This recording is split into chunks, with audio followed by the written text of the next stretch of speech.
Floyd and he was me, Yeah. he wouldn't never have to fight again because that exhibition shit, Yeah.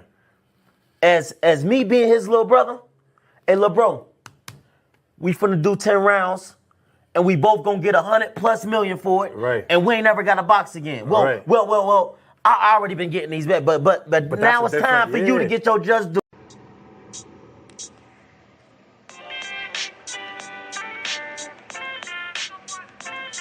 Yo, you know the deal. We back again. We never slacking.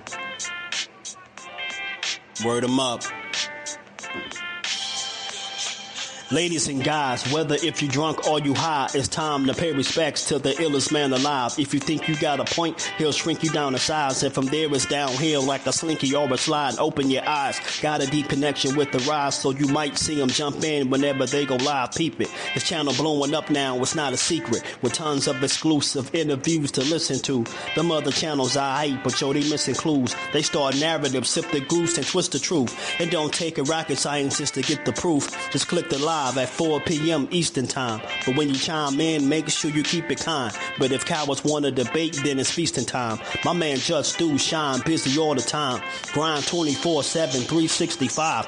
Videos he might have 365. My rhyme's sick, they make you do a 365. You get a rich if you think you fit to survive. It's Jusdueboxing, time to click the live. Ain't no beginners, if you soft, you ain't down to ride. I crush you, respect too, it's Jusdu. He got the illest boxing show on the internet. The boy been a threat and he ain't even had dinner yet.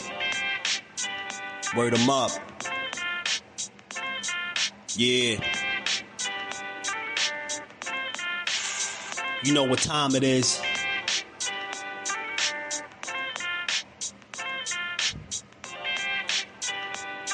"4 p.m. Eastern. Click the link."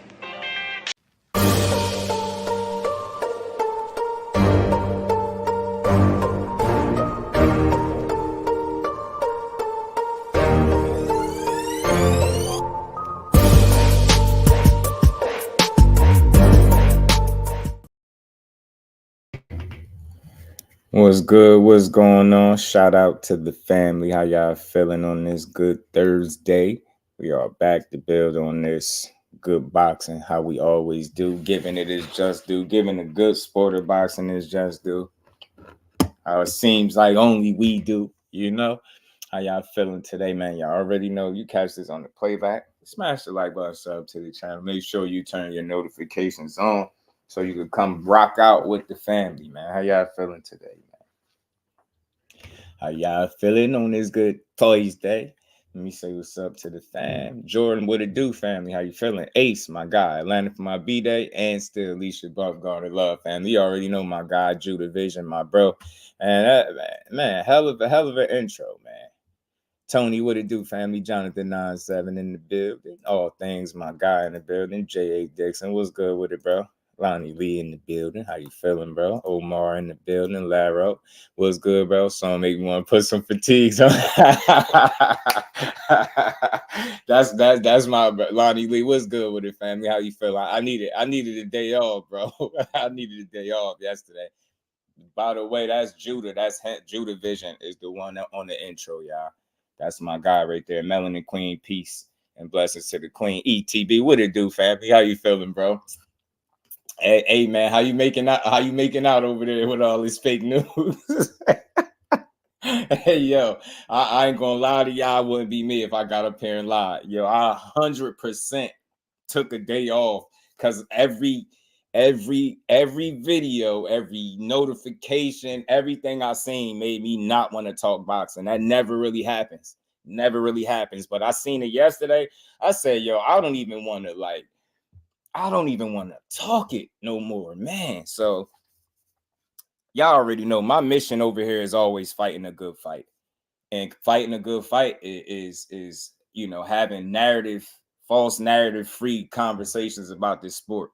Anytime I reach out to a fighter, I don't care if it's somebody on their team, a trainer, anybody, my goal is to not fish for information, not try to get them to be messy, not try to get them to tell me something that they shouldn't tell me. I'm trying to get real information that I can then take back and bring to the people, so everybody ain't sitting here just confused with all the misinformation and stuff going on. I hate it, man. Yo, I had to find the motivation. Yo, let me tell y'all, this is how real I'm gonna keep it with y'all before we start this build. I didn't find the motivation to come up here until like 2 hours ago. I'm dead serious, yeah. I had to like say, man, I'm tripping, man. You know what I'm saying? I was almost in the mood. I was like, nah, I can't let him do that. Yeah. Hey, yo, it had me saying to myself, now I see why people would just be doing this shit 1 minute and then they're just up and just, I'm doing something else. I finally get it. I promise y'all. But I'm still gonna fight the good fight.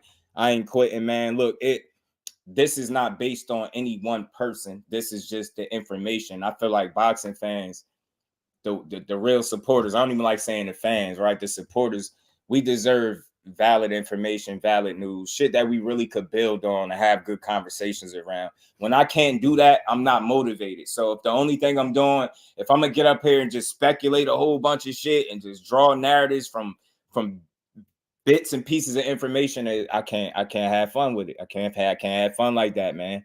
Mark West, what it do? The boxing novice, Thrill Hill, my guy, Omega Rare, salute family. How you feeling, bro? I wish it was, but we're gonna talk about it. The domino effect. What's good, Thomas Hill, my guy, man? What's good with it, Brody? How you feeling? Cash Crypto in the building. Zoom verse, my bro, man. What's good with it? Yeah, but Paulie was talking some shit, but he kind of tried to put it to his. He got his opinion, right? I don't let his opinion change mine. You know what I'm saying? I'm strong in my opinion. I get what he's saying, but you can't, like, look, I don't give nobody no outs. I'm only here to be real. I know a lot of people criticize Tank for who he didn't fight and who he has fought and all that stuff. But you can't have that conversation and just blame it 100% on him. And that's not to give him an out. You just got to put this shit into context. I'm not having conversations that tear down the sport ever. Like, I don't care if that's your style, that's your style, man. But look, we need that fight. But it's been a domino effect that's took shape ever since, Lomachenko said, I ain't coming back till next year. Didn't I tell y'all? Y'all was here. Some of y'all was here. Didn't I tell y'all? I said, I guarantee you. I even went as far as saying, I will bet you money that I don't have in a matter of days. You about to get all of these different narratives. I said 100%. I was in here because y'all was in here. I said they're going to be framing people as ducks. Just give it a little bit of time. And what do we have today? Right on point. Duck this, duck that. This one's scared of this. This one's scared of that. Shit just don't make logical sense, man. Shit don't make logical sense, man. No, I mean, it just don't. The vision in the building. Remo, what's good with it, bro? Yeah, on that call out for the day, man. I was burnt out, Remo, yesterday. D for the win, my bro, man. What's good with it, Brody? How you feeling? Peace to the Queen Melon, the Queen, always supporting the grind, man. But yeah, man, I was burnt out, y'all. Look, man, I really love the sport of boxing. Like, when I'm at the fights, I'm like a kid that ain't never been there. Like, I genuinely enjoy watching people get punched in the face. In the ring, of course, right? I literally enjoy it. So when I don't have the real information necessary, it make you not want to have conversations about shit, because I'm not going to spend 3 hours speculating on everything. So I say all of that to say this. Crucial content, what it do, bro? Since Lomachenko said he ain't coming back till next year or whatever case, and he taking time off, it's been a domino effect. And I said it was coming. I said it. So I hope some of y'all really know I'm not just saying it. I was saying this. They're going to start framing people as ducks. I told you. I knew the direction they was going to go. I already knew. Man, all I'm going to say is this. When I get the chant back up here, we're going to talk some shit. We got to address all rumors, all bad information. We got to speak on this. Got to speak on it, because there's a lot of misinformation. I can only speak on what I know, right? What I know, what I understand to be valid right now. I can't speak on nothing else. Yeah, Loma created the domino effect, man. Him saying no left the back door. It actually left room for a better opportunity, but all bullshit narratives aside, I knew the business of boxing wasn't ready for the fight that we want. And I was saying this. And why I know it's not ready, because you don't, when a fight is ready to be made, we don't got to deal with narratives. We get results. And every time you mention them two dudes' names together, you got to hear 15, 20 excuses before a person tell you if they actually want to see the fight. People, I've listened to people spend 15, 20 minutes straight telling you all the shit that's wrong with one of the fighters involved, but just to turn around and say, yeah, I want to see the fight. Based on what? You spent the last 20 minutes shitting on one of the fighters. Ain't no way you want to see this fight. So some people are glad that they could push a narrative and say, yeah, this guy's ducking that guy. I use logic. You got it for you to duck somebody. I believe you got to be in the same weight class. Y'all got to be in the same division. I believe an offer got to be made and turned down. I believe all of that shit. I don't just believe because you make a decision. Oh, yeah, you duck it. It's like I don't have enough information to just make the assumption. You get what I'm saying? I can't do that. I need more information, and that's all I want. I'm telling y'all, everybody that's in here that can hear my voice, I rock with boxing. I can have my favorite fighter, but I'm never going to come up here and lie to y'all for no fighter, bro. Y'all here every day, not none of the fighters. So I want y'all to keep this in mind. With that being said, I'm never going to get up here and lie to the people that support me every day for a fighter that don't even know me. I just need y'all to know how serious I take that, how serious I take my support, the people that come through. That's why I ain't even bother yesterday. I was like, man, it's so much of the same recycled news. I can't do it. I can't enjoy a conversation with the family with bad information. You know what I'm saying? Kevin King, what it do, bro? How you feeling? Tim Stoudemire, my guy, Fresh Baker, what it do? I got Tank fighting the winner of Pitbull, Ryo and Pitbull. I think that's a very, very, very, very high possibility, man. I get you, man. J.A. Dixon, man, I always see you a straight shooter, man. You always got something good to add, and I try to eliminate the BS when y'all get here so we could just enjoy the build. You get what I'm saying? But y'all know I'm narrative free over here. And shout out to everybody that understands my why I get up here and do this.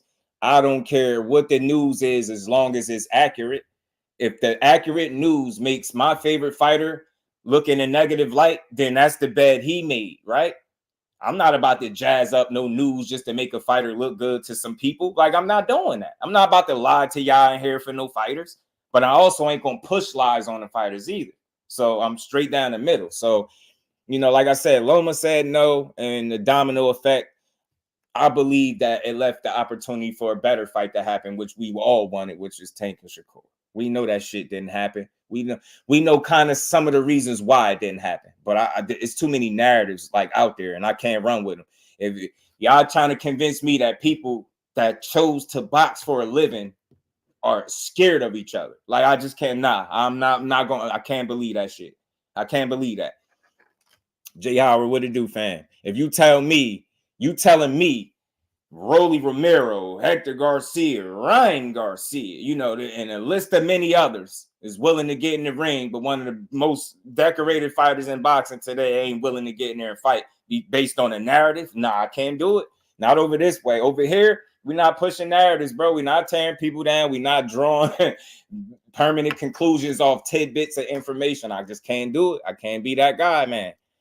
I didn't tune in at all yesterday. Yeah, See, I needed my break, bro. I needed my mental. I needed to decompress a little bit. Behind the Hands TV, that's my guy right there. If y'all ain't tapped into him, if y'all like a channel, not only do his channel not have narratives, he don't even got his opinion on his channel yet because he ain't even done a live. He giving you all authentic boxing fights and clips and you know, real information recorded by him with no opinion on it. He posts a fight, he let you have your own opinion, and he posts the next fight and he keep it moving. So for all y'all that hate narratives and BS, this is the epitome of the opposite of all of that. You know what I mean? Shout out to my guy Behind the Hands TV. Child can't fire me if I ain't never worked there. A woman can't break up with me if we wasn't together. Fighter can't duck an opportunity that was never presented. That's all I'm saying. Favorite G's, what it do? I'm hearing people like, shout out to Crucial Content. I'm hearing people instructing guys not to make fights, and then I go listen to the interview myself, and I'm like, I didn't hear that. So we about to get to it because I need the family in here to let me know if Just Do is mishearing something. Am I hearing the wrong shit, or do I need to clean my ears out a little bit? Like, let me know. Ashley's Corner, my cousin was in the building. How you feeling? I really think they want to get the most out of this fight. Hey, Kevin, you thinking like me? I think so too. I think so too. I think so too. Cal Cooler, blessings, family. How you feeling? Zach B, my guy, what's good with it? How you feeling? Why dip off some days? I know. That's why I try to fight the good fight, Zach. You get what I'm saying? I'm all your boy Justice always on the job. Except for yesterday, I needed a day off. See Dewberry, what it do, family? So we gonna rock out together, man. We gonna listen to this together, bro. We gotta listen to this together because I need y'all to tell me if Justice tripping. Did I hear the wrong shit? Or like, what's going on? Like, well, we gonna get to it because Eddie Hearn did an interview and he spoke about Shakur. And another thing, while people arguing online about who ducked who and calling people scared and ducks and pussies, I done seen Shakur get called so many different names other than Shakur. Is crazy. But this, I posted this on Twitter. This is literally Shakur and Tank in real life while we arguing. And I when I say we, I don't mean me or us, but the people while they arguing about who ducked and who don't want to fight. This is them in real life, enjoying life.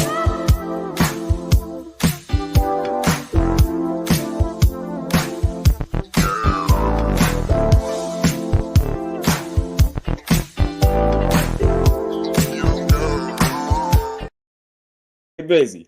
That's really them right there. That's what they doing. Enjoying life. They watching it. These dudes, you literally don't hear nothing from the fighters, but we'll draw narratives. All I seen is a fighter say cap and another fighter call fake news. And next thing you know, they all ducks now. Look, man, if you want to talk about a fight, especially a fight that either guy could lose, all bullshit and narratives and preferences aside, business is going to be considered regardless of what anybody think. When they sitting in them rooms, you think the first thing that come up is let's put this guy in there with the most dangerous fighter that we can possibly put him in there with, or you think they trying to make money? Like, let's be real. What you think they trying to do? You get what I'm saying? Dudes trying to maximize their earning potential, and that's just what it is, man. Boxing always been that way. These dudes trying to get paid, so they putting their financial gain and interest before what we want is what I'm saying. And oftentimes that leads to us getting a fight later than we should have got it. That's all I'm saying. I'm not about to peg two of the best fighters that boxing got as ducks because no offer was made.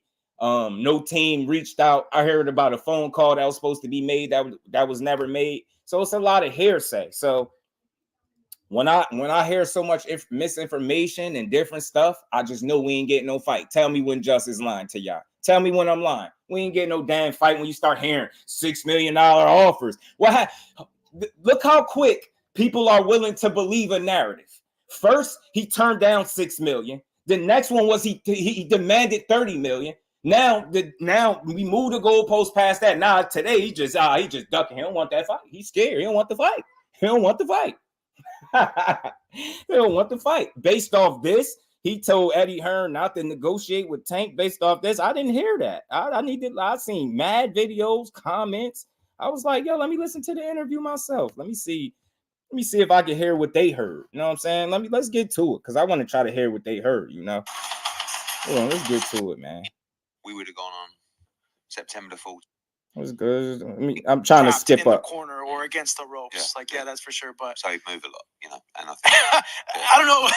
Turns around, the angle. It's moving. He'd be moving a lot in that fight. Trust me. I'm not saying he'd be running. Yeah, but he would be moving a lot. Of course. I'm addressing all ignorance. Yin Pali, whatever your name is, bro. You probably don't know me, so you think I'm yelling and cursing. So you might either want to sit tight and tap into the content, or this might not be the channel for you. It's simple and plain. That's the way to beat him. Yeah, you know. So, yeah. They're gonna go crazy with that clip right there, Eddie. Shakur Stevenson. A lot of headlines in the news. All right, let's listen, y'all. Calm ish about a headline that he put out that him and Gervonta, I don't know, but close to signing this deal in November. Mm-hmm. In terms of Shakur. You know, I'll be trying to be laid back. And again, don't mistake my passion for emotion. I'm not mad. I enjoy this shit. What I do get emotional about is when we get misled. What I do get emotional about is when we get the wrong information and I can't come back and tell y'all real shit. We gotta do a bunch of speculating and narrative pushing, which I don't never do, but that does piss me off. How close are you to signing him? I mean, there's not like we had a great meeting. You know, he's got a great team of people around him. We're kind of, I don't want to say officially working on his behalf because we're not, but we're instructed to have certain conversations around fights for him, of which is an honour. One of those is not Gervonta Davis, and I think that's. So he's saying we instructed not to, to have certain conversations. One of them is Gervonta Davis. For me, I'm thinking if it's Shakur that's requesting or suggesting that you don't reach out, I think you just say that. I don't think you say we've been instructed. I don't think you leave that part out of there because people gonna speculate and run wild. They could even put that shit in the title if that was the case. You know what I'm saying? So let me run it back just a bit. And I think, I don't know. It turns around, the angle. It's moving. I want to know if I'm hearing the wrong stuff. Y'all let me know what y'all I'm not hear. saying he'd be running, Yeah, but he would be moving a lot. Of course, that's the way to beat him. Yeah. So, yeah. They're gonna go crazy with that clip right there, Eddie. Dante's boxing Shakur talk, what it do, Stevenson, my a guy? lot of Aisha, headlines in the peace and news. blessings to You were Queen. given How you feeling today? a calm-ish about a headline that he put out that him and Gervonta, I don't know, but close to signing this deal in November. In terms of Shakur, how close are you to signing him? I mean, there's not like we had a great meeting. You know, he's got a great team of people around him. We're kind of, I don't want to say officially working on his behalf. Hey man, AD for the win. AD for the win. When you just being logical and you just thinking logically, sound like it make a lot of sense, right? That dude ain't gonna be the guy to get him that fight. And again, how you gonna get him a fight at all if he ain't even signed to him yet? Get what I'm saying? He ain't getting them no fight. You get what I'm saying? They don't know what they want to run with. Yeah, they don't. I see there's a pay the news flying around too. I don't even know about that. They talking about him being on the undercard. You get what I'm saying? So it's a lot to think about. It's a lot to consider, man. It's a lot to consider. Let's get back to this though, man. Because we're not, but we're instructed to have certain conversations around fights for him, of which is an honour. One of those is not Gervonta Davis, and I think that's a smart move. I think being honest, look, listen to what he's saying. Shakur and the team want to be with me and Teach, Matt, what up? and I want to be with Shakur and the team. I really want to work with them, but it's got to be right for everybody. And I think right now it's just this exploratory stage. That's a fact, Jay. I think they're in a good position. True. If you can come up with the goods, Shout out to Omega Red. we'll want to work with you. If you can't, maybe we'll work with you in the future. So we're motivated to try and make it happen. I can't champion him enough. I think he's a pound for pound great. And that I guess that from there, that's where they saying Shakur or his team instructed them not to bring up Gervonta Davis. I just don't think he would be the guy to facilitate that fight. And I think he pretty much said that too. Talent. And if we can make it happen, family. it would be an honour to add him to the stable. And I really like Jay Prince. I really like Jusdueboxing, I've known for a couple of decades. Right. Like, I think we could work brilliantly together. I really do. And hopefully we can. So nothing has been put to paper and offered to them yet? No. So it's just been verbal agreements? Yeah, it's not even an agreement. We're discussions. We're working together as a team on just a couple of ideas. On how something would look. He's not with us. Yeah. He's got no obligation to us, but, they have said, look, okay, go and have those conversations and see where they go. If he does fight Gervonta, will Matchroom be involved in that? Only if Shakur wants us to. Yeah. We're not leading those conversations. We're not in those conversations. I think we could add huge value even in that fight for Gervonta, but maybe our involvement would stop a deal. So we're happy to sit back. And this is where I think I respect we're all on the same page. That. Like, for me, Team Shakur Stevenson is not Shakur Stevenson and Eddie Hearn. Team Shakur Stevenson would be Jay Prince, Jusdueboxing, Eddie Hearn, collective experts within their respective fields guiding the career of that man. Do you know what I mean? And I mean, that's what it sounds like.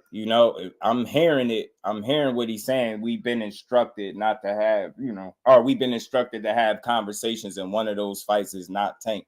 I don't take that. This is just me. I don't take that as him saying he don't want to fight him.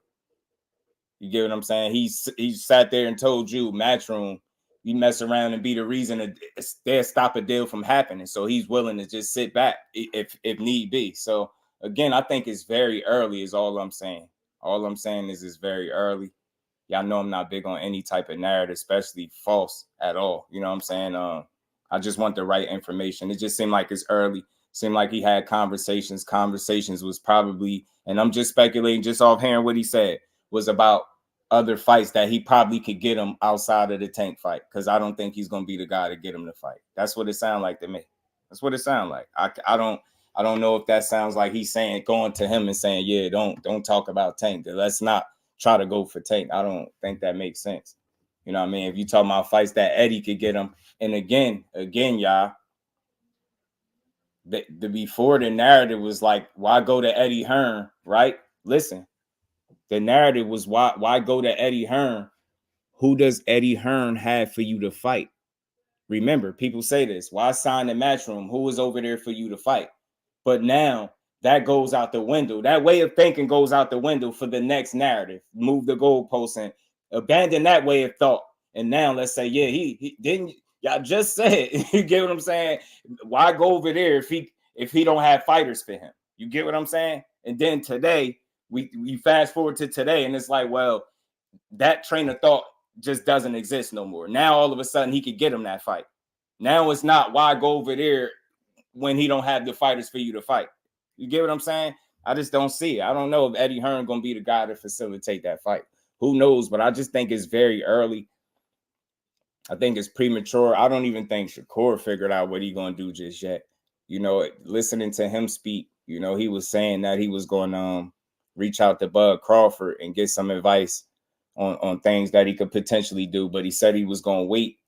He was going to wait until, you know, after he got his fight out the way and stuff like that to, you know, pick his brain or whatever the case, you know, ask some questions. And I think that makes sense. I mean, you know, you lean on your folks. You know what I'm saying? You lean on your folks. You try to get some game before you make any decision. I think that'd be smart. You know what I'm saying? That would be very smart for you to do. You know what I mean? King L, what it do, fam? How you feeling? Why look at other fights, but that one? I don't know. Again, I mean, that's a real question. If that's the fight you want, but I don't think he gonna make that fight by himself. You get what I'm saying?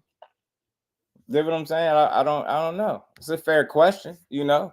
You would think that would be the primary focus. So I understand that. I understand people like, well, you said you wanted to fight him, so. But I think I think both parties involved got to be on board for that, because you've also heard from the other side. And shout out to Coach Calvin. He said he gonna get a contract sent to him. So it's a lot of different things being thrown out there. It's just all what you choose to focus on that was being said. You get what I'm saying? It's simple, but all I can say is it sounds very early to me. That's all. It don't sound like he gave enough information right there. You know what I mean? Yeah. It sound like he ain't made a decision just yet. You know what I'm saying? So it's just early. That's all. That's what I hear. That's what I heard from that. You know, but look, I'm gonna say this straight up and down. If he's coming out of his mouth not to negotiate a Tank fight, that's not a good look at all. Even to say that, whether you feel like he can get the fight or not, to take the fight off the table for yourself in any capacity would not be a good look. I want to be very clear about what I'm saying. But being is that he said we have just been instructed, you know, we know who you had a conversation with, but you know what I mean, still something just don't make sense. There's some gaps in the story. It just don't make sense to me. Might have Eddie take a percentage and bring in another network. If he's fighting Tank, it's going to be on Prime, and PBC is going to put it together. Amen. AD for the win. I also heard that as well. I also heard for him to get that fight, he would need to sign a PBC. But I think all that stuff go out the window if you want to make him out to look like he don't want to fight. You know what I'm saying? But I just early. That's all I can say. I'm a straight shooter, bro. I don't know if what he's saying came directly from the fighter, or you saying it came from his team. Either way, I don't like the sound of it. If somebody actually, you know, from the team, hey, don't discuss this fight. Like, that's taking the biggest fight in the division off the table for yourself, essentially, before you even get there. So that would be very stupid. You know what I'm saying? That would be very stupid to do. And it would be hard to explain that. I would want some understanding to that. You get what I'm saying? Because why wouldn't you want the biggest fight of your career? You get what I'm saying? Why wouldn't you want it? Like they're gonna go through Turkey to try to make the fight, but that's a guess. I've heard people say that too. I've heard people say that. Salute to my baby girl. I was saying if it worked, people ducking support. Tell them, baby girl, y'all make sure y'all do hit that like button and sub to the channel if you new. We gonna keep building. It's always a healthy conversation. As a matter of fact, I'm gonna drop the link just in case anybody do want to come up and chop it up with your boy. I want people thoughts. I mean, I want to, I want to know what the people. And we ain't never got a box again. Well. I already been getting these bet, but now it's time for you to get your Jusdueboxing. Official everything. What's good with it, my guy? Said Tank calls Eddie Hearn all types of snakes. That would be stupid to send Eddie Hearn in there to negotiate. What's good, Justin? Chat. Hey, man, good point. Good point. But you also, you know what I'm saying, official everything. You also heard him just say, Matchroom, we could probably be the reason, a deal stops. So we have no problem sitting in the back. You get what I'm saying? And allowing things to, unfold. So it's a reason for that. It's a reason he said that. Why would he say that? You get what I'm saying? So that I ain't gonna just highlight a piece of what he said to push a narrative. I'm gonna listen to all of what he said. You get what I'm saying? Yeah, I hope he ain't say nothing like that. You get what I'm saying, Tim? I want everybody in here to hear me clearly. I ain't defending shit. You said that. That's wild. I can't rock with that. You can't take fights off the table for yourself unless you have a real reason for why you would specifically say that to him. You dig what I'm saying? That shit ain't a good look. That's the fight you said you wanted. You get what I'm saying? That's the fight everybody else won as well. So, nah, don't take no damn fights off the table for yourself. You dig what I'm saying? Shout out to the Queen, Aisha, Ennis in the Cash App, always supporting the grind. You truly appreciate it, Aisha. Much love. And we ain't never got a box again. Well. I already been getting these bet, but now it's time for you to get your Jusdueboxing. Shout out to my bro Thomas Hill in the Cash App. He said so the Queen can take her foot off my neck. That's love. Appreciate you, Thomas. Much and love, we ain't never got a box again. Well. I already been getting these bet, but now it's time for you to get your Jusdueboxing. And shout out to my bro J.A. Dixon, man, for the grind. Much love in that Cash App as well. And we ain't never got a box again. Well. I already been getting these bet, but now it's time for you to get your Jusdueboxing. Much love to y'all. Appreciate the support, family. We gonna keep building. So again, it's just an honest conversation, man. Just want to know what the people think as well. You know what I mean? That wouldn't be a good look at all, though. You know what I mean? Taking fights off the table for yourself would be crazy. You know what I mean? That's crazy. How they be saying it nowadays? That's nasty work. I mean, whoever said it makes sense to tell Eddie not to worry about that fight. Show me what you got for me on the zone. Show me what fights you can get me. You know what I'm saying? The ones you can get me. What can you get me? If I come over here, what could you do for me? Sound reasonable. Sound reasonable. Sound like you just doing your job. For real. Shout out to my brother Lonnie Lee in the super chat. That Miss Do hit us with a hook. You know what I'm saying? Think it was the right hook too, because she right-handed. Right hook. She got a nasty right hook too, Lonnie. And we ain't never got a box again. Well. I already been getting these bet, but now it's time for you to get your Jusdueboxing. Right. Shout out to my brother Lonnie Lee. Salute to everybody supporting the grind. We gonna keep building. Y'all hit the like button and we gonna keep going. Yeah, it'll be nasty work, Tim. You can't do that. You can't take fights off the table for yourself. It wouldn't make a lot of sense. But a reasonable way of thinking is to say, what could you do for me? What fights can you get from me? But the whole instructing people not to bring up a certain fight is not good. That's wild. That's wild. So I think all that should have come out in the wash when it's all said and done. The only thing I'm here to say is it's a little premature, and I'm not big on calling people guys ducks. You know what I'm saying? I'm not even sure if this Zepeda thing is happening. You get what I'm saying? I'm not sure if that's happening. So we're just gonna have to keep waiting and see, man. We're gonna wait and see for sure. We'll wait and see, man. Whatever happens. Probably told Eddie that, so won't mess up chances of a fight. If you think about it, Kevin, you heard like I said, what Eddie Hearn did say about them potentially stopping a fight or messing a fight up from happening. So that's interesting for him to say that. You get what I'm saying? Why would y'all be the ones to mess it up? You get what I'm saying? And it seemed like Tank don't really like him anyway. I mean, so we gonna see. We'll all know in these coming weeks and months. It should all come out in the wash. These dudes got to get back in the ring and they got to fight somebody. You know what I'm saying?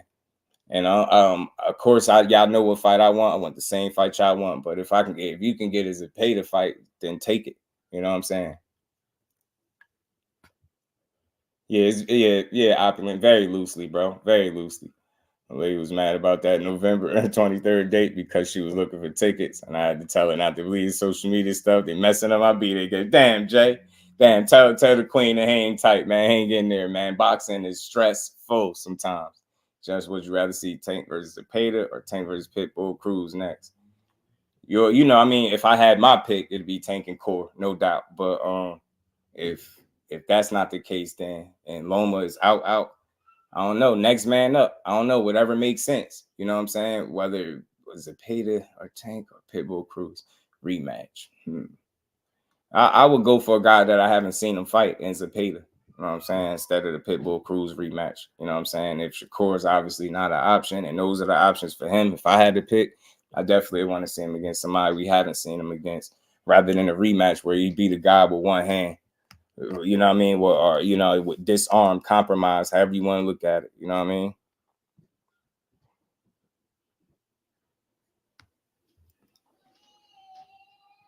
Salute to my bro, man. Official everything. He said, Brody, bro. Salute, Brody, bro. In that Cash App, showing love, much love. Salute to you, bro. And we ain't never got a box again. Well, Right. well. I already been getting these back, but now it's time for you to get your just due. Salute to my guy, official everything. Much love, bro. Appreciate the support. We gonna keep building, y'all. So yeah, it's early. We gonna see where everything falls into place. But like I said, the domino effect at 135, I think it started from the time Loma said nah, and it just shook things up. He been causing a domino effect and a ripple effect since he said no to Core and fought Cambos. And now, since he said nah, I'm coming back in 2025. Now we've been left to deal with more narratives and more misinformation. And it's unfortunate because I said this was coming. So I don't know. All I could say at the end of the day, y'all, I could be open and honest with y'all. Y'all know that's the only thing I'm going to be. If you are as a fighter have been on record for saying that, you know, what the Super Bowl fight is for you, the biggest fight for you, I would not want to hear in no way, shape, or form that you immediately kind of took that fight off the table for you, so to speak. But I don't think it's as cut and dry as that. And I don't have no reason to believe that he don't want to fight.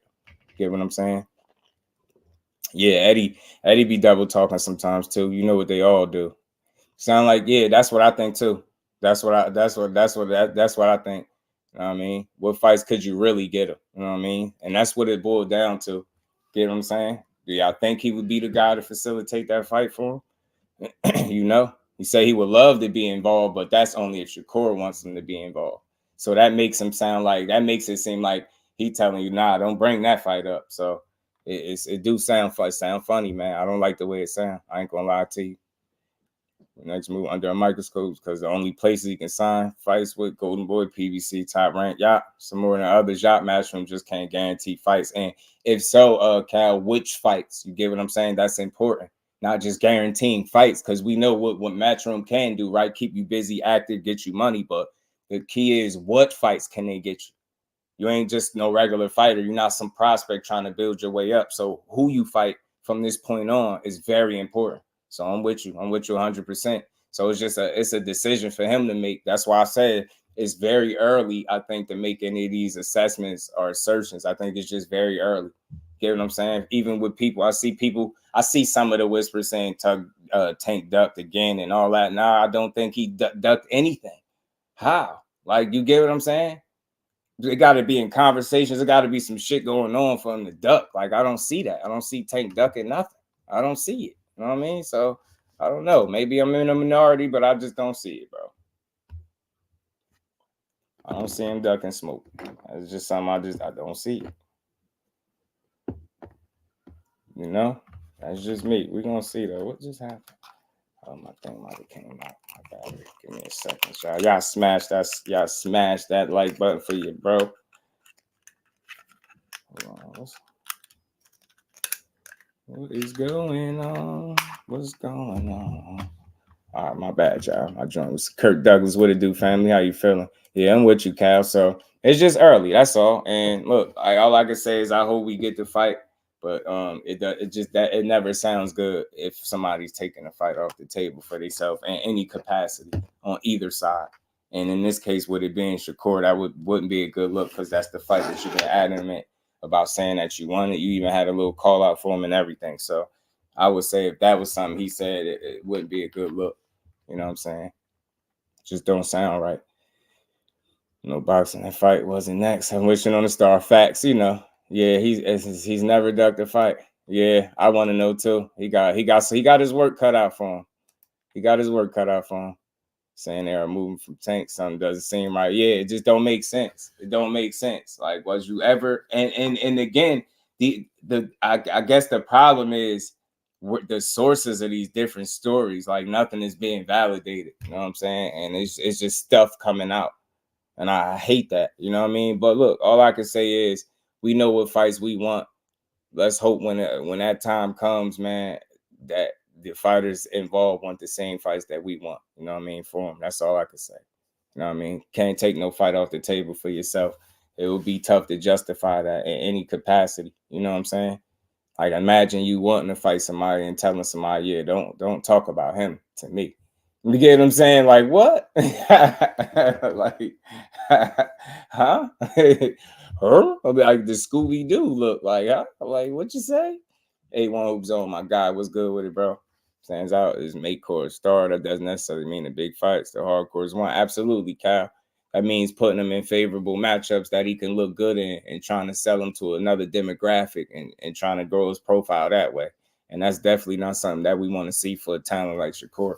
We don't want to see him go on no European tour or no, none of that stuff. You know what I mean? We just want to see good fights. You know what I'm saying? That's all, and preferably the best ones possible.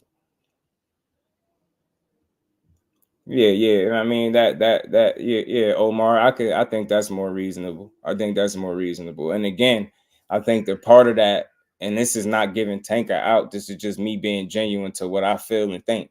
If you've been moved a certain way and you got a team that's been moving you and getting you to fights, and you knocking them down like bowling pins. Whoever they put in front of you, you knock them down. It would be tough. You get what I'm saying? To go against what's been working. You get what I'm saying? And people getting you the fights, you getting paid, you winning, and then on top of that, you are moving closer now. You to the point of your career where you are moving closer to those guys that everybody want to see you fight. So, in many ways, it could be perfect timing for Tank because although people keep highlighting how old he is, like it's some. Like it's a strike against him or something. I think with his age comes a lot of experience and maturity on his behalf. So it just makes him a more rounded fighter. And at the same token, yeah, he might be 29, but he's still young enough to fight all of the guys that y'all said he wouldn't fight for the most part. You get what I'm saying? He's still in that very prime position to deliver all of those fights, and he's in his physical prime. So the way his career has unfolded, you know what I mean? And it's still not over. So I'm just ready to see what's next without the misinformation. That's all, y'all. I don't want no misinformation. I don't want to have to over speculate. I want to know exactly what's going on so we could talk about what's next. You get what I'm saying? But as it stands, Loma caused a ripple effect, a domino effect. And like I said, from then on, you was going to have to deal with narratives, whether good, bad, or indifferent. But I knew it was coming. I knew the duck narratives was coming. And we just got to see what's next. We don't know who nobody fighting. I don't even think the fighters and the teams know who they fighting next. Realistically, I think it's just too early for everything. You know what I mean? Shakur's still a free agent. He ain't signed on nowhere. Eddie Hearn said it ain't like we had a great meeting. We had a conversation, but so we'll see. The only thing you could do is see where it go from here. You know what I'm saying? See where it goes from here. He's only 3 years older than Core and 4 in Dev. Yeah, he ain't old. They act like he's some old ass man or something. Man, he dangerous. He's at the age where that's bad for these guys. That's like he a grown ass man is what I'm saying. You get what I'm saying in that ring. So him being that age is not an indictment on him. That's not a bad thing either. You know what I mean? For hearing from you, man, appreciate you, man. Much love, bro. I appreciate you, Kurt. I'm on the job, man. You already know. 704 Joe, what's good with it, fam? Needs to contract himself out. I don't know if Tank was going to fight Shakur. Yeah, man, we want to see it, though. Malaza, what it do, fam? We want to see it, man. I think Tank will fight whoever they put in front of him, and I think he'll fight all of these guys that we asking him to fight. It's just a matter of when at this point. You get what I'm saying? That's what I truly believe. You know what I mean? I'm very optimistic. I never believed that he was scared or ducking or afraid to fight anybody. And I think, you know, they about to, you know, with this last hoorah, this last run, he going to go on. I think he's going to fight those guys that people are asking for. It's just a matter of what order that those guys come in. That's all. And just know up until each fight, from fight to fight, you're going to have to deal with the narratives and the misinformation, because that's just what boxing has resulted to. You know what I mean? Then we don't get the fights fast enough. The narratives are coming. Here they come. You know what I mean? Here they come. Eddie Hearn trying to gain a marquee name. Cool. Prove that for him. Yeah, I know. At the Olympics, showing support to the young boxers, coming off a highlight reel knockout, fresh out. We might just have to wait a little. He ain't noticed. He ain't said anything. He ain't gonna be. The man ain't said nothing but cap, just to dismiss the rumors. So shout out to him. You know what I mean, for not taking part in the circus, man. Boxing, they got pro fighters fighting young amateur boxers. Yeah, it's a little confusing now, bro. What the Olympics got going on for sure. Black belt, you do where they try to make the Farmer fight, they try to make the Lopez fight, they try to make the Loma fight. Fight not gonna happen. Shakur versus Tank, it definitely ain't happening next, that's for sure. And you saying they try to make what, the Tevin Farmer fight? You saying black belt? It both been mad quiet, but it was very well for me. Yeah, I know some people were saying that Motown 909s. What it do, fam? Nah, not this, not now, not next for sure. But shout out to them, man. I just would like more information instead of bits and pieces of stuff. So we got to guess and try to put together a puzzle. But like I said, my overall take on what Eddie Hearn said, if I would truly hope that nobody's instructed not to, you know, have conversations about a particular fighter, that being the best fight, the biggest fight for that guy, unless they have some type of real reason for that. You know what I'm saying? So we'll see, man. Everything will come out in the wild, shit always do.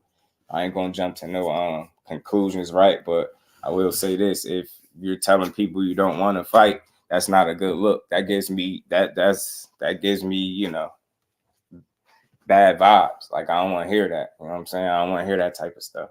I want to hear you want the smoke with any and everybody. You know what I mean? That's for any fighter. You know what I mean? Down with a do fan. For that fight to be next, then not. I got hope. Yeah, man. I wish, man. Think not gonna fight Shakur next, and Shakur just move on. Yeah, I mean, I think the question is really like where does he go from here, though? You know what I mean? Where does he really go from here, and who can facilitate the fights that he's gonna need to better his profile, to grow his name? You know what I'm saying? But I ain't about to rush to no premature judgments. I just can't do it. You know? We'll see. We damn sure gonna find out. I'll tell you that. We'll find out for sure.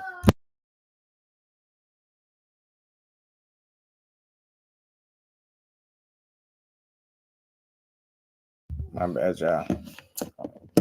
I don't think fight ready yet. These dudes not ducking. Yeah, I feel like that too. I feel like that's a real possibility as well, bro. I ain't even just agreeing with you. I'm not just saying that. I truly feel like that too. I feel like in terms of skillfully, like, is it ready as far as them fighting each other? Yeah, but I think something telling me like the business of it is the side that's gonna need to get worked out more so than a fighter wanting or not wanting to fight. That's what I believe. But you know, we'll find out more as, you know, information continue to come out.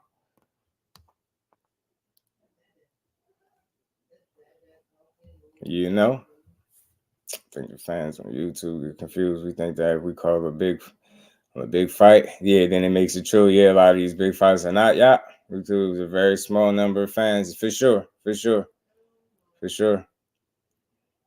say Tank duck these fighters. Yeah, I didn't fight these fighters before. Tried to make the Farmer fight, and before tried to make Lopez fight right after he. Yeah, because to my knowledge, those fights wasn't. Who you talking about, T.O.? I ain't never hear about them going past them, you know, them little conversations and little back and forths. You know what I'm saying? So yeah, man, but that's a great point. Those Zach B was all what looks big ain't always big, but I don't know. Like, is that what's stopping it? And that's what I would love to know, just as a genuine boxing supporter. Like, would it be guys really not wanting to fight like they said? Whether that's on either side, would it be teams not wanting to do it now? Would it be the business getting in the way? Would it be politics? I really want to know. You know what I'm saying? So I was really hopeful that they would be getting on the phone, but I guess that's wishful thinking because it's a lot of things, I guess, that need to be ironed out before they can even get there. You know what I'm saying? So we'll see, man. We'll see. After Lopez beat Loma, Floyd called Bob. Yeah. I mean, I don't know. I just know he never, turned down no fight. Like, sometimes conversations happen about fights and they don't materialize, but that's not necessarily because somebody ducked, I believe. You get what I'm saying? I don't think it's a matter of somebody ducking. You know what I'm saying? Even Bob Arum, like, you get what I'm saying? He can't say that Tank Davis ever ducked his fighter. Yeah, it's a lot more. It's a lot more than that. I think it's when it's ducking, you gonna know. Like when somebody is something else, somebody you supposed to fight and you doing everything but that, and you going in and around them constantly and not trying to fight them. You get what I'm saying? I would love to know what both guys want. You know what I mean? I would love to know. But like I said, man, everything comes out in the wash. Shout out to Eddie Hearn, man. I think he said some good things there, man.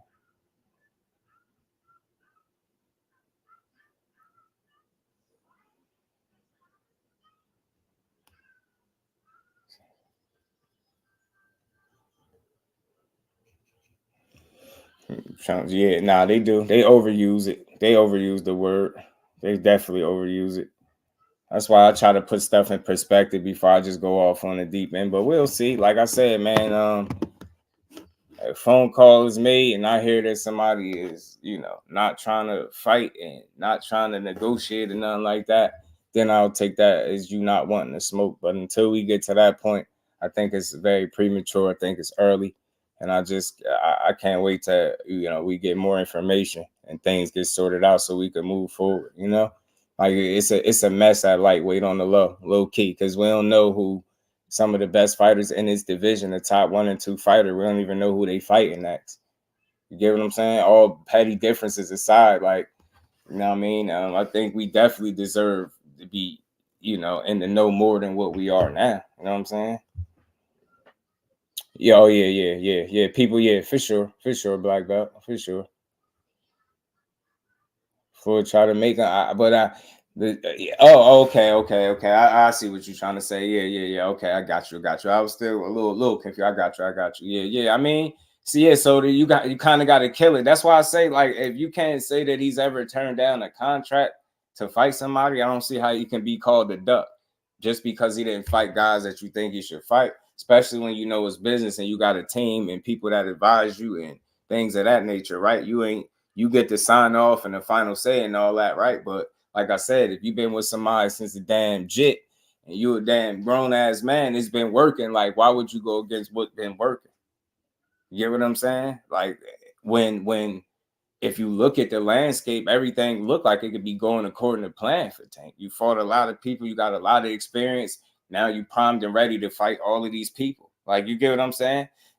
I think people just got to let go of when stuff don't happen and just pay attention. Do we get it? And do we get it at a good time when it makes sense? You get what I'm saying? We know boxing. They don't give it to you right when you want. Know it, man. All BS aside, you don't. Tank want to try a little bullshit. You're gonna have to wait till whenever Tank is ready, or at least say something. And my thing is, I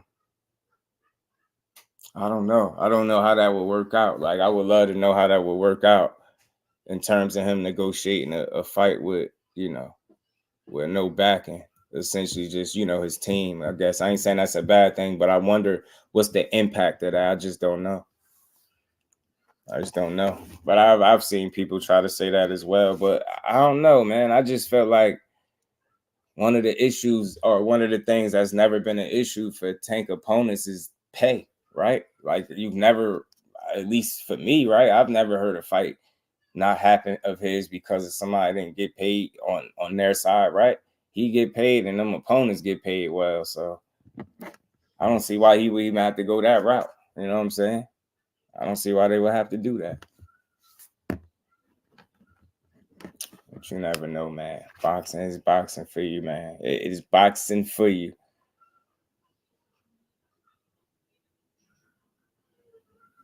You got some people,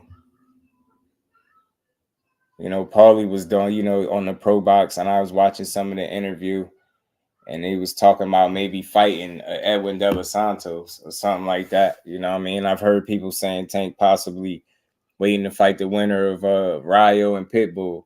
You just don't know. You know what I'm saying? You don't know. That's what I'm saying.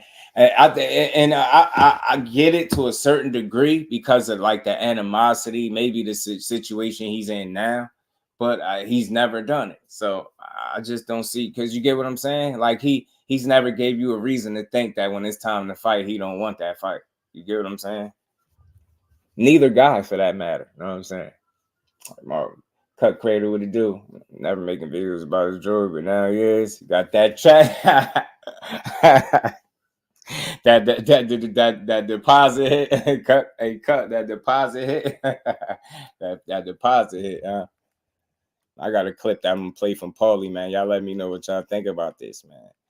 You know, I'll be catching these little clips when I could. Paulie always giving his take on Tank, but this is something he said, y'all.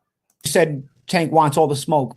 I don't think so. I don't know if at 37 years old, you're calling out 37-year-olds now when they were in their prime, you were allergic to their name. I don't know if that's really wanting all the smoke. I feel like if you really want all the smoke, now's your chance to show it, because he's definitely looking his best. Tank Davis is definitely looking his best right now. So if he wants all the smoke, Shakur Stevenson is a free agent. The fight is a phone call away, and I know we're going to get into that in a bit. So I'm looking forward to Tank wanting all the smoke now. And look, he right at that point where, like, I think he could shut a lot of people up, and that's what I just want to keep seeing him do. I want to keep seeing both of these dudes prove it. You know, I just hate narratives. I want to see fights. You know what I mean?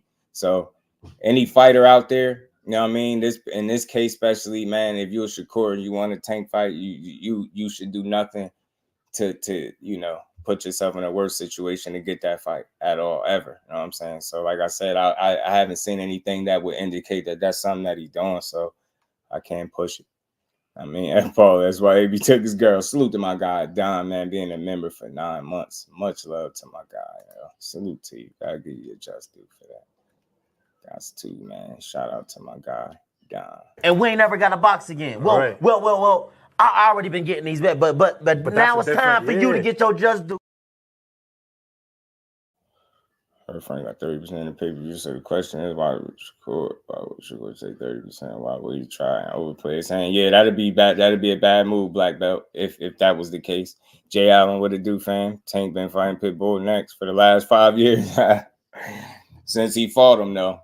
Since he fought him, but I mean, in terms of money, like if he goes out there and sparks a Rayo or something like that, you already know how they talking. You know what I mean? The little Pitbull mania that's going on since he beat Rolly up. You know what I mean? Since he survived Tank Davis. So he said, did he bang a side piece as well? Yeah, wrong. I was at that fight. Peace to Miss Joy. How you feeling, Queen? Good to see you in the building. Tank called on my 5 years ago. Lone was 30, 31 years old. Lone man said Tank's name in years. Yeah, I mean, the fact of the matter is, like, I'm just not, I don't get this whole, like, people being stuck on stuff that you can't change. That's years ago, right? You can make up whatever reason why they didn't fight all you want, but you damn sure can't say that the reason they fought is because he turned down the opportunity to fight him. Yeah, once upon a time, he may not have been ready, but that's the time they was talking about making a fight. My problem is, what's the issue with making a fight now? I don't think Paulie has an issue. He would still want to see it, but I don't see what the big deal is. They both champions. Yeah, you might not be no spring chicken and nothing like that, but It is what it is. This the hurt business. This is part of the game. You're an older champion now, and he's a older young man. You get what I'm saying? He's an older young man. He's well polished now. Why wouldn't you want to see it? Shit, why wouldn't I? Of course, he's supposed to want all the smoke right now, and I think he do. Damon, what it do, fam? Paulie out here looking for immunity for the Loma Police Department. What's good with it, bro? How you feeling? So I remember back in the day when A side makes the calls, negotiations, etc. Tons of streams to back this up. And they want Shakur to B side do a lot of stuff to make the fight. I mean, I did hear people say that Shakur is supposed to seek him out and he's supposed to make the phone call and all that stuff. I am hearing that, but you know, and you're right. There's a bunch of streams that said people arguing that, saying that stuff. Now it's kind of a little different. I get it. But I put that on no fault to the fighter because they don't even know what's good with the fighter because he's been pretty silent, typically how he always is until he has a fight lined up. You know what I'm saying? So he don't do a bunch of barking and wolfing until the fight is made. You know what I mean? Salute to my bro Don Justice, accomplished the Paulie Gergen Stone. I was there that night, but it wasn't me. Shout out to Don. I appreciate the support, family. And we ain't never got a box again. Well, Right. well. I already been getting these bet, but now it's time for you to get your just due.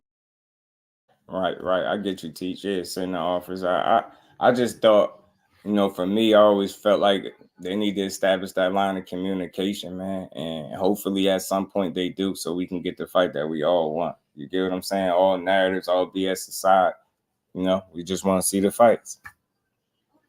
Just want to see the fights, man. Preferably when it makes sense to give us the fights too. You dig? So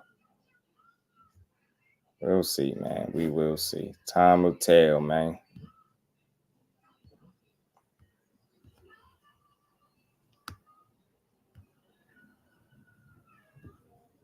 I don't know what Tank Team is doing. Yeah, I would think that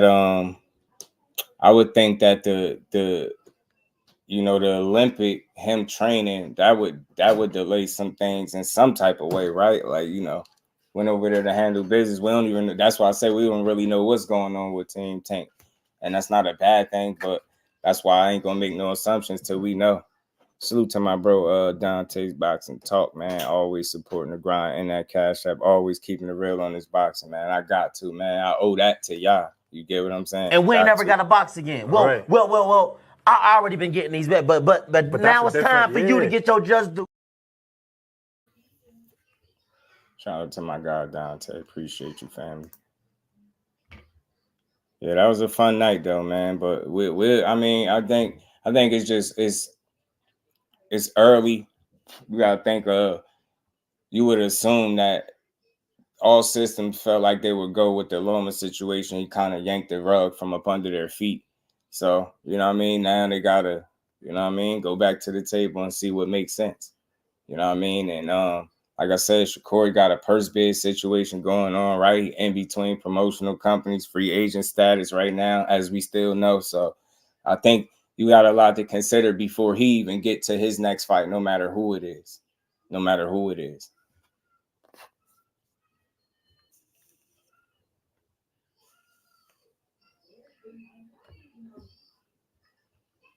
Right. Tank over there train just Kenny told us about it in the interview. You see what I'm saying? Over there, so you know what I'm saying? So he doing shit, obviously. 12-3s, what up, fam? He said Tank is helping the youngest over in Paris. Yeah, this is what I hear, right? I said I'd be damned if you come back and get to work after doing this deed for the country, bro, taking the rest of the year off. You don't know. I wonder, are they still trying to fight on that date?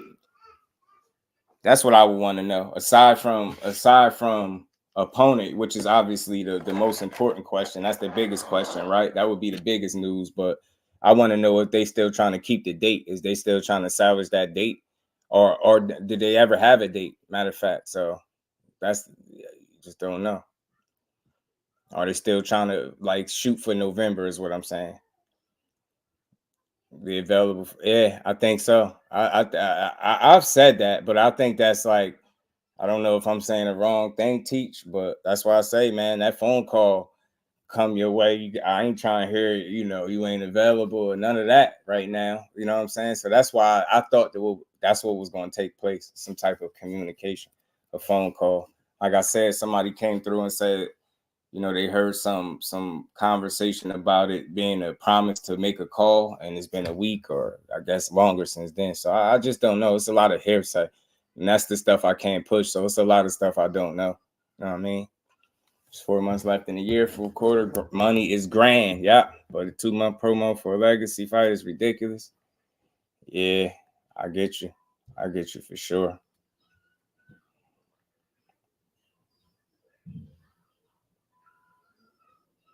I get you. I get it, man. We will see, though, man. Time will tell it all, man. But let's keep rocking and rolling. But like I said, y'all, that's the domino effect as I see it, man. Sometimes when guys say no to fights, I like to be optimistic and feel like Loma saying no was going to create a better opportunity. But yet and still, it created some mess. And hopefully in these next couple of weeks or so, even sooner, if possible, that we get some of this stuff sorted out, because I hear a lot of different things. You get what I'm saying? I hear, Shakur fighting Williams at Payday in October. I just don't know how solid that is. You get what I'm saying? I don't know how solid that is. So Oscar's Payday to move out the way, 10 teams to make the fight. All right, man. Not a chance. A and B sides be damn. I want the fight, letting the world know it. Yeah, I'm showing up to whatever they be. That's just me. Shannon Cannon Briggs style. Let's go chant. I shake something 3 cards a year. Ain't gonna cut it. Nope. Tank a duck if he doesn't fight Shakur next. I never heard Tank say Shakur is next. He said he's on the list. Yeah. That's what I'm saying. I think the availability of it, Zach B, with like them not having a for sure opponent, makes people demand it because they see the opportunity there, and it's gonna be hard for certain people to grasp why this fight wouldn't be next if y'all both free and y'all both said y'all want to fight, whether whoever side you want to put it on. But I think that's where certain people are at. A lot of people are at with it. You know what I'm saying? I just think it's a lot to consider before you even get to your next fight, though. Big Dre, what it do, family? How you feeling? Say Wolf tickets. Hey, get your Wolf tickets right here. Shakur Stevens, the Wolf ticket. Get them while they hot. I feel you, man. I feel you, but we gotta see. Gotta see what's next, man. Because it's just been a lot of hearsay and a lot of talk and speculation. Nothing solid. You know what I mean? Nothing solid. So we gotta see. Time is the Bud Madrimov card. Let me see something real quick. Give me 2 seconds. Y'all smash the like button for you.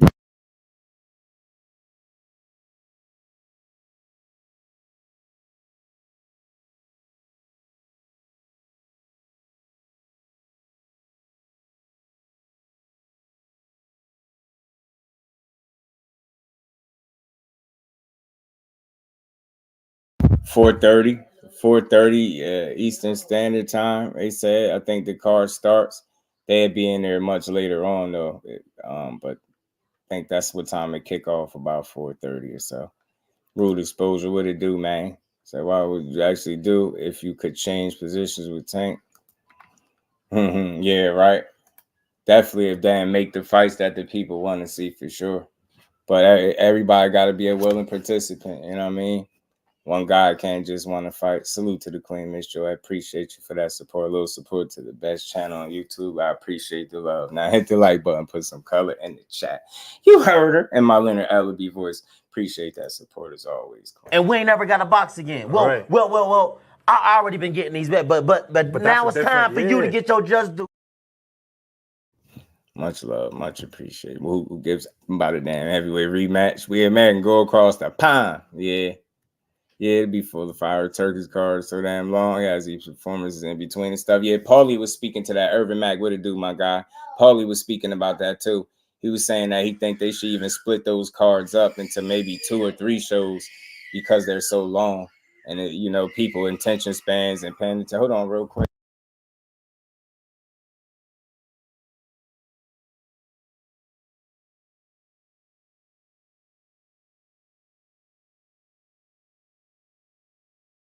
Baby Do is a brat, y'all. Baby Do is a brat. Side piece shorty, AB was on Coach Kenny saying, "Drop Loma. I'm ready to take his place." Yeah, but what would you think? What you think he's supposed to do, Big Dre? Was salute to my guy Irvin Mack. You know, we can always talk about it. That's why we here. You know, that's why we here. That is why we are here. Turn Paulie into a hater of Tank Davis. I don't think he hate him though. I don't think he hate him. I just think he just got his opinion on how he see it. And to be perfectly honest, some of the stuff that he said, you heard other people say. You just, for me, one man's opinion doesn't change mine. You know, I always hear people out, but you know, I respect where they're coming from, but I don't quite necessarily see things the way everybody else see it, right? East Coast fight. So I can come to the next. Yeah, man, for sure, Don. Hell yeah, we need another one. We need another good one. Another good one. That Boost fight was lit. The energy, that whole time there was good, man. Time well spent, man. Shout out to the JVT fam, too, man. All real ones, man. It was fun. It was fun. It was definitely fun.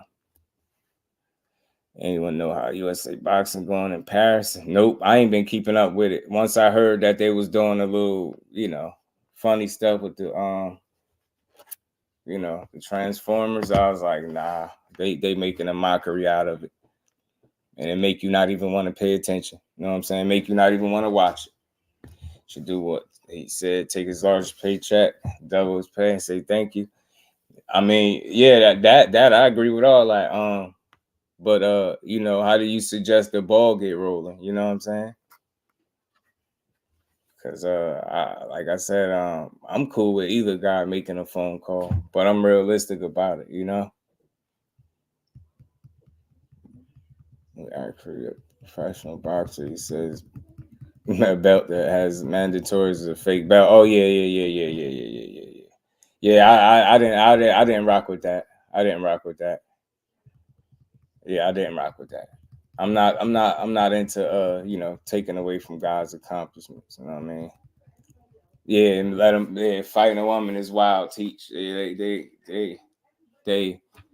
They taking it somewhere else with that. You get what I'm saying? When they start allowing that, it's tough to even watch, to consume at all. You know what I'm saying? As a fight fan, you don't want to see that. Because that's the only thing you're thinking about as you're watching, and it's hard to think about anything else. So I just wish that was something that they wouldn't do. I mean, that's very dangerous, and it's taking the opportunities away from people that work their life to get there. You know what I mean? It's crazy. Yeah, it's crazy. I mean, she knew. Yeah, that's what I was. Yeah. Yeah, man. John BX, what it do, family? Coach Ford said they are sending court a contract 7 days ago. Not only have they not sent the contract, but haven't reached out at all. So court fighters man, there was a pay that he's ducking Tank. That's pretty much what they saying, you know. And to be fair, on the other end, they trying to pretty much say that for Tank too. You fight somebody else, but now they might be able to say the reason you're not fighting Shakur is because he ducked you. So that's how some people gonna justify that. But like I said, you can't duck something that wasn't offered to you. You know what I mean? That's for anybody. Tank should take a stance on this issue with the face of boxing title he has. I mean, all he has to do to really like to keep that flowing is continue to deliver the fights that people want. Just keep winning. You know what I'm saying? Rude, just keep winning, really. It ain't nothing that you could really come out and say, right? That's one of them things where you just keep doing, and that's what he been doing. So, you know what I mean? Keep going out there, keep putting out numbers, keep putting asses in seats, keep, you know, putting up big numbers at the gate, keep being must-see TV. More importantly, keep winning the fights and the fights that people want to see you win. And, you know, I think the rest will take care of itself for him, you know. They bring that. It's the woman's birth now. Just has high testosterone. Yeah, they tripping. They tripping, Cal. Right. They on some other stuff with that. So it's tough to watch. It's tough to watch. But yeah, I'm past all the duck talks, man. I just wish I knew who was next for either guy, but we don't. And lightweight division is a bit of a mess right now, man. Terrell Cameron, what it do, man? Bell calling it Reggie Bell. Yeah, that's I hate that too. I ain't into it. What it do, Terrell? What's good with it?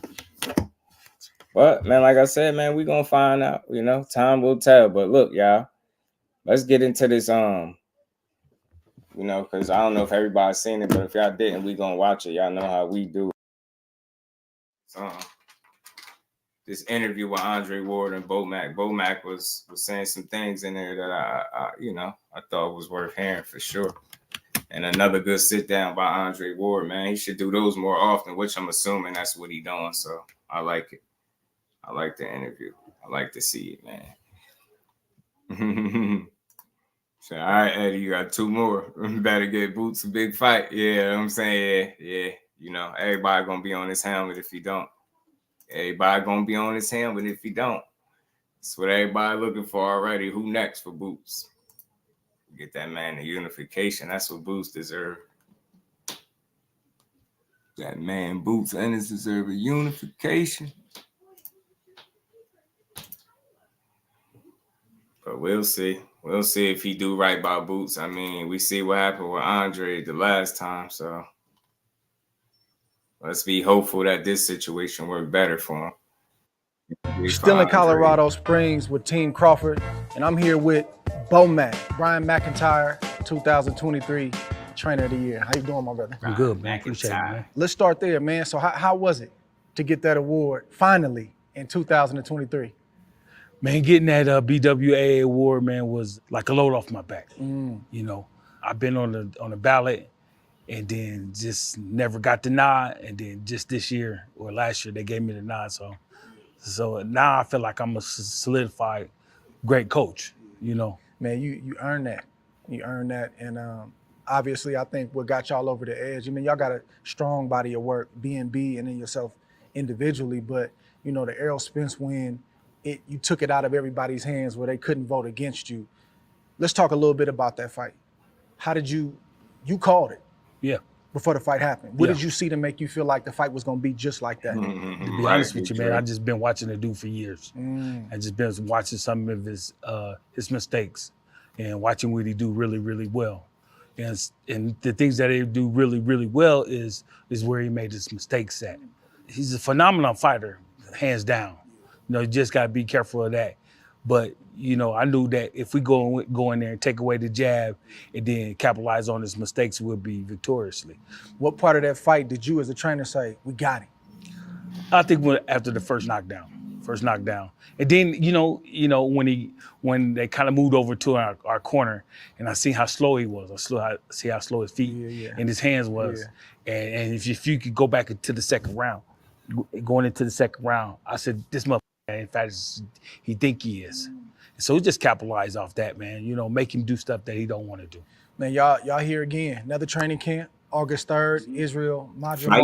Fight week, How did you find him? Hands crafty. I've seen the tape. He's a real fighter. Man, you know, Majamal he tough, man. He tough. He different. You know, the opportunity that he having fighting Terrence is something that get up off the couch for. As they always say in the old days, get out them silk sheets. Yeah, silk sheet, yeah. Put that work in. Yeah, you got to put that work in, because if you know you're going against somebody like Terrence, man, and there's an opportunity there that you can take you from here to here, you're going to do it. And so I know he's going to come.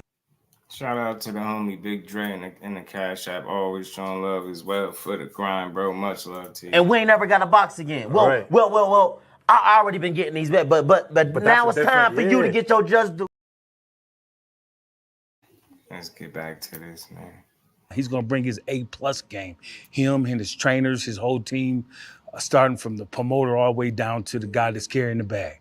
You know, so, you know, of course, Team Crawford always going to be well prepared. You know, we don't overlook no opponent. You know, we train hard, every single training. That's the minute, rude exposure. That's the minute, bro. I knew I wasn't going to watch it when they was playing like that.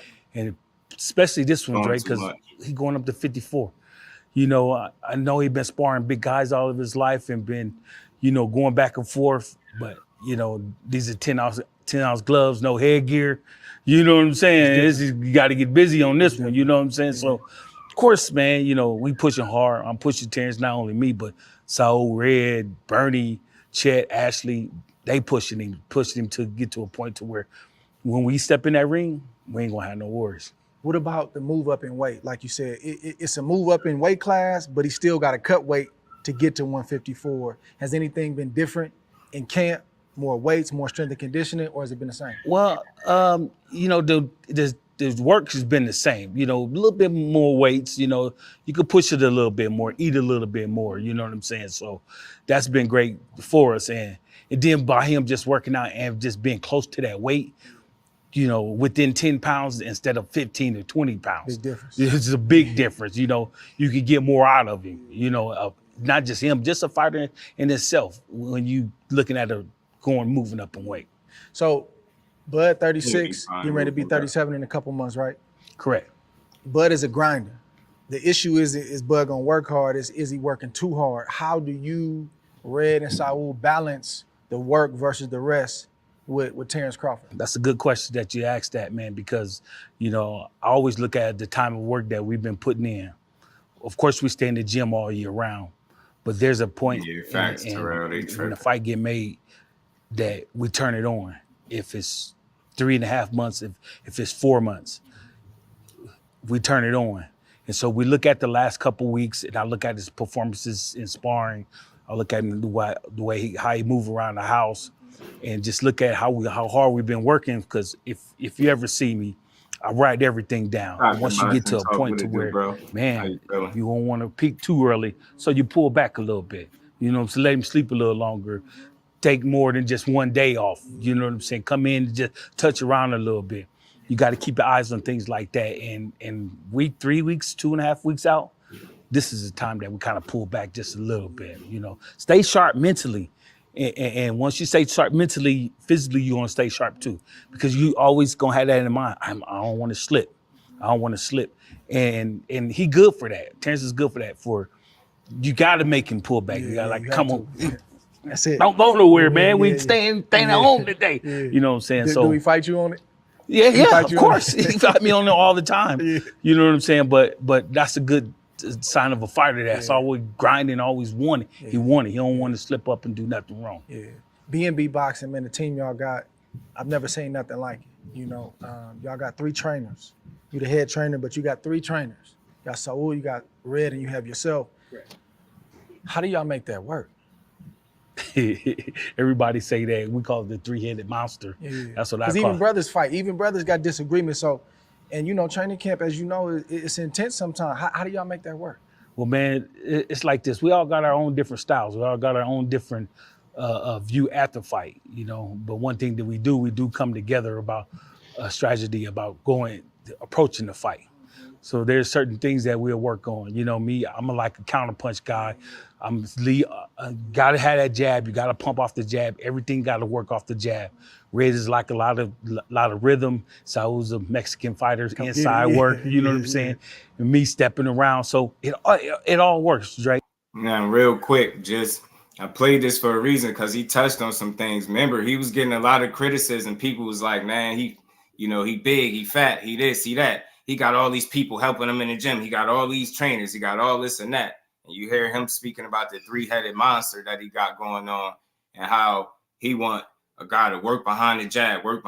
Everything got to be pumping off the jab. Then you got a guy that got a Mexican style. What'd he say? Then another guy that's for rhythm. Now look at Terrence Crawford in the ring and tell me if he don't check all them boxes when you see him fighting. A guy that's going to stay disciplined behind the jab, pumping, setting everything up behind the jab. A guy that has beautiful rhythm. Once he settled into his rhythm, he's very tough to deal with.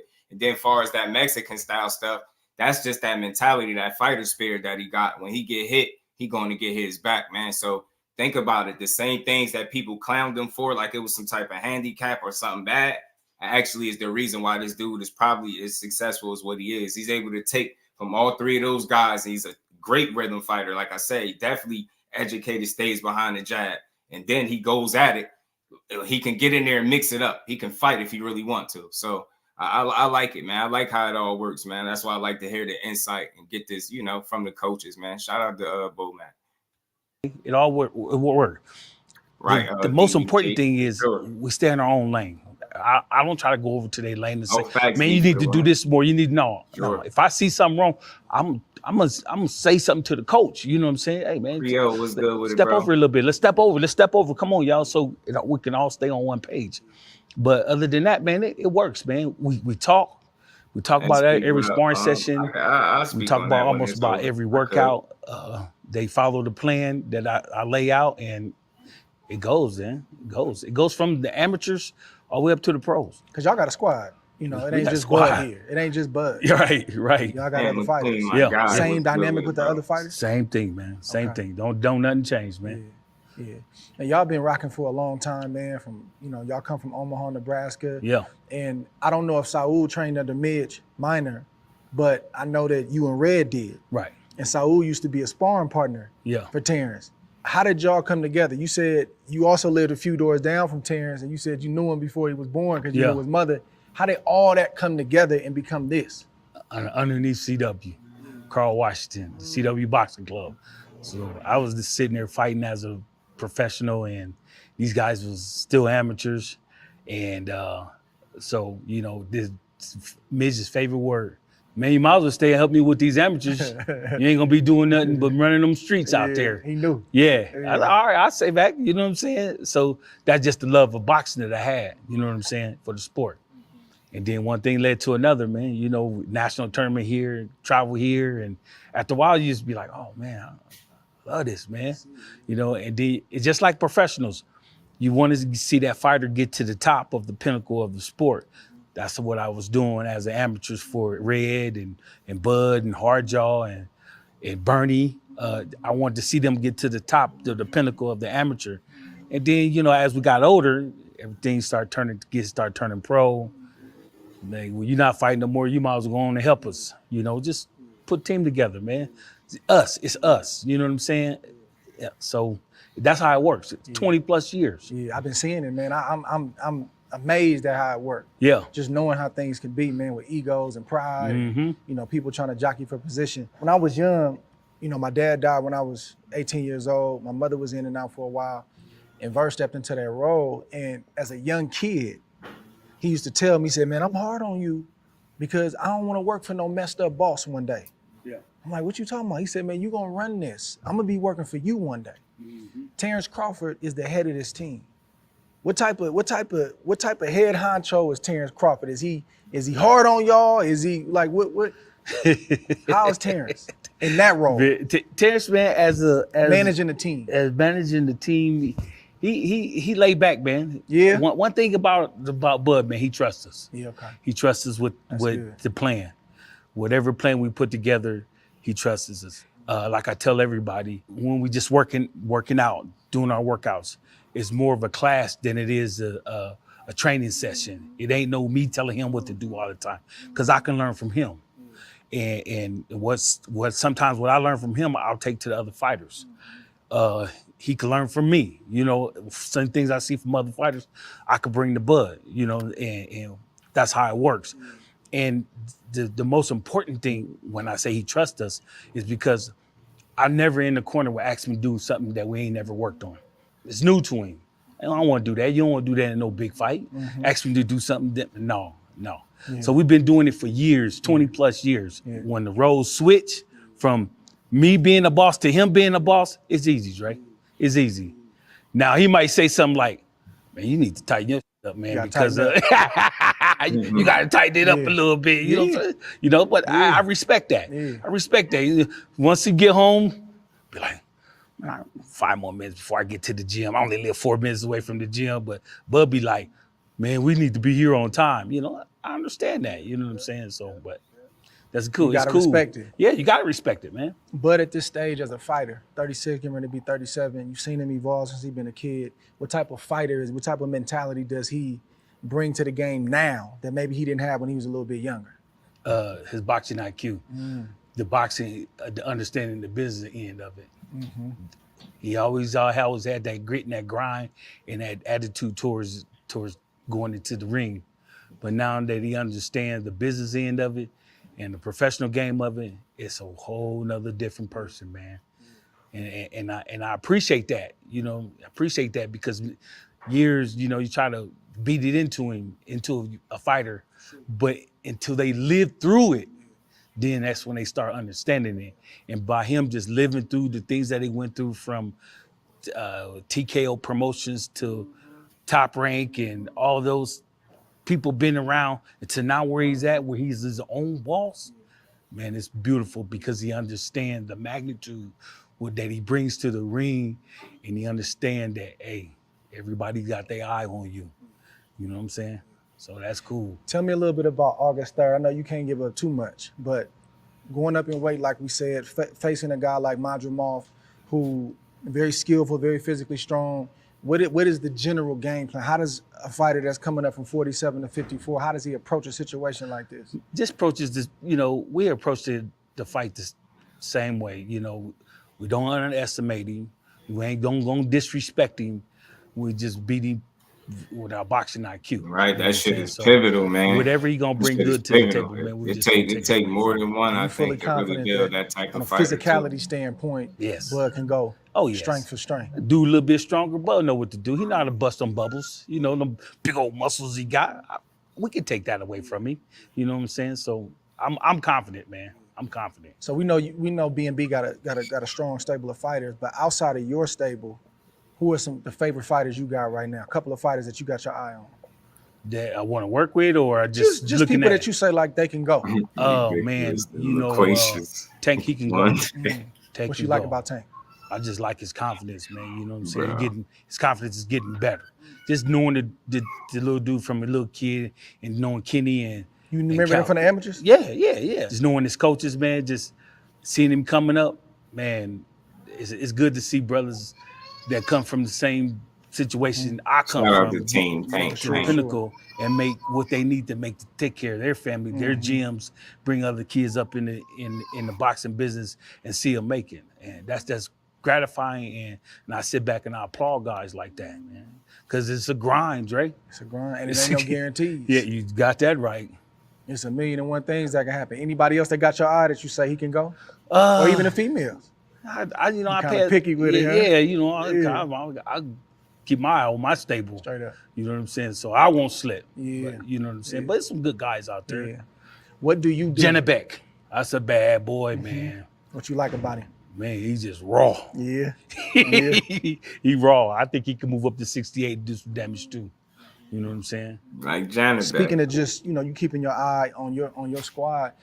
We talk about fighters elevating, studying the game, and making sure that they how does a coach keep evolving where the game doesn't pass him by or her by? I say this. You gotta keep your eyes open, you gotta keep your head on the swivel. Yeah. At all times. You know what I'm saying? And be willing to learn. BWAA awards, all those trainer awards, that's good accolades, but it's still as a person, you can always continue to learn. Especially with the new style of kids coming out of the amateurs, it tends to make its way in the professional game a little bit for the little small guy, the 10-0, the 12-0s. They'll bring that style to the game, and some of them tend to keep it, some of them tend not to keep it. So you just got to keep your eye on kids like that or styles like that, because you might run into that style one day and then be like, okay, I know how to beat this style. You got to deal with it. Mm-hmm. How you feel about Jerron Ennis? Yeah, all right. He's all right kid. Him and Bozy, they all right people. Can he fight? Yeah, he can fight. Is he gonna be at the pinnacle at one day? I'm sure he will. Is he ready for Terrence right now? No, he's not ready for Terrence. You don't think so? No, Tell me, give me one good reason. I think Boo's ready for Terrence right now. BoMac said, nah, I ain't ready for Terrence right now. Why? He make too many mistakes, man. He get hit with too many stuff with stuff he shouldn't get hit with. You know what I'm saying? I understand he taking chances, but you got to be smart in there, young fella. Now, if you get cracked with one of them power on it, you're going to feel it. You ain't going to walk through that. You know what I'm saying? So that's how I look at it. And so you had a situation several. BoMac said he made too many mistakes, man. He made too many mistakes. I will have to say, though, even with that being said, he only got hit 5 more times against Avanisi than Bud did. Maybe it's the shots he felt like he was getting hit with that, would be costly against Bud, but I get it, Family, yeah. Yeah, man. That's why I say I seen how hyped he was, D, for the win for one of Keyshawn fights. I said, yo, if I was boxing and my trainer ain't excited for me the way BoMac was excited for Keyshawn and how he be for Bud, get him away from me. I feel so too, cause Fresh Baker said Majma was ready, but Boots not. Dig what I'm saying, Boots? Get what I'm saying? Like he 11 fights versus a guy that got 30 in, man. You get what I'm saying? Boots 30 in. He ready for anything, I think. You get what I'm saying? Now, will he win? That's a discussion. That's a fair conversation to have, right? But ready is subjective, man, because shit, you know, there's no fights that I think, you know, prepare him so much for a Bud Crawford. It's just a matter, it's sink or swim type deal, man. So he get that opportunity, I'm sure he'll take it. A couple months ago, man, where you ended up in the UK in jail. I mean, that's like a nightmare, bro. That's something off a movie. Yeah. How did that happen, and how has that affected your life since then? Man, how did the situation happen in the UK, man, with the firearm? It was an honest mistake, Dre. That was an honest mistake. I left the pistol. Don't forget though, Thomas. Remember the initial fight was Fundora. You get what I'm saying? So then the Majramal fight came about. I think it was like the next man up. Solid guy on a come up. It's a title opportunity for Bud, right up his alley. You know what I'm saying? But he initially, remember, it was Fundora that they was trying to get. In my suitcase, and we've been traveling, you know, travel here, travel there, stay 6 weeks here, go 3 weeks over here, and just going back and forth. Because you hadn't been home since Spence Crawford, right? Yeah, since like May. I think I left May 24th, and once I got to training camp, I'm not ready for dinner. I switched out guns because the gun that they kept over there, I think he is kind of too big for me to carry, so I put it in a suitcase. So I'm gonna put this in the suitcase, and I know there ain't nobody messing with it. So and then to get going for months and months at a time, you tend to forget about it. And I even went home with the gun and forgot it was in there. You know what I'm saying? At one point, I was looking for it while I was at home, thinking like, "Damn, what I do with that gun?" And absolutely fresh. Just a different time. When they said, "Hey, Miss McIntyre, man, can we see you over here?" When they first did that, did you know what it was? Or you still had to think? Like, I had to think. But one thought came to my head that was, because they kept saying, you got ammonia in your bag or on your bag. I was like, ammonia? Is it bleach or something? I'm like, and then something hit me and said, damn, I hope that gun ain't in there. And when they came around that corner, you know that little black box, you know what it was. My heart dropped. Man. Yeah. Bo McIntyre in a jail cell in the UK. It's the UK, right? It was in Manchester. Was it? It was cool. Yeah. It was cool, man. Yeah. It was cool. I had no problem. Really? Listen, shout man, out to I'm gonna tell you, BoMac. all the things they say about prison, people giving you stuff or guards looking out for you,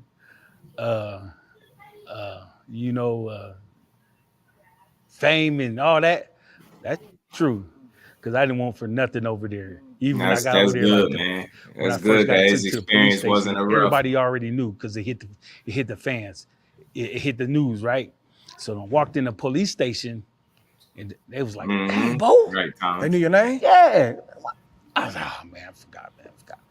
Took me in the cell, came back, and here's what things started getting better for me when. And if y'all see this, that's crazy, Don. Police department, you see this, you put some slack on him. One of the guards came to me. I had out of country number. Man, he brought me my cell phone. He said, "Man, call your wife."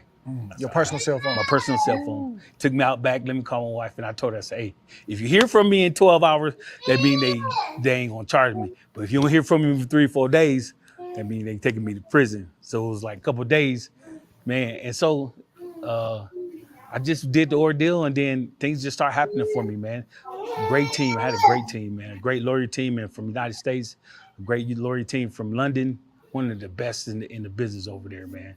His name was Gary. But hey, whatever he told me that was going to happen, it happened. And after a while, the first week, I was like, man, I'm about to do 12 years, man. Yeah, 12 years is a long time. Yeah. Overseas, like that. too. Yeah, I know. They don't play about them guns. I know. And then he came and visited me. He's like, "Oh man, don't worry about it. I'm gonna get you out. Man, you live to tell about it. Yeah, man. How do you envision your team, your coaches, and Terrence finishing this thing? How do you see it like ending? Man, I'm gonna tell you something, and I'm gonna be honest with you. Just knowing Bud himself, and knowing how he loved to challenge himself as a person, and I know what kind of journey he's trying to get to. I know that personally. Hey man, he gonna walk away with a star on his back. They're gonna say, man, this is one of the greatest fighters that ever laced up gloves. Terrence Bud Crawford, y'all. I promise you that. And you know why? Because he got a great team behind him. Not just only me, Red, and Saul, but his family, his kids, the community, everybody that's pushing him to the point to where he want to be. And that's even better because the simple fact that when you know you got support, it's easier to train. Yeah. Well, brother, I appreciate you, man. I appreciate you. Dynamite interview. Thank you sir. so much, man, for your time. No problem. Anytime, Yes, baby. Can we go back on camera? I want Shout out to Andre Ward, man. I think these are necessary. I like what he doing, man. Doing these interviews, man. It's always good to hear from some insight from the trainer. Shout out to BoMac. Always a good listen. What am I looking for?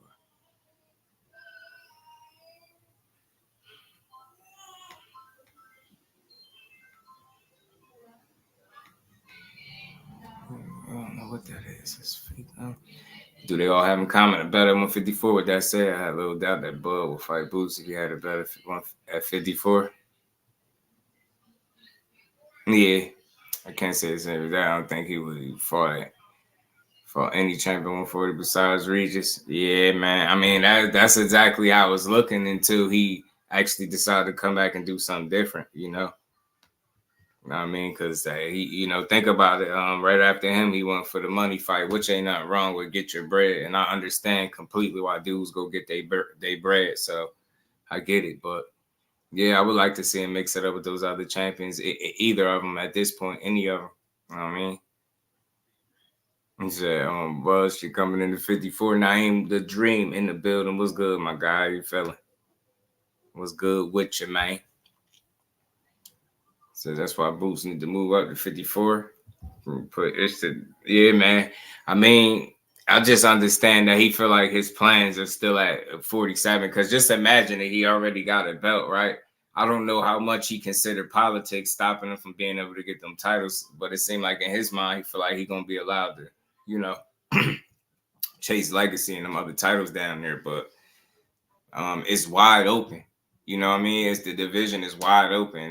54 like is wide open for the taking too. But I just think he feel like he got business down there first. You know what I mean? Spent so much time down there sacrificing and making these fights and making a weight. And now you got a title. You done defended the title now, right? So now you got these other titles that's going to be floating around probably after Saturday night. Because I don't see why Bud Crawford will hold on to anything after he complete his fight on Saturday. You know what I'm saying? Like I would assume shortly after we'd be hearing the rest of the titles are vacant. You know what I mean? But that's what Boots want, man. 147 is really his for the taking. You get what I'm saying? So I understand him wanting to, try to, chase the legacy down there. And for him, he not complaining about the opponents. He just want the guys that got the titles.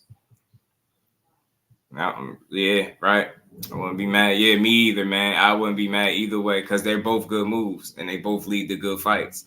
You know what I mean? It's dope to see a guy get what they want out of the boxing game, right? If he want legacy at 47 and he's in a position to do that, hell yeah, I want to see him get it. But you go up to 54, it's just going to be fun up there too. You know what I mean?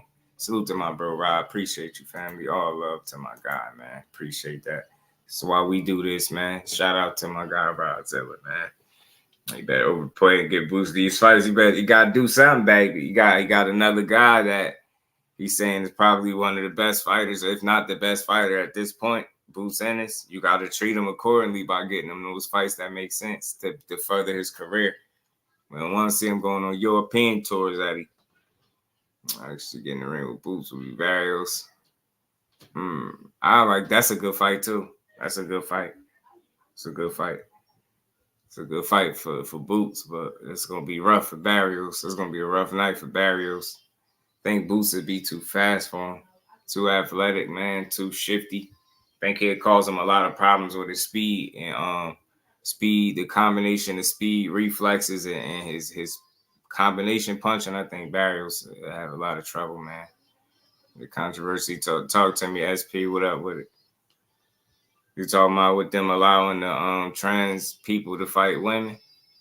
Because it is bogus. I mean, like I spoke on it briefly before you got in here. I just feel like at that point, it becomes very dangerous and you become blurring the lines with combat sports and you choosing, think about it. It's wrong on any level, but especially when it's combat sports, things that you can't play. And then we love the sport of boxing and they're essentially making a mockery out of it and they playing games. You get what I'm saying? And now they're not even considering the safety of the fighters. They're not considering the people that work their whole life to get to that point just to be in the ring with a person that used to be a man. It's tough. That's tough. And it's nothing fair about it. I don't care how they try to jazz it up. It's wild. Like the fact that it's happening, one part of me is really surprised. And then on the other end, I'm not. I mean, just look at the way stuff has been headed. So it helps further that agenda that people push, man. And it's unfortunate, but they the women are the ones that's going to suffer.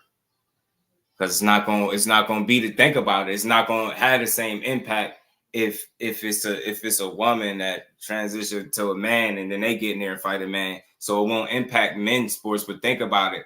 Women already fighting tooth and nail to be respected in this sport, right? They got their respect for sure, but it's still they deserve to be supported just as much as the men do, in my honest opinion. You know what I'm saying? And they get the shit end of the stick. And right now, that's exactly who getting the shit end of the stick in this situation. It's the women. The women are going to be impacted. Think about it again. Imagine you work your whole life to get to the Olympics or you get to that stage right before and they tell you got to go up against somebody that is not actually, you get what I'm saying? You worked your whole life for this. So that shit tough, man. It's tough. It's frustrating. And it's unfortunate that it's happening. That's why it makes me not tune in. It's hard to tune into that. You know what I mean? K calls it what it do, family. Marcus, shout out to my guy, man. Boxing needs a revamp, makeover, a record. I want no time around. Fight ends. When one guy succumbs, it change to a real ring, a circle, maybe uniform overall, just boots go bare. Nah, I think they want to keep the, I guess what you would say, maybe the integrity of the sport intact, right? You don't want it to look like it's already brutal enough, right? You don't want it to have even more of a barbaric look or feel to it than it already does have. And I think with the injuries and stuff that these fighters already sustain and the wear and tear and the damage, it'd be very risky to, like no time limits and things like that. You know what I mean? Her jaw was broken. Come on, man. See what I'm saying, bro? Like, come on, bro. Like, what they doing, man? Like, if there's no way you go to sleep at night and say, yeah, that's the right thing. That makes sense. There's no way. It ain't even about nobody in particular. Just that's not it. That don't make sense. That ain't cool. It's not a fair fight. That is not a fair fight. And you can look at it and see it that it's not. BVO was good with it, fam. That shit crazy, man. It's spooky, man. It's bogus work. But this is where we at, man. It's unfortunate, man. I hate it. I do hate it, man. I hate it. Yeah, they do. All of them. Every last one of them, Thomas. Under review right now. Matter of fact, hell with it. Just get him up out of here. Shit can him and revamp the whole joint. Money Brown in the building. What's good with it? Money, how you feeling? Yeah, revamp the whole joint. Get rid of it. I think sponsorships and things like that, I think it's a way for them to eat off it, but that, it still don't justify what they doing right now. It's tough, man, but shout out to them ladies, man. They deserve better than that. Boxing deserve better as a whole, especially them ladies. That's all I could really say. I ain't got to make it personal about any particular group of people, but I just know that no man, whatever you did, you don't belong in the ring fighting no woman. Combat sports, a sport that you can't play, that the damage is real that you take. You out here, woman out here got her jaw broke. Come on, man. Y'all crazy. Y'all is making a mockery out of the sport, to be perfectly honest with you. And it's spooky. It's getting spooky out here. You're right. Yeah, right, Miss Joette. I agree 1,000,000%. Your personal life is yours. Your personal choice is yours. But once you start bringing it into boxing, now you're impacting the sport that we watch.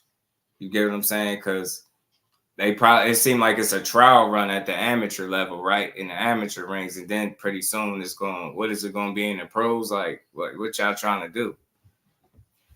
That shit is crazy, man. It's unfortunate, man. But hang in there, man. Boxing is weird, but hopefully that situation don't happen more than what we just seen, because we don't need to see it, bro. Boxing has already got enough of its issues.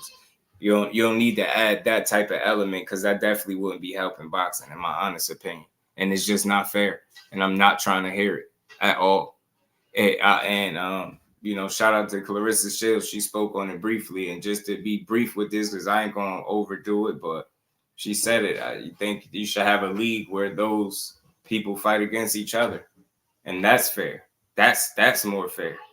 You get what I'm saying? They need their own personal league. Like, because, you know what I mean? Other than that, the playing field is not level. You know what I'm saying? And it's already tough enough for the women. So, and you already know how that go, Rude.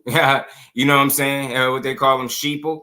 You already know how that go, Rude. You know what I mean? People worry about their bottom line, they bottom line, they dollars. You know what I mean? That bank account. They ain't about to open their mouth. They gon' some of them. Don't be surprised if people start coming out in favor of it. I'm telling you. Yeah, I know what you're saying, Zersha, but I think we came a long way from that. You get what I'm saying? I think it just would be way too many injuries. I think the overall quality of the sport would be impacted in a big way, in a negative way. You get what I'm saying? Because all that means is just more brutality, and it's already brutal enough. You know what I mean? So that's why I say I think it'll impact the overall quality of the sport if that people start 20 rounds, bare knuckles, like too many injuries, too many casualties, man. It just wouldn't be worth it. The sport would be in shambles, I think, if they went in that direction. It just wouldn't be smart.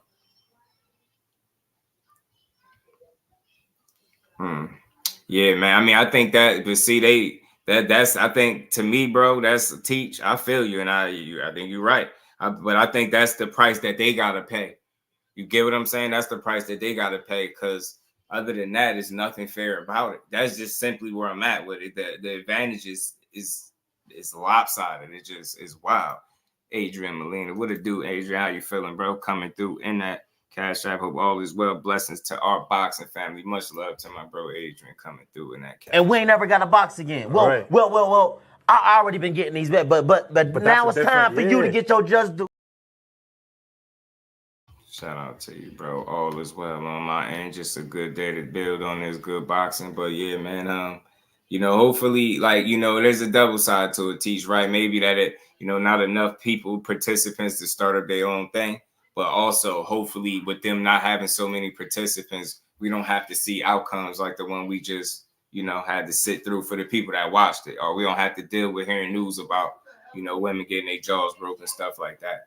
You know what I mean? Hopefully, this is going to be an isolated incident and nothing more, because I would hate to see it again. You know what I mean? Once is too many times for me. And that should be a prime example as to why it shouldn't be what it is. You know what I'm saying? Reap what it do, fan. Yeah, league of their own. Yeah, they still watch. I think so. But I just think at least then it's fair. That's the only reason I'm suggesting that. Because at least then it's everybody on that same type of time, same mentality. The playing field is pretty much leveled that way. You know what I'm saying? Other than that, you playing with people, like I said, that work their whole lives to get where they at. That shit ain't right. You know what I mean? Man, probably it is, right? And then that's why I say you already got somebody get their jaw broke. That's more than enough of an example as to why it don't need to happen. Like, what do you just imagine that? A person making it to be a champion, like in women's boxing? Like, what are we talking about? And then it makes me twice as mad because it singles out the women. It impacts them directly in a time where they really trying to, like I said, they fighting tooth and nail for everything they deserve in the sport to get the same type of recognition. I get it. The difference between men and women, it's a male-dominated sport, but that's exactly why something like this don't need to take shape, because if that impacts them, it's already a smaller pool of women. Like, you don't need that in the mix. You don't need that. That's not an element we need, bro. Like, ain't nobody supporting nobody champion. Like, come on, man. They taking it too far. Taking it too far. Signing petitions for all this other weird stuff, but they rocking that. You say, you want Clarissa's spot? You know what I'm saying? Like, imagine us rooting for that. You know what I'm saying? We probably could take the person at fault too that we seen, but that ain't the point. We don't want to see it. You know what I'm saying? So, you know what I mean, salute the bro for bringing it up. But, you know, I always try to keep it, you know, down the middle. That's not something I could ever be in support of. You know what I mean? And the damage that I think it could do to women's boxing if it exists on any larger scale, you know what I'm saying? If it grows to any degree, I don't see good coming out of that. I just don't see it. If you call her Clarissa, hey, we call her Rue, we call her Clarissa. Man, I can't even say what I was gonna say, man. You can't do that. I mean, you know, I hope that person, that individual doesn't do that. Yeah, man. Clarissa is the GOAT. I believe it. Yeah, right, Miss Joelle. So it's nothing, it's never nothing to prove there. There's never no reason for those two people to physically have to engage in combat, you know? But man, it's a strange world we living in, different times, man. But like I said, hopefully it don't get too out of hand, because I ain't interested in seeing not one fight. You know what I'm saying? Shout out to them ladies, man, that's out there getting it done, man. And, you know, prayers to the ones that's being impacted by this, especially the one that ended up where her jaw broke, which is wild. So, you know.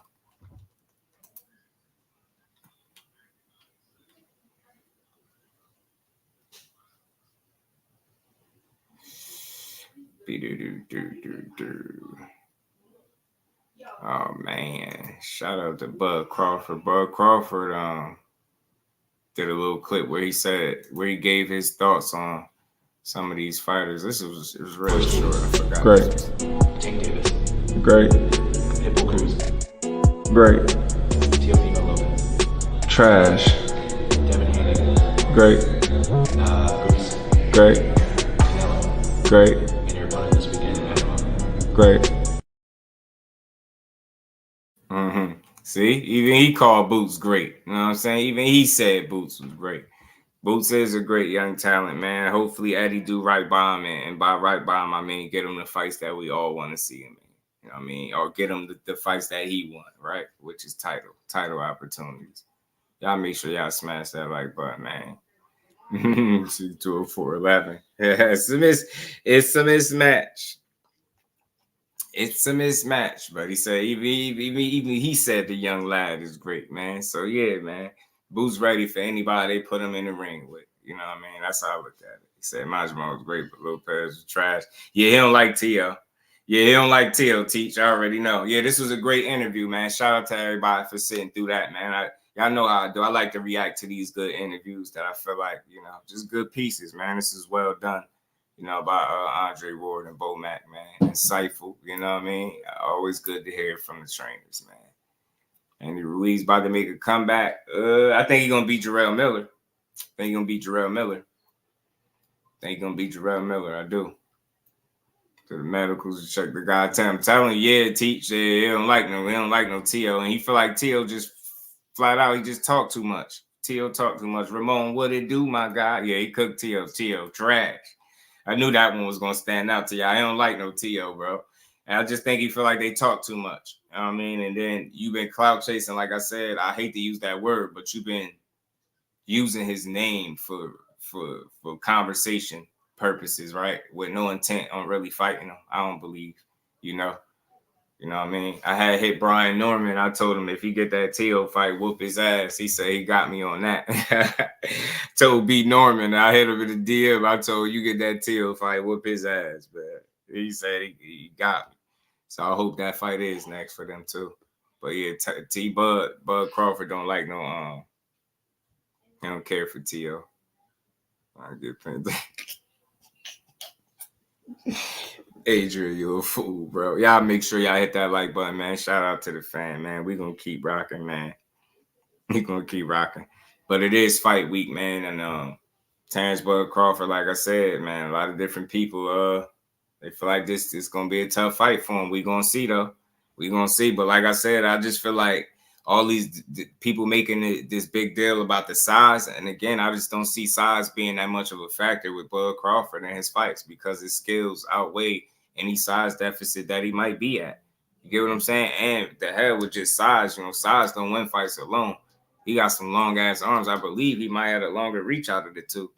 I mean, dude got some long ass arms, man. He know how to utilize them. So I don't know, man. I think this fight could get surgical for Bud down the stretch. You know what I'm saying? I think, Joel Diaz said by the 5th, 6th round, Madrimov could hurt Crawford. It's always possible. You know what I mean? I think he got the puncher's chance. I think he's strong for real, got a good punch. But he way too wild for me. Man, he's way too wild for me. He be throwing himself. His feet leaves the ground when he throw punches. I've seen him do this. Nah, nobody with those type of technical flaws and make those type of mistakes is beating Bud Crawford to me, because just because of the mistakes that you make alone that I've seen him make with consistency in the fights that's on film.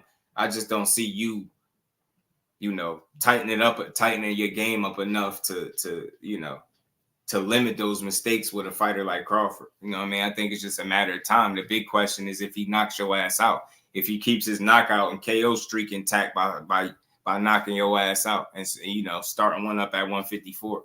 That's the question. Because like I said, man, that dude prepares to the best of his ability. I just don't think he's gonna be short on ideas in that ring. You get what I'm saying? And you loading up, you bringing punches from your grandmother basement, and nah, bro, hell no. That's gonna get you surgically picked apart. That's what I'm saying. That's what I'm looking to see. Like, I can't wait to see this fight. I'm glad it's Saturday to be right here, man. I just want to see how he's gonna look at 54, but I think it could get surgical against Madrimov. I don't think Father Time gonna be there. Like I said, Gertz, what's good, bro? I think he's gonna be fine. You know what I mean? I think he's gonna be fine going into this fight. He's stupid, yo. I watch him more. I want to watch him one of Madrimov fights. He definitely looks beatable. Yeah. To me, Damon, the technique, too much loading up technique. He could be a bit predictable. He only knows one way, really. That's coming forward. I haven't seen much of him fighting off the back foot like that, right? So you already know counter punching, gonna be on 1,000 in this fight. You already know how Bud coming with it. So again, the more aggressive he is, it might create some opportunities for him if he's smart, but it's also gonna create opportunities for Bud as well, and those are gonna be very telling. You know what I'm saying? Yeah, from a skill standpoint, I just don't think he's put together enough deep for the win. Like, you get what I'm saying? Jay Smith, what it do? Bud and 8, we trust. Right? I think he could. I think he could get him to 8, 10, get him out of there. It just all depend on, how his power is affecting this guy going up a weight class, right? Because if he's just right there, right on par where he was at. And again, it's not about power, it's punch placement. He has very, very good punch placement timing, which also leads to his counter punching being A1 like it is. So you got a deeper tool bag. He's more versatile. He actually can switch if he need to. I just don't see nobody with those type of flaws beating him. You know what I'm saying? Because I feel like mistakes are going to be made and they're going to be costly. You know what I'm saying? I don't see, he don't fight a clean enough fight for me to feel like you're going to be Bud. I'm not going, he's strong, but so you got Bud out here deadlifting 400 plus pounds in boots and jeans. Like, that dude is physically strong as hell. I think he's going to be fine. And you ain't never seen him get manhandled in there. So he'll be able to handle himself if the fight so happens to become physical for him. I think he'll be fine. Book me from God, I don't know. You're right. Shelton, what it do, fam? Crawford was 5.5. Reach advantage, do we? Dang. That's considerable. See, he gonna take advantage of that, bro. I believe he can really take advantage of that show. That could be, I always say height don't fight, but reach could teach, and you got the reach to pick him off. Madrimov getting specified. Yeah, he gonna get Kurt you wrong, bro. But yeah, he getting that ass tight. He getting his ass handed to him respectfully. You know what I'm saying? He's gonna take him. It's gonna be class in session. Bud gonna take him to school, man. Madrimov just don't got it. His specified is funny. I ain't gonna lie. He's specified. Yeah, dang. That's the first time I heard that one too, Kurt. But shout out to my guy EJ, man. He'll be back, man. You know what I mean? Big Fish should be back swimming in them, shark-infested waters, you know what I mean? Man down season to be back soon. Can't wait to see it too, though. Yeah, Gert's stupid, man. But shout out to EJ, man. Much love to him, man. But Spencer Fight is a funny one, man. That's fun. Just a little jokey joke, y'all. You know, we rocking with Spence all the way. You know what I mean? But yeah, man, Saturday, man, I'm looking forward to this. I'm looking forward to this card, these fights. But Crawford just gonna show you again why he the guy, man. That's what I think. And my question, really for real though, is he gonna stop this dude? So in the Eastern European fish this time, yeah, he about to fillet his ass, Reef. You know what I mean? About to fillet this fish. You know what I mean? Let's see if he stop. Let's see if he can stop him. You know, some people feel like he don't stop him. Some people feel like Majumov gonna stop him. So, you know what I mean?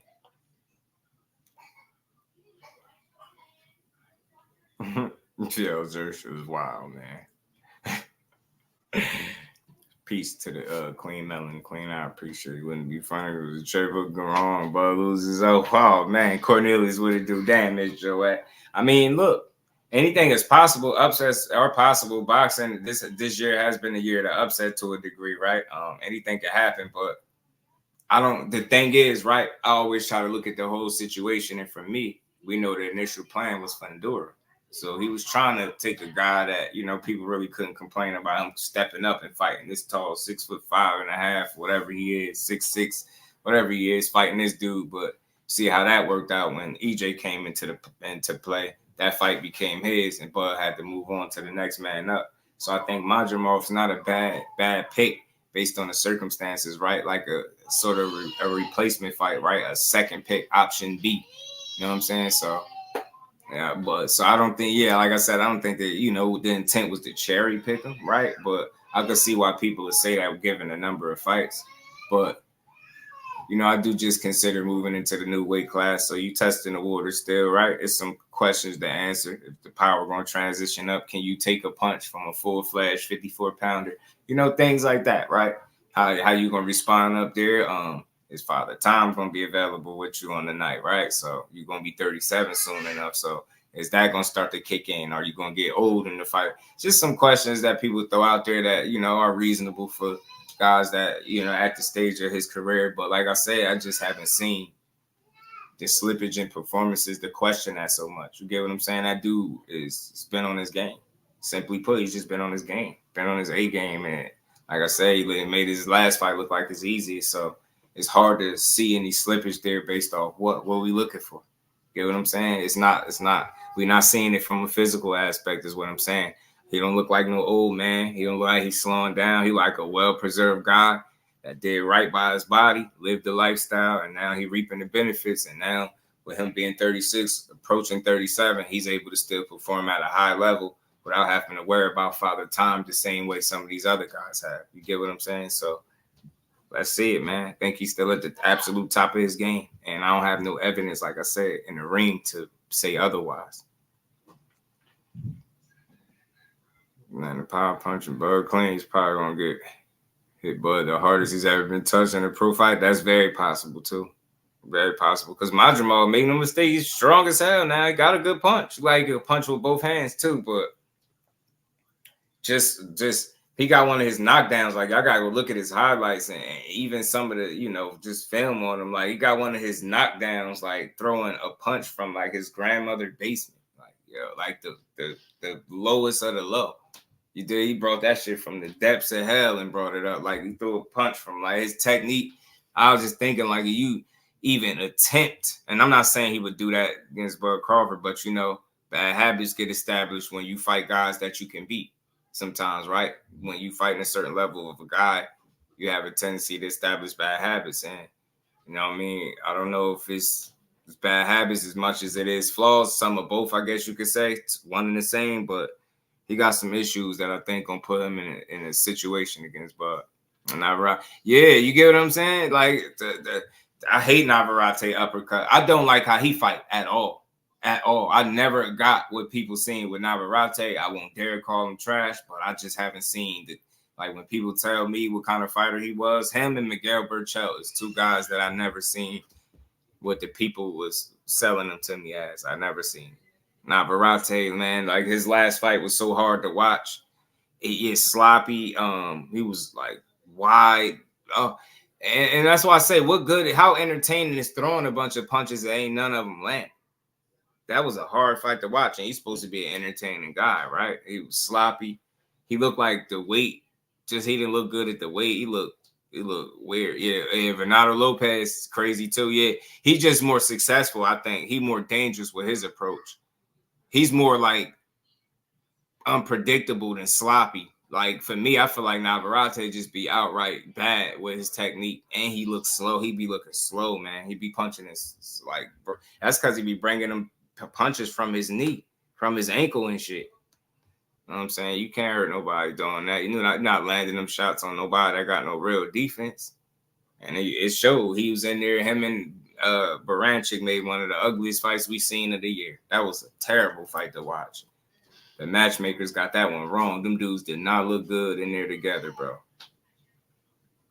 That is not something that I care to see.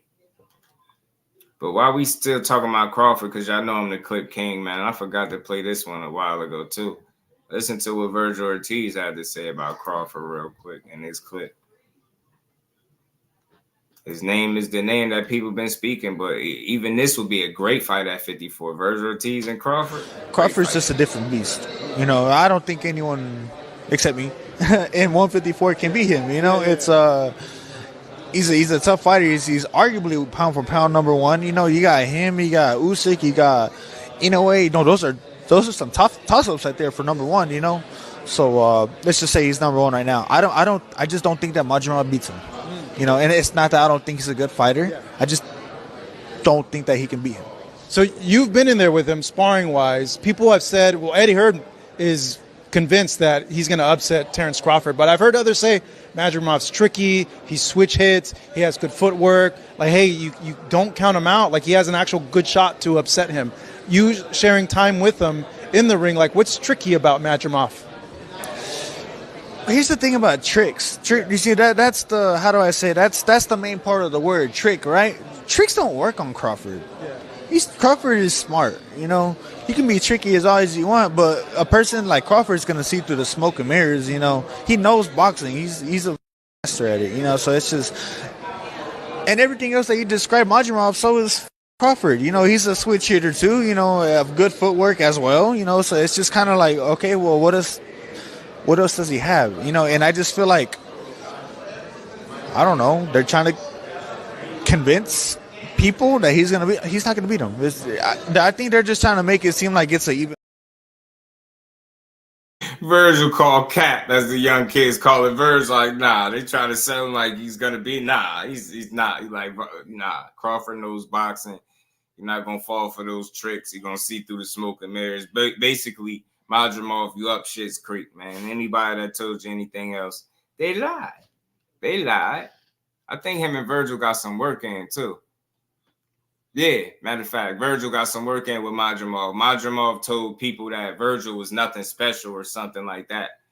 You know what I mean?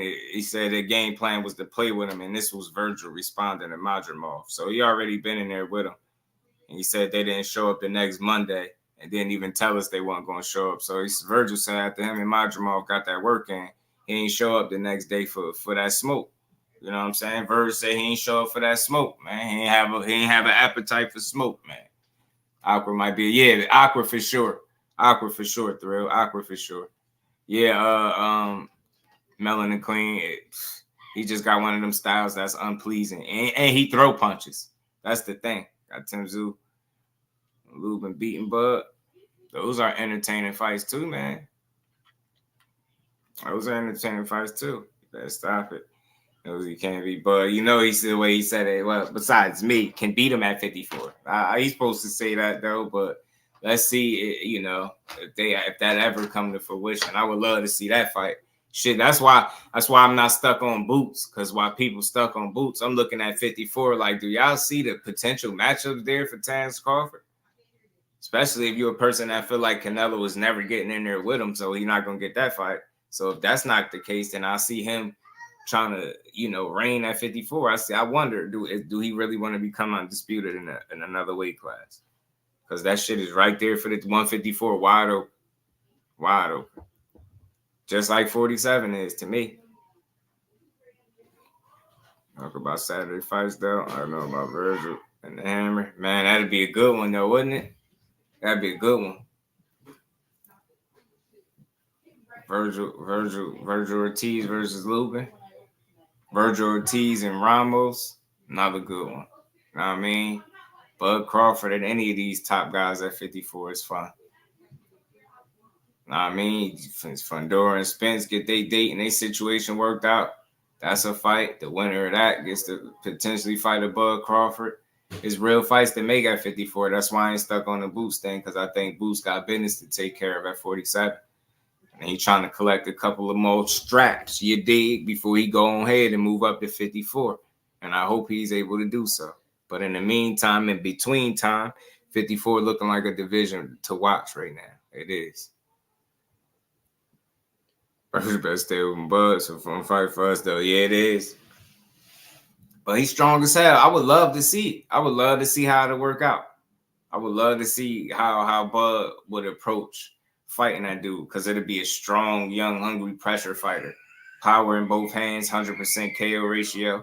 That's shit. That's every bit as exciting as a Boots fight in many cases. You get what I'm saying? Like you just never know. Virgil is a young, strong, determined young fighter. He gonna really try to fight. He only know one way is coming forward, trying to break you down. That should be fun to watch. But IQ versus a young pressure fighter like Virgil Ortiz, guy that just wanna, and he punch hard, man. Every damn punch. Man, Virgil versus Bud is a fight, man, a real one. Tim Zoo punch resistance was crazy versus Fundora. Yeah, that dude got a chin, don't he? I told people that that knockdown from Terrell Garcia was a flash knockdown. It was more of a balance thing, timing. He wasn't hurt. That dude got a chin. Yeah, Damon, it's loaded, man. 54 is it. Yeah, Boots and Virgil. Yeah. That's that low key D for the win, man. I think that's why all the focus went to Bud and EJ naturally for Boots, because of the situation with Virgil and how he ended up exiting 147, right? That was really his EJ, that was his Bud fight, if we being honest. Virgil Ortiz. We was kind of robbed of that opportunity, or that potential opportunity, when, Virgil Ortiz had to find his way out of that weight class for health reasons and stuff like that. So I still think it's a possibility, though, with Boots going up, for him and Virgil to fight. That's still a fight that gotta happen. Still a fight that gotta happen. Jayo Pataya. You like Jayo Pataya? Yeah, I like Tim Zoo too, though. Jerell Pataya doing his thing, but I like Tim Zoo. He grew on me, you know what I mean? I never disliked him, but he definitely grew on me just with performances and just being about that action, getting in there and fighting, man, and winning. Figuring it out in boxing and just improving from fight to fight. I like Tim Zoo. Virgil scared of Boots for some reason.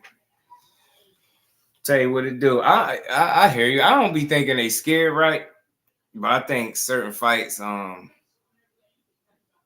people are like not that they're scared, but they ain't necessarily pressing the issue, right?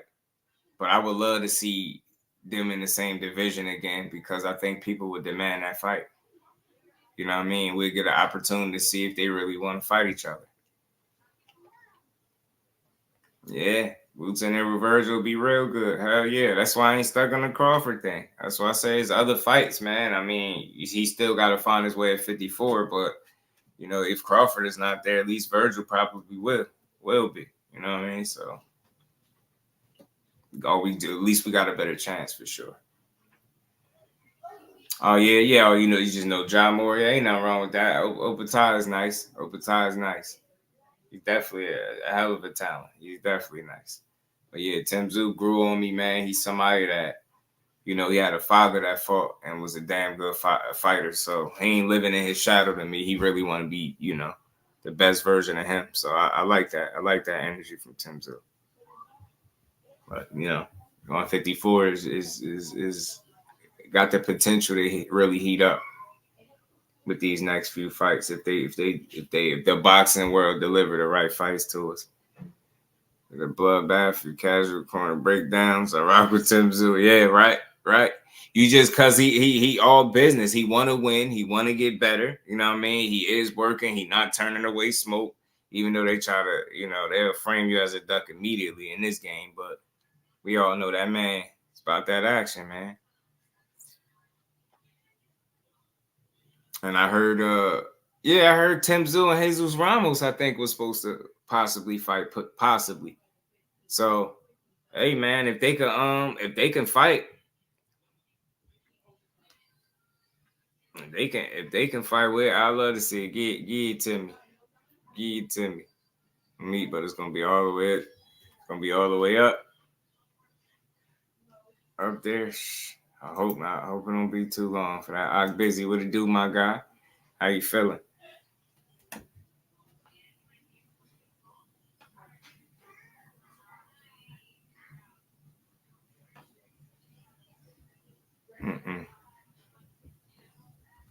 We'll see, man. We'll see. Because I tell you what, Tim Tszyu fighting Jesus Ramos, he really deserve even more respect. Finding a young, hungry lion up and coming.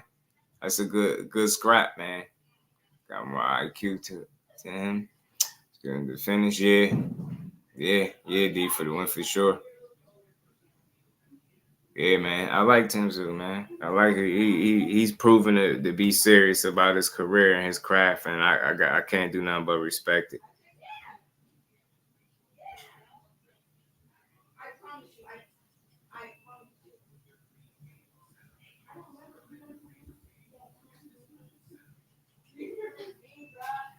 Y'all smash the like button for your bro, man. We're gonna keep rolling, man. I got a video too I wanted to get to from Roy Jones, where he kind of ranked the four kings. You know what I mean? He kind of ranked the four kings. I'm gonna pull that up.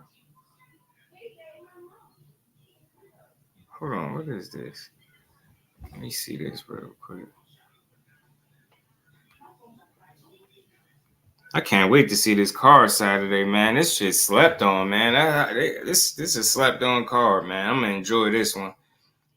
Big Baby Miller talk a lot of shit, man. Don't he talk a lot of shit? That dude talk a lot of shit. Everything about John was good with it, bro. He talk a lot, man. Bro, him and Jared Anderson got into a little back and forth. Hold on, real quick, y'all. Let me pull this up.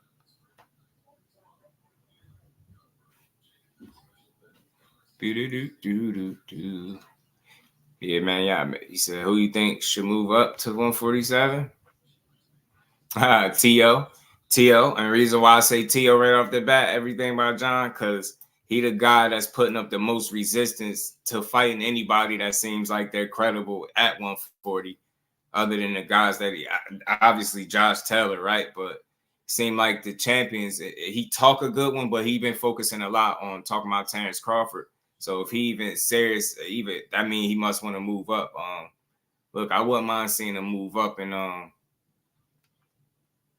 fight Brian Norman, how they said is a possibility anyway, right? I wouldn't mind seeing it at all. Because he talks so much. He talks so much, man. Dude talks so much. And he be talking reckless, too. He be talking reckless.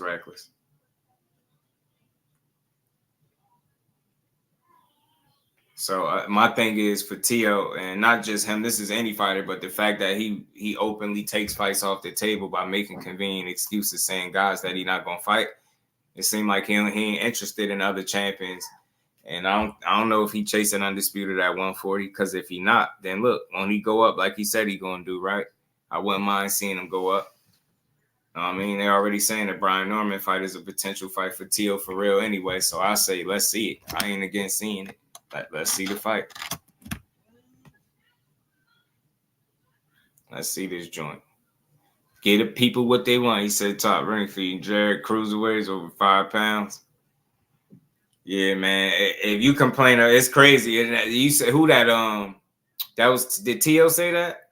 T.O. is a damn he's a character, dude.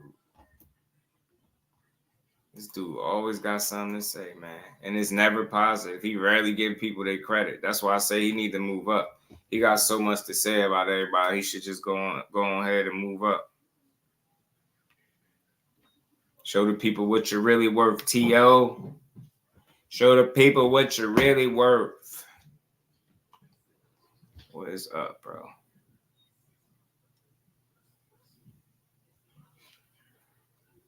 Boom, boom, boom, boom, boom. Jerell Miller said that. I'm trying to figure out why my phone is doing this. Now give me a second. I'm trying to pull this video up for y'all real quick. Cash Sports, the box historian in the building. What's good, my bro? How you feeling? What's good with you, man? Yeah, I'm trying to pull up this little back and forth between Jerell Miller and Big Baby. You know they need to fight for the name at some point. I swear, if it's any way, for any reason that should Jerell Miller get his hand raised Saturday over Andy Ruiz, he definitely should have to fight Big Baby Miller next, just off the name, for the name, Big Baby. And after he gets sparked, he should have to change his name because he talk a lot. I ain't mad at the talk, though. I ain't even mad at him, but he talk a lot. He talk a whole lot. He talk a whole lot. Got Andy Ruiz stopping Big Baby Miller. I mean, the possibility is definitely there. Definitely there. But I wonder how much him slimming down is going to affect him, whether that's helping or hurting him. You know what I'm saying? I wonder how much that's going to help or hurt. The fact that he lost that much weight. I think he lost, 40-something pounds, 42, 43 pounds, something to that effect, something in that ballpark. So he should be much better off. You know what I mean? He should be a lot better than he was. You know what I mean? All that weight ain't cool. And I said it, especially with him off whatever juice or whatever it is that he was on, with him off that stuff, he's just like a totally different guy. And I don't think he could afford to go in there wearing, 300 pounds and shit like that. So I think he desperately needed to lose weight. He said he did some things different. He said one of the big changes he made was running. And you would think that everybody would be doing road work in the sport of boxing, but for some reason he felt like he didn't have to do it, and he wasn't doing it, which is strange to me. It's crazy. Why the hell wouldn't you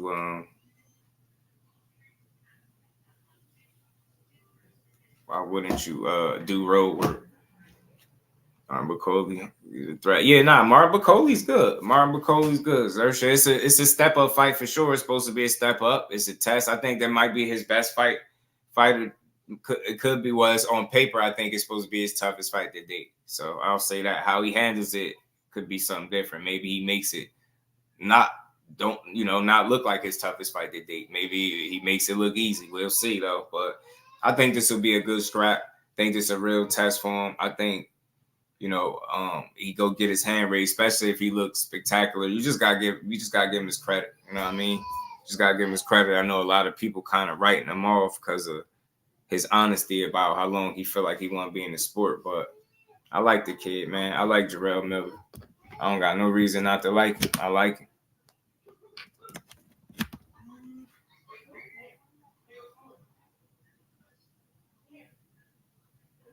Why is this shit not coming up, man? Miller ain't gonna get his ass kicked. Yeah, man. He ain't beating Big Baby, man. He ain't beating Big Baby. Yeah, man. If y'all ain't hit the like button, make sure y'all do. We gonna rock out for like another half hour. We ain't going nowhere until about another half hour. So we gonna keep building. I'm just trying to pull something up for y'all, but I'm having some issue getting my thing to come up. Let me figure it out.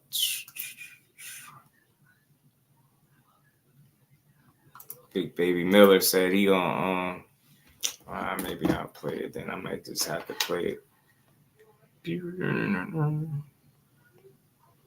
Big Baby Miller. Him and Jared Anderson had a little back and forth.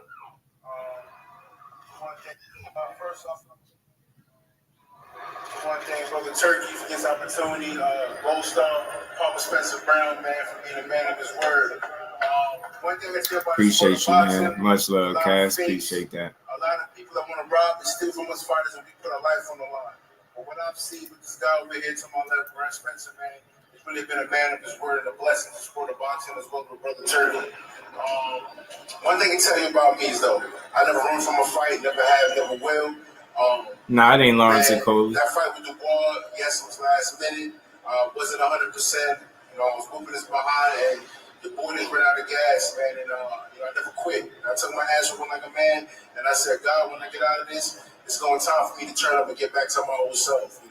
It's the first time I had a camp in 4.5 years at a camp that's dedicated to myself. You know, I had my coach Sosa with me. I had a whole Philly team, the Dungeon, Boozy, Ennis. You know, Coach Hearn, those guys really just put the pressure on my ass, man. And we just put the work in. And my Rain in Mike, peace, Queen. How you feeling? And coach, Right, Ant. we dropped 30 pounds like it was nothing, man. I work hard. Don't get it twisted. When I'm in that gym, I'm busting my ass.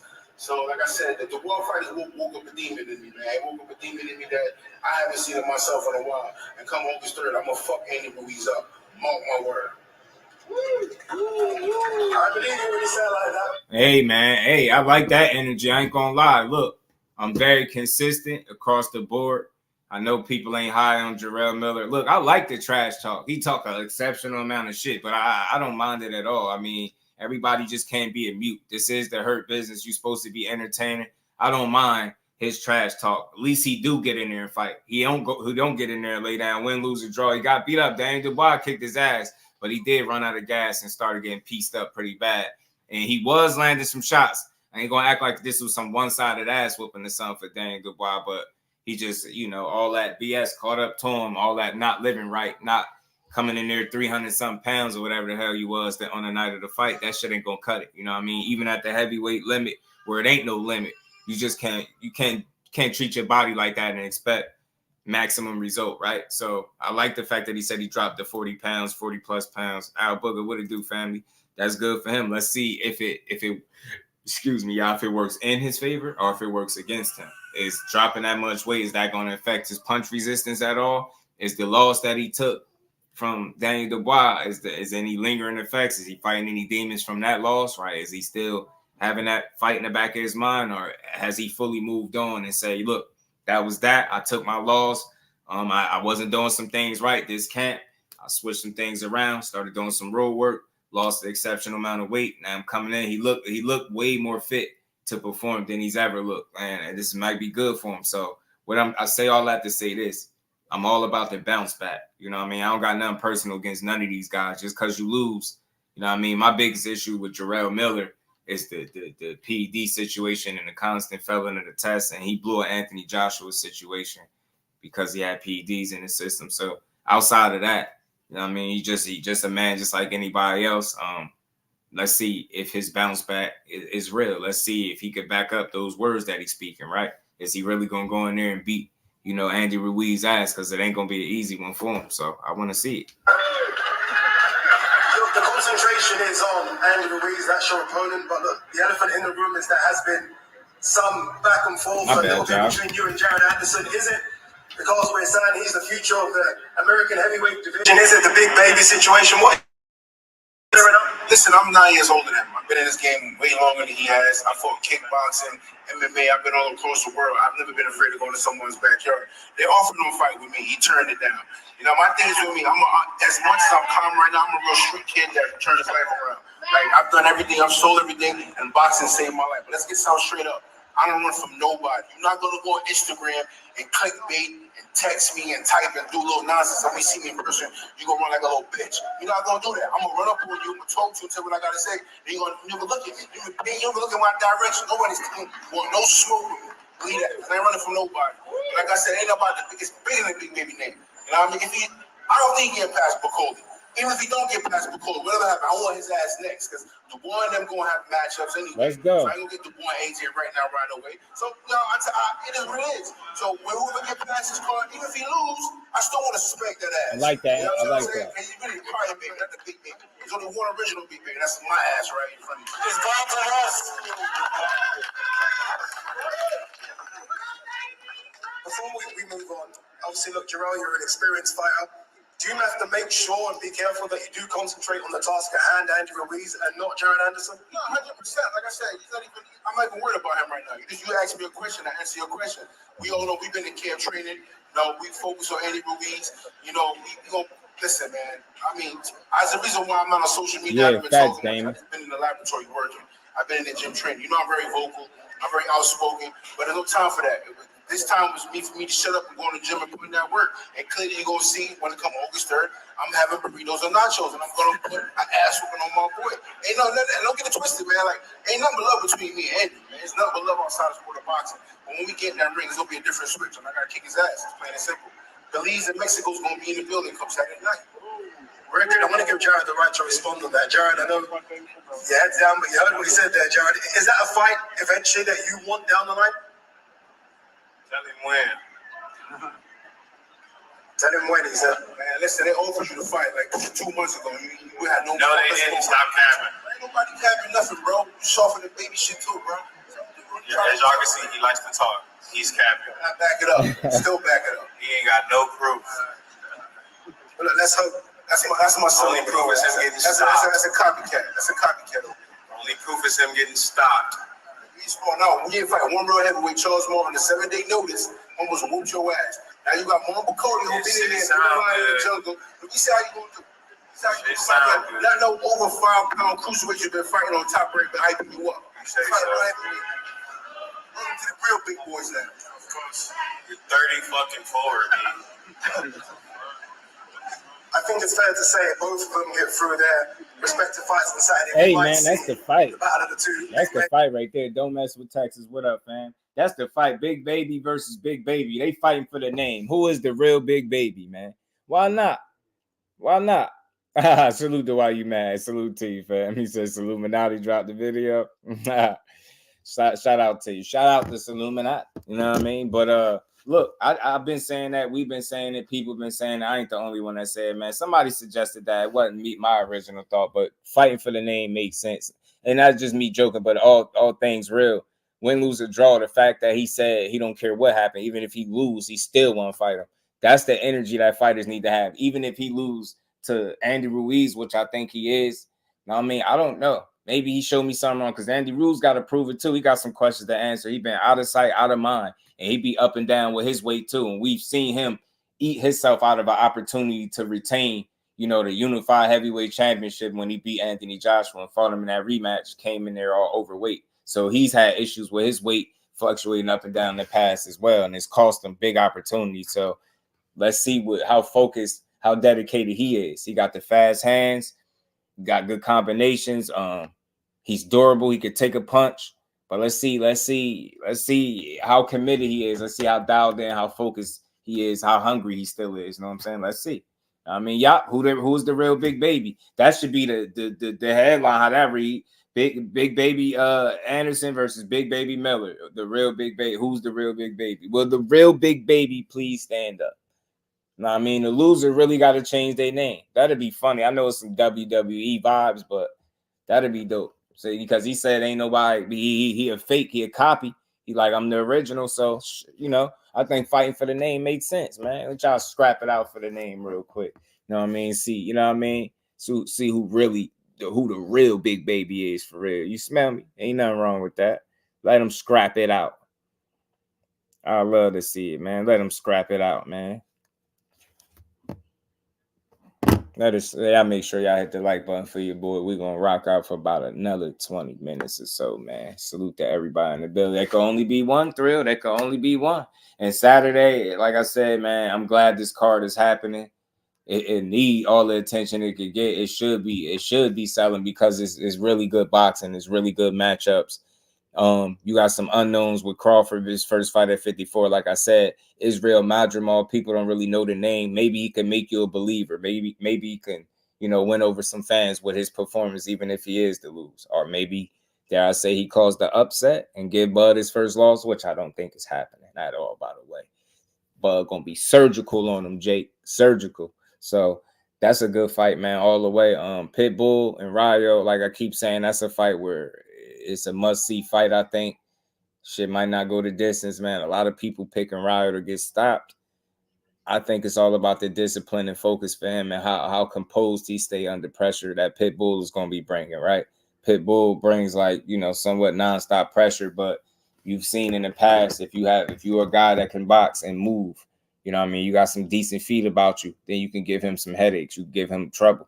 You know, Giovanni Cabrera in the most recent memory gave him fits, you know what I mean, with his movement and things like that and his consistency, boxing and moving. So, you know, Rayo's more of a puncher, more of a fighter, but he got to balance that out come fight night. He got to work on trying to control the pace of the fight and not let it get out of hand. He can't let Pitbull have his way, and you can't get bullied in the inside, and don't be lured into constantly exchanging. You get what I'm saying? That just wouldn't be smart. So don't be a fighter to your own detriment is what I'm saying. Fight when you need to fight, but most importantly, you know, the thing is to utilize your advantages over this dude and not try to fight fire with fire. Not saying you can't match him, but do the things in the ring that he can do at the level that you can do him, which I believe, you know, Ryo has more of an ability to stick to the boxing as well as mixing it up with the fight. And Pitbull is just going to come one way. It ain't no boxing match for him. Make no mistake about it. His whole life been a fight. And I keep saying the tortilla story because that always resonates with me. His buy is different. So that's a dude that's not going to come short on confidence or motivation. He don't need to be motivated. He don't need a certain opponent to get up for. When he in the ring, that's what he on. You know what I'm saying? He coming to fight. So his whole life been a fight. And his style is a fighting style. He's a fighter through and through. He coming to mix it up and slug it out. And he don't really care too much for nobody's boxing match, as I've been saying throughout the week. So I expect to see him bring pressure to Ryo and try to knock him out. That's only one way coming forward. He's not no ring wizard or nothing like that. He's not no fleet-footed guy. He's not no ring general. He's not gonna, you know, set a bunch of crazy traps and, you know what I mean? He's just coming forward and he coming to knock you out. He coming to let his hands go. He coming to hurt you. You know what I mean? His job is to hit you as hard as he absolutely can, and that's what he's gonna try to do. Yeah, he do. And I think that, and I don't think that's a gas tank issue or condition issue, Ace. I think because he put so much into those punches, he put everything into those punches. He has a tendency, a bad habit of loading up, missing badly, throwing himself off balance and things of that nature. He's done that in several fights. You get what I'm saying? So in an effort to bring that pressure. So that's what I believe Ryo, CJ, what it do, family? How you feeling? I believe that's what Ryo got to take advantage of, right? Like his over eagerness and willingness to engage and try to bring pressure, but it's not always educated pressure. Let's be honest. He could be a bit wild or barbaric to some degree with his approach. It's not always a cerebral approach with Pitbull and pressure. It's just physical. He coming right there to you, straight line, straight line, straight line. That's why I say you got some feet about you, some boxing ability. You turn them and you box them, and you don't stand in front of him, man. You keep turning that dude, you keep boxing him, and that's gonna give him the issues. And for Ryo, he has good punching power, so he can, you know what I mean? He can keep him honest in spots, but he has to be smart at the way he mix up his offense. You know, creativity, being creative in there wouldn't hurt. You get what I'm saying? You just don't want to get overly predictable against any fighter, but Pitbull, man, you want to unlock a couple keys early and stick to what's working. Box his ass, I'm telling you. And I know Ryo like to fight too, but he has to box in this fight. I ain't saying you can't fight him back, because you're going to have more than enough opportunities where you're going to have to do some fighting, I'm sure, with the pressure you're going to be bringing. But keep in mind, you have to remain composed, clear-headed, man. You got to see what's in front of you and pay attention to those wild looping-ass hooks and punches that he be throwing.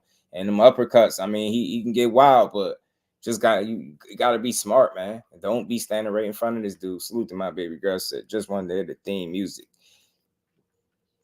You said, hold on. Why I can't see what you said right there.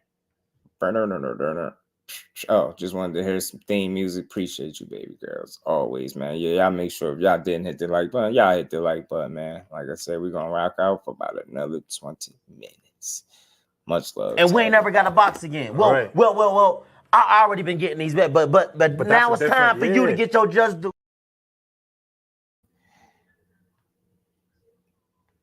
Shout out to everybody. Shout out to the baby girl in the super chat. Theme music, me, please. I got you. But yeah, so it's just all about being smart and composed. Stay disciplined under that pressure. You know what I mean? Don't panic, man. Don't get over anxious. Be patient. Create your openings. You get what I'm saying? And understand what this dude's weaknesses are. You get what I'm saying? Like, you understand what this dude's weaknesses are. So let's go just do marathon, man.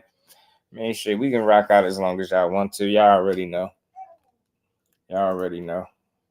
I mean, shit, you might as well, since you advocating the marathon, you know, I thought I might just drop that in there, you know, since we, no, but we gonna keep building for sure. But like I said, a lot of people count him out. It's Pitbull mania, Pitbull crazy. People going Pitbull crazy right now. Like I said, life for him has hit different since surviving Tank Davis. Like I said, it's like a lifetime story, y'all. Life after Tank Davis or surviving Tank Davis, the Pitbull story, the Pitbull Cruise story. Like that's what I hear. I'm get those vibes. So life after that has been good for him. What they said, he went up 100K followers, I think, after surviving Tank Davis, meaning he didn't get knocked out, but he still lost. You know, but people treated it like he won. So for him, in many ways, that was a win. Not getting knocked out by Tank Davis made him some way of a, you know, weird star in a way, right? So people look to watch him. Skills is not necessarily a strong suit. All fighters are skillful in their own right? But that's just he's a pressure guy. He come forward. He could be a bit wild. I don't want to say unpredictable because he is who he is, right? But that one dimension, as me and Dr. Boxing Talk was discussing the other day, is very effective for him. So, you know, although it makes him a bit limited, you know, he kind of makes up for some of what he lacked in skill with like determination, pressure, will, like his hunger. That dude really going in there to fight. He brave. He you know, he fearless in there. Get him saying he was in there with Tank Davis, bringing the fight the entire time. Now, granted, we given that he got compromised at a certain point in that fight, but even before that, you know, this dude as brave as they come. So he fearless in the ring. So that's gonna work in his favor too. But I'm interested to see the punch selection for Rayo. You know, how he established his game plan, how he looked to set things up, and how he stayed disciplined or remain composed under this pressure that he's going to be under. Because if he can manage the pressure that's going to be brought to him, he got this fight. I'm telling you, it's only going to get out of hand for him if he can't handle the pressure. You can't handle this smaller guy coming to you, trying to be in your chest, throwing them swim windmill hooks and wild shots and stuff like that from different, you know, angles and stuff.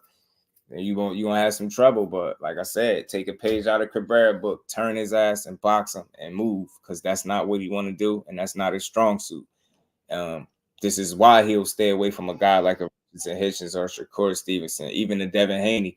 Those are not styles that are favorable to him. Those are guys that are more than capable of not only making him look bad, but, you know, beating him as well. And that's two negatives, like, especially with them wanting to keep riding that high. They want a fighter that has a style more suitable for him to look good and be successful, and dare I say, get a knockout. Rayo, although no sitting duck and no trash fighter by any stretch, we've seen him be knocked out before. So people just assuming that it's already written that he'll make it out of this fight with Pitbull. But I'm not so sure that. I'm not 100% sure that Pitbull just knocks him out.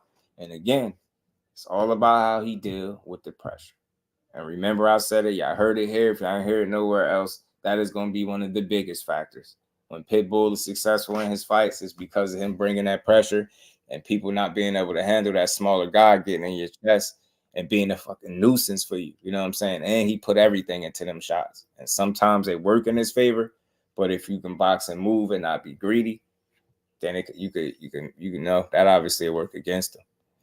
Thomas Hill, my guy, what's good with it, bro? How you feeling? Oh man, you know, just up here with the voice, letting the voice cook. I agree with you on the Pitbull, the Rayo fight. I think that Rayo has to stay composed. I mean, right? He can't buck or wilt underneath the pressure, and he's going to have to take advantage of punching while he's punching. Right. I mean, the only way that fight goes his way is that, like I said, cornerman. He clearly has the edge there. Mm-hmm. Like Robert Garcia is a fantastic corner. Mm-hmm. He's a great game planner and an excellent trainer. Who Pitbull got? Is it Silas? He don't got Silas, do we? Somebody else, I thought. I forget who's trainer, but I like Robert Garcia as a trainer in the corner. Absolutely. I have nothing but respect for him. I mean, year in and year out, he has great years. Right. You know, you can easily give him one of those awards. Because he has multiple carriers. Like, he has a real staple where he has fighters that they're out there and they're winning. Right. So, you know, he definitely knows what he's talking about. You guys hungry? Right. So we're gonna see. I mean, I think that has a chance to be a really good fight. A really, really good fight.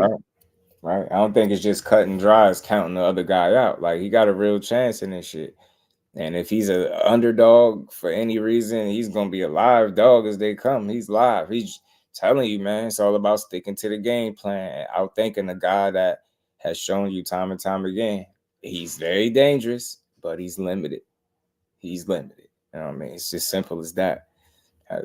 Yeah, has his father, doesn't he? Yeah, I believe definitely his pops in his corner. But I was thinking, I thought he had somebody more notable. I could be wrong though. I could be confusing him with somebody else. No. You could very well be right. I think there has been somebody to come in there and help him in his corner. Just up into really talking boxing. Like, sometimes I just don't even think to, pay attention to somebody's corner. But nowadays with these bills and these conversations, it adds an element to the conversation. Like, corners matter. You get what I'm saying? Like, you just heard about Bud Crawford's trainer in BoMac speaking about the three-headed monster, as he liked to call it. And I know I'm not tripping, and the only one that was hearing people make jokes about how many people hands he got helping him. He can't do nothing. He got this one to hold the pads, this one to do this. But that's actually very smart, because boxing is a sport where it's already lonely. But if you got a team of people that help you take on different tasks and add different elements and bring something different to the fighter, that's a win.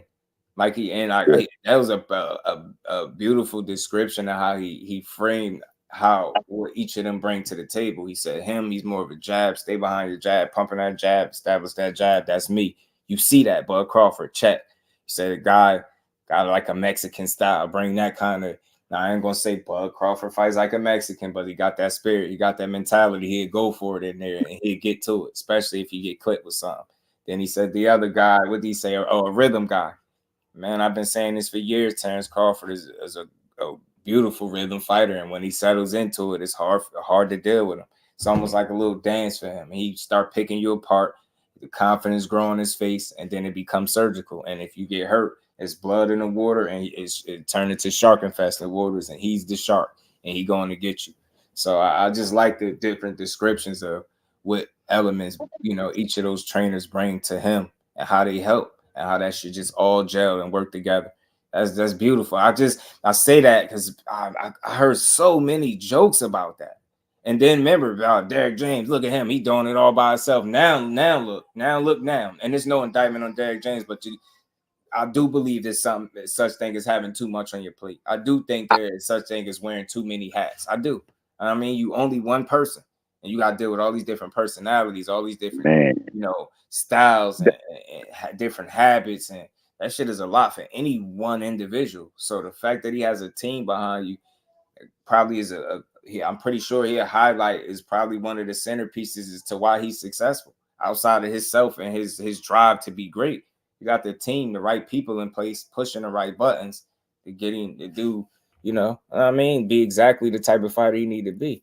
So I love it, man. That's spot on. That's spot on. On top of that, like you said, man, dealing with those different attitudes, characteristics and things like that, man, that could be a little bit pushing and taxing on you as well. If it's by yourself, man, because you're gonna look at it differently because you gotta take it all in by yourself. I mean, I think a lot of times, man, as with our culture, man, and I'm sorry to say, we hate on what don't look ideal. So your boy don't look ideal, and then on top of that, you got the way that Crawford handles and carries himself. It's not friendly to the people who want to be friendly to him. So they already formulate an opinion on him, and then you got BoMac looking like how he looks, and they'll go to his record and things like that and speak. But man, what you got to see is like some people can actually see the game plan, and he definitely sees the game plan. And like you said, he has other people in there that's helping him and doing what's necessary to tweak whatever he might be missing.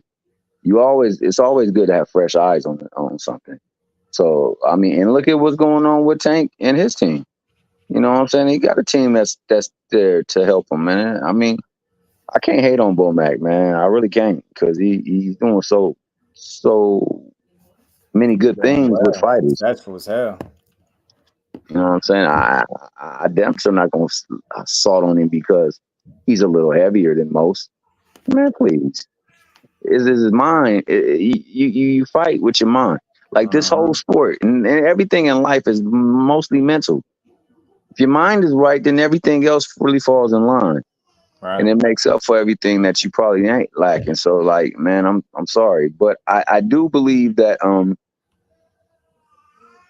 with BoMac, you get honesty, and that's the one thing that you can't take away from him. Like, he's honest with his people.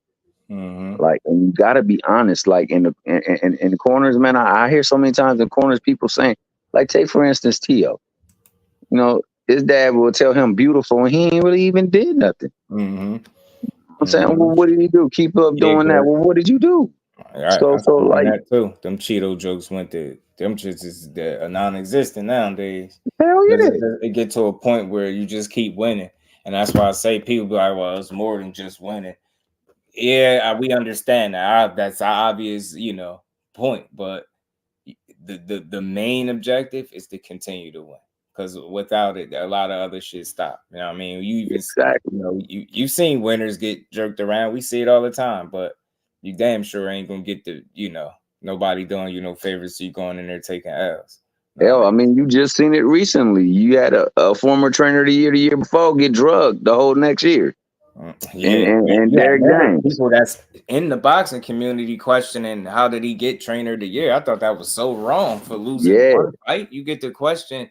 So he didn't get trainer of the year all in one fight. That was a process of work. And then he got recognized. I thought it was very fitting. I don't think losing a fight makes you question the success you had. That's hard. I was like, yo, we too tough on the people when they lose, and that's why I can't do that. That's why I'm gonna keep fighting that good fight. These dudes need to be bigged up. Listen, when you get in there and fight the fight that I asked you for, and you lose, so be it. You know what I mean? We're gonna have a conversation, but I'm gonna salute you.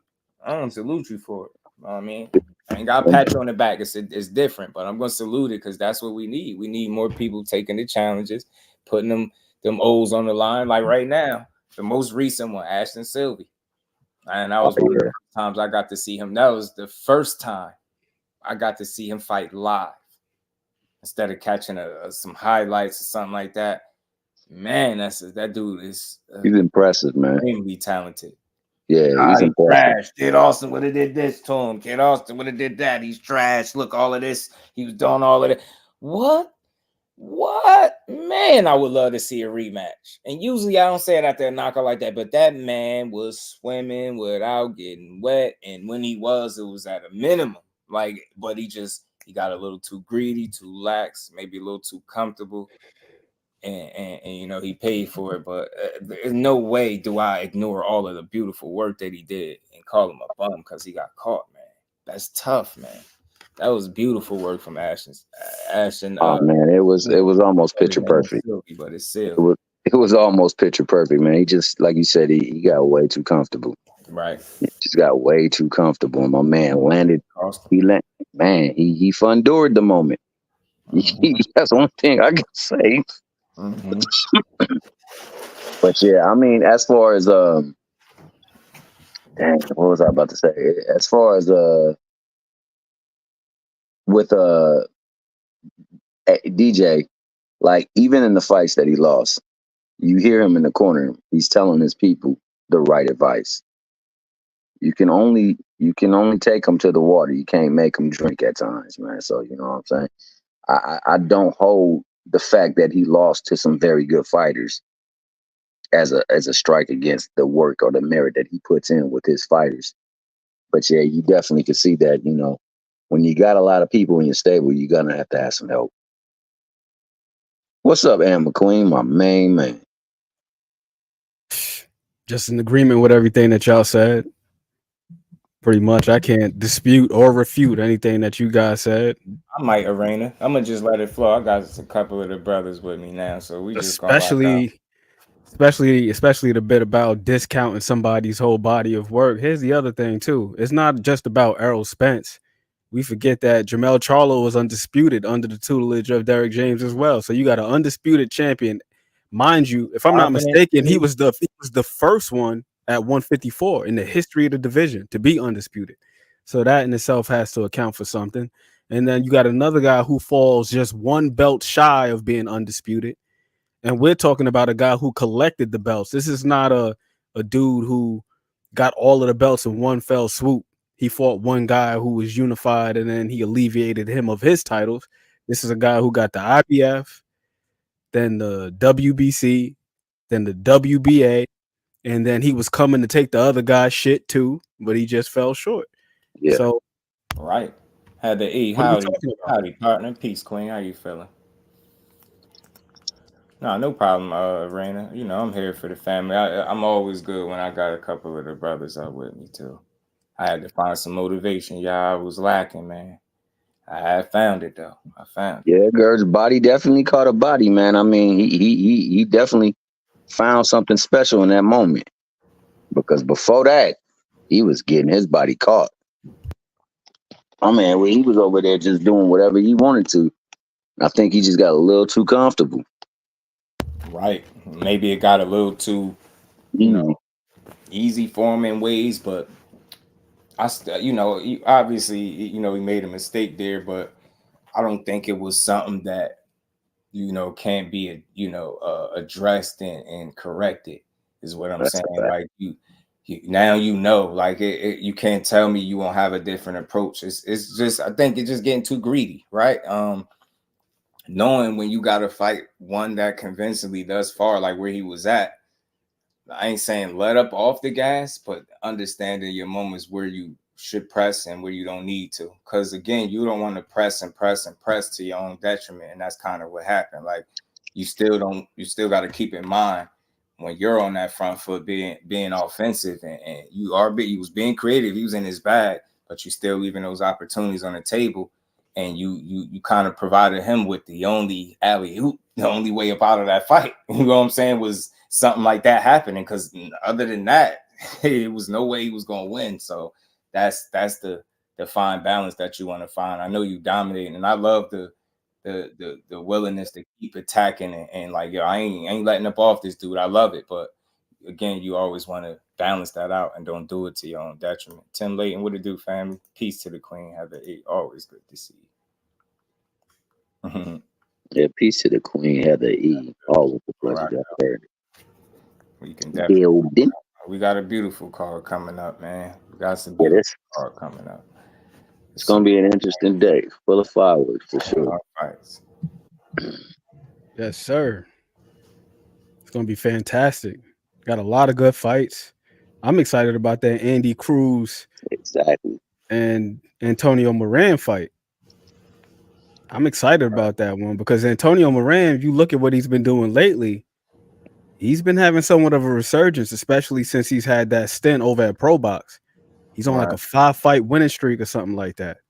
Appreciate that, Kershaw. Much love.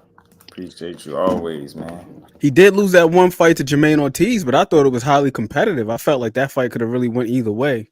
Which one? Antonio Moran with Jermaine Ortiz. Did you see that one? Yeah, hell yeah. That fight was competitive, bro. I looked at Jermaine Ortiz. I was like, bro, what is you on or not on? Because this fight way too close. Hell yeah, that's the fight let dude hang around way too much. I just thought he was too nice. It almost made me feel like when Linares fought Catterall, or should I say when Catterall fought Linares. It's just like you kind of respected him. I had that feel like he was the guy that he used to be. He ain't that no more, bro. Press is like that's a guy you gotta go for him, man. He been getting but that's what I'm saying. He only got stopped once. Moran only got stopped. He got knocked out. What was his name? Linares. Oh, Linares. Yeah. Linares. Like I felt like he was just too economical with his pro. He was just too, going through the motions. I just didn't feel like he wanted to get to that dude the way I think he could have. But maybe it's a style thing. Maybe that's what I believed it was. I thought it was the matchup itself because you look at a guy like Josh Taylor. Despite him being a large man for the division, he doesn't necessarily fight with his size. Not as far as dictating range. He's a guy that likes to get in close. Yeah. So with him, he's super heavy on the front foot, pressing in, and you can kind of just pot shot him, jab him, move around, and then try to catch him while he's making his entrance. But Linares is another guy where he'll stay out there at long range or even mid range and utilize those straight punches. And he's still got very fast hands, and he's got some thump of his own. So I think that's probably what had Catterall just a tad bit apprehensive. The fact that he's still and Linares is another guy too. When you look at him, like the way he's built, he's got some pretty damn good reach on top of the hand speed and everything like that. Now, the one thing with him is his durability, because we've seen him get knocked out several times. He's kind of like an Amir Khan type of guy in that respect. Where you got some questions about the chin, but outside of that, the talent, the hand speed, the power, everything else is pretty solid all the way around. So I just think that stylistically it was probably a little bit more difficult for Catterall to fight the same type of fight that he typically does, because Linares fights in a somewhat similar fashion to what he does. So yeah, but back to Moran. You look at his stint that he's had over at Pro Box, he's been stringing some quality fights together. In his most recent one, he got a very sensational knockout over Romero Duno, who's also been in there with some tough competition. He's been in there with Ryan Garcia, Frank Martin, and a couple of other notable guys. So it's two guys who are, the respective, the classic B-side guys. But Moran, he's really been, I don't know, he's just been looking sharper and sharper as of late. It's people that's why I could respect the fighter even in defeat. It's how you lose. To me, it's who you lose to and how you lose, more importantly. How you come back. People like that don't give up on themselves, keep pushing, keep finding a reason to get up and get in that ring. I could respect it, and that's probably why he got some of the results. Because you think about it, took a bad knockout. We talking about Moran when he got Haney called, and that was remember the graphic where they had his head spinning. That was bad. So the fact that he could bounce back from that, it's a prime example, bro. You just can't quit on yourself, man. Block out the newest, keep fighting, man. Losses is gonna happen, especially when you in there with quality opposition. It's just what it is. That's why I say the win or the loss is not important as the fight and the support that I'm gonna make sure I give to the fighter, even in defeat, man. Because I feel like that's a big mental part of why we don't see certain fights. You get what I'm saying? You hear Baby doing the back cutting up. 1000%, Just. And with Moran, if you look at the guys that he's lost to, and I think this is also very important, and I believe that it's the true marking of a quality, and I don't want to call him a gatekeeper, but to me, I always look at guys who are gatekeepers. I don't look at it in a negative way, but these guys are sort of like the litmus test, as time tends to prove, that there's a certain level that you got to be on in order to beat these guys. Like Antonio Moran, you look at his resume, he hasn't lost to anybody he wasn't supposed to lose to. Like, I'm going to read off his losses. He lost to Jose Pedraza, who was at the time the only person that Pedraza had lost to at that time was Tank. He was 23-1. He lost to Devin Haney, who was 21-0 at the time. He lost to Arnold Barbosa Jr., who was 25-0. Still undefeated, you know what I'm saying? And he lost to Jermaine Ortiz. That was his last loss, Jermaine Ortiz. Right. All good, all quality to me. That's why I say it's who you lose to too. Sometimes we look at them records, or we look at one loss, but that's the one Haney knocked out. Haney knocked him out. He ain't shit. Haney don't even get knockouts. We start like just factoring in shit that really don't matter. That fight is that fight. This dude moved on since then. He got a whole nother training camp, different opponent, objective to win it. He always in there trying to win. I ain't never seen him come in a fight and then try to win it. So, I mean, for him to get his head spun like that and still be at it, man, I respect the hell out of his grind. Definitely, for sure. So, Oh yeah. Oh man, that matters. You gotta, you ever go look at some of these dudes' resumes and you see how many tough guys that they fought back at that.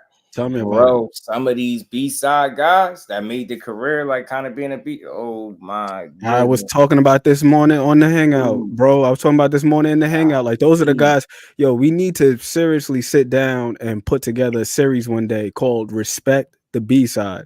Because the point that you just made, I had that same I went on a damn tangent about this earlier. Mm-hmm. Like we talk about, yo, we need to see so and so fight so and so, Right? Right? Like we need to see Tank and Shakur. We need to see Teofimo and this guy.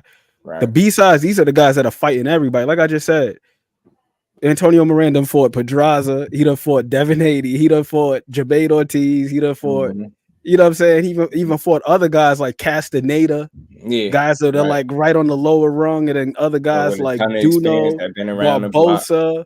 Yeah. You know what I'm saying? Yeah. Emmanuel Lopez. Like this dude has been fighting some damn and good. Giving a couple of those dudes in those fights, good fights, especially more recently, you know, in recent memory, Jermaine Ortiz, like you said. So, yeah, right. Man. If you just look at the resume and just say, "Oh, he lost to Jermaine Ortiz," and you be like, "Oh, his bum ass just lost to Jermaine Ortiz." But if it's like you or I, where we actually saw the fight, and you like, hold on, like this was a close fight. It was a very close fight. It's a lazy approach, and it limits the discussion because you're already writing a guy off. Like, and again, I'm really big on the name of my channel and giving people their just due instead of taking from them. Like, this shit is not easy, bro. Some of these dudes be getting put through the ringer. Who was one of the B-side guys? What was his name? Deshaun Johnson or something like that? I think it was Deshaun Johnson. If I gotta see if it's him. We here now. I'm gonna try to find it. If it's him, you see some of the people that he fought, like his record is crazy, but the names that he had to fight was wild. Like he just made a career, I'm guessing, being like a B-side dude.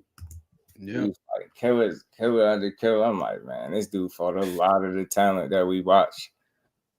You got quite a few of them guys like that, man. Shout out to Gabriel Rosado out of Philadelphia. He's another dude. When you look at the guys that he fought, it's like, damn. It's like if a check is presented and a contract is presented, this dude is taking the fight. He don't give a shit who it is. He's fighting any and everybody, turning down no smoke. This dude, it was Deshaun Johnson. This dude's record is 22-24 with 3 draws with 7 wins by knockout. He's been stopped 4 times. This dude fought a ton of people, bro, that we know. Like, he fought a guy, Michael Anderson. I remember that guy early on in his career. I forgot what happened to him. I think he took a bad loss or something, but he was 2-0. That was early in his career. As he went on, man, some of these names up in here that he fought was crazy. He fought the dude Mike Anderson again. That's what type of dude he was. He even running back, giving people run backs. Daquan Arnett, 7-0. Glenn Tapia, 15-0. Jermell Charles. This man, in a 3-fight span, fought Daquan Arnett, 7-0. Then he turned around, fought Glenn Tapia, 15-0. Then he turned around, fought Jermell Charlo, who was 18-0. Nobody stopped him. All decisions. Udell Johnson, he fought. Adam Trupish, I don't know him, but he was 11-0. J-Rock, he fought at 11-0-1. I mean, like Joshua Clottey, he fought. You get what I'm saying? Dominique Wade, who was 13-0. Luis Arias, 8-0. Luis Rosa was 10-1, but still another good fighter. Jesus Velasquez, 14-0. All these undefeated fighters he fought. Sergio Mora, Mike Gravansky. Man, I remember him. Garansky, if I'm saying it, Garansky. My guy was getting ran through the gauntlet. It's like if the guy is if he's undefeated or the guy's got one loss or something like that, hey, throw him in there with this dude. I'm not even done. Jesse Hart, bro. Jesse Hart, 19-0. Then he fought Jalen Love, who was 22-1 at the time. Man, Aaron Coley, I know that guy. Peter Quillen, 32-1-1. Come on, Sergey Derevyanchenko, 11-0. You talking about getting put through the ring? His last fight was in 2022. He fought a 21-1-1 guy, Winfred Harris Jr. Like, man, you want to talk about being put through the gauntlet? This dude had to fight everybody. Man, that's crazy. All them undefeated fighters and ones that we know. You know what I mean? I remember I seen when Glenn Tapia got ruined in real time. That shit was a crazy fight because he started off hot. He was beating my man Kirkland up. He was hitting him with everything early. I'm like, bro, move out the way of a punch. Man, buddy ass slowed down. Kirkland started working. Man, he started going to work on Buddy. Gave him that first knockout. It was like, it was all shaky since then. Glenn Tapia. That was one thing about James, man. The Mandingo Warrior. He was going to be in some hellified shape when he was with Ian Wolf. And I still remember that interview. That's one of my favorite interviews of all time, like of any industry or medium. That interview that she gave after the Canelo fight, and she's like, I didn't want to see James like that. Right. And she was talking about the stuff that she would have him doing. That's why he was in crazy shape like that. And you seen some of the training footage. It was ridiculous. Yeah, she was old school. Old school ain't even a word. Her training methods were borderline barbaric. And the way she was talking to him like a damn drill sergeant, cursing him out. She was like, would you rather me talk to you like shit, or would you rather be on your back with your nuts in the air? Which one would you rather have? Real as they come, bro. Real as they Hell come. yeah. Couldn't ask for something different, something better. She meant what she said, and she wanted the best for you too. All that was because she wanted the most out of you. I mean, so I appreciate it. And Wolf, damn, a star in her own right, you know. Matter of fact, speaking of Ann Wolf, but how many people were scared of her and did not really fight her? Oh, big right hand! 1 punch! That is it! Forget about setting up this punch. Poor Vonda Ward. Right on the chin. As accurate and as powerful. she was undefeated and like 5? Something like that. I don't know. I'm not even sure if she got knocked out again in her career. I gotta go back and look, but that was ridiculous right there. Like, no woman should be punching like that. Sleep, man, she was administering melatonin. I'm telling you, bro. Instant shot of melatonin and PM medicine. I'm telling you, bro. That shit was crazy, man. Okay, fights were so questionable. Which one? Like, what happened? That was her only loss. In real time. Yeah. Vonda Ward, that was her only loss. And she was yeah. And she played college basketball too, Vonda Ward. She played at Tennessee, so talented woman, man. For sure, right. And they get blasted like that, bro, man. Only time she lost. She was something special, man. I'm telling you, man. She had that clean you up, man. She get you out of there, man. That shit, her backstory is crazy too. Backstory crazy. Just how she got into boxing, being in the emergency room after being attacked or something like that. Like, she was a victim of physical abuse, and she's in the damn emergency room, and I want to say it was like Christy Martin or somebody like that was on the TV. She was like, she didn't even know that woman could box. Right after that, she just started boxing. Backstories is crazy, and then you stick with it. You find somebody that's willing to really take you serious and have faith in you, give you that chance, and then you take it and run with it. And that she did. Oh yeah. There's a lot of tenacity too, man. A very tenacious person. Yeah, for sure. I heard y'all talking about Pitbull and Ryo. One thing I want to see Ryo do is what's my guy's name? Liam Parrow. I want to see him attempt to implement some of what Parrow did with what's my guy's name? Subriel Matias. Right. Like, you don't got to move too much, but when the guy's coming forward like that with that high guard, and then he got it tucked all the way like this, just pin him up, frame him up sometimes, land a couple shots, get the hell out the way, rinse, wash, repeat. That shit has openings. It has leaks all up in it. Like, you just got to be patient and see what's in front of you, bro. No panicking. Like, you got to remain composed because you're going to bring pressure, but he got to be in position to really be effective. Pitbull needs certain looks to get the shots off that he want to get off. If you're not available, you make that a very tough task for him. I mean, always easier said than done, but very doable. Fate, what it do, bro? You said Andre Ward done called out Jake, did he? He got to use them damn what's the names, man. He got to use them straight punches. Pitbull does, because he got a solid little jab. He just don't use it. Pitbull limits himself. Yeah, he limits himself. Yeah, it's ridiculous. Just his hunger is just different, man. That man, like, look, man, if this shit don't work, then it just don't work. But this is how I'm coming at you, bro. I'm going straight at you, and can you deal with it? You can't. Yeah, I'm getting you out of there. I'm gonna beat your ass. So if you can, then it's gonna be a rough night for us both. I saw an excerpt of his media workout, and he was throwing some jabs in there. But let's see if he actually does it when he gets to the ring, because all that stuff looks good in the media workout. Then you get to the ring and you abandon everything that you. Right. And that's what Ryo got to take advantage of. If that dude doesn't plan to utilize his jab with consistency, take advantage. He's gonna come behind that high tight guard. That's how he fight. Haven't seen him do anything different. Take advantage of that shit. Take advantage, man. There's holes in it, and again, it's all about not being available and not giving him the looks he wants. Certain fighters, man, I noticed that you're not right there in range or right, where they're comfortable, you could make them look bad. You know what I'm saying? He's a guy that some consistent, smart movement gives him fits. And like you said, don't overdo it though. Like Cabrera did a very good job in there with him, but that same thing, it worked well because you're in there with a much smaller guy, shorter arms, all that stuff. Now you the Peta, and you doing that I call it just an excessive movement. It's almost like you fighting a bit nervous. You get what I'm saying? That you can't sustain that, especially if you get caught with shots. And you seen how quick them body shots caught up to him fast. I was like, I see the movement, I see the plan.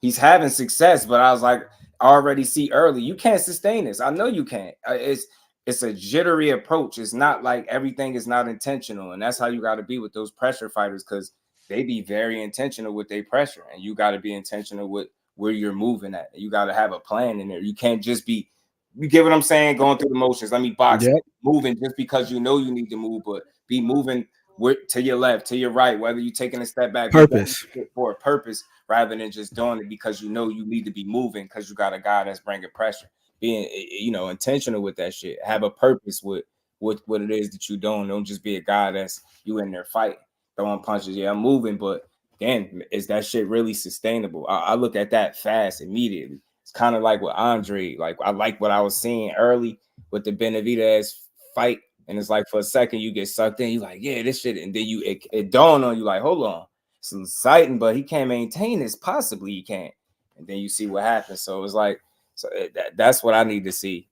I mean, and well, my dog Boo Boo felt the sting, and things always change, man, because you could be moving well, and then pain can distort things. It can distort perception, distort time, and that's just what happened with him. But with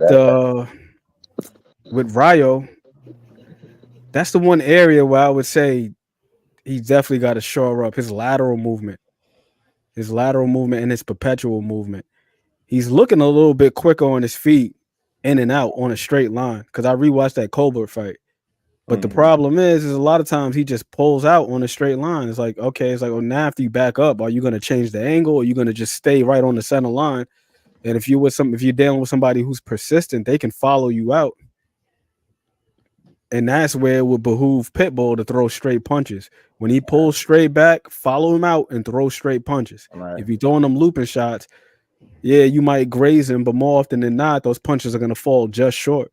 And the shortest distance to a target is a straight line. So, yeah, I'm with you. I'm with you the whole way. So again, man, that fight is going to be a good one, man. But let's see what Ryo and Robert it got cooked up, man.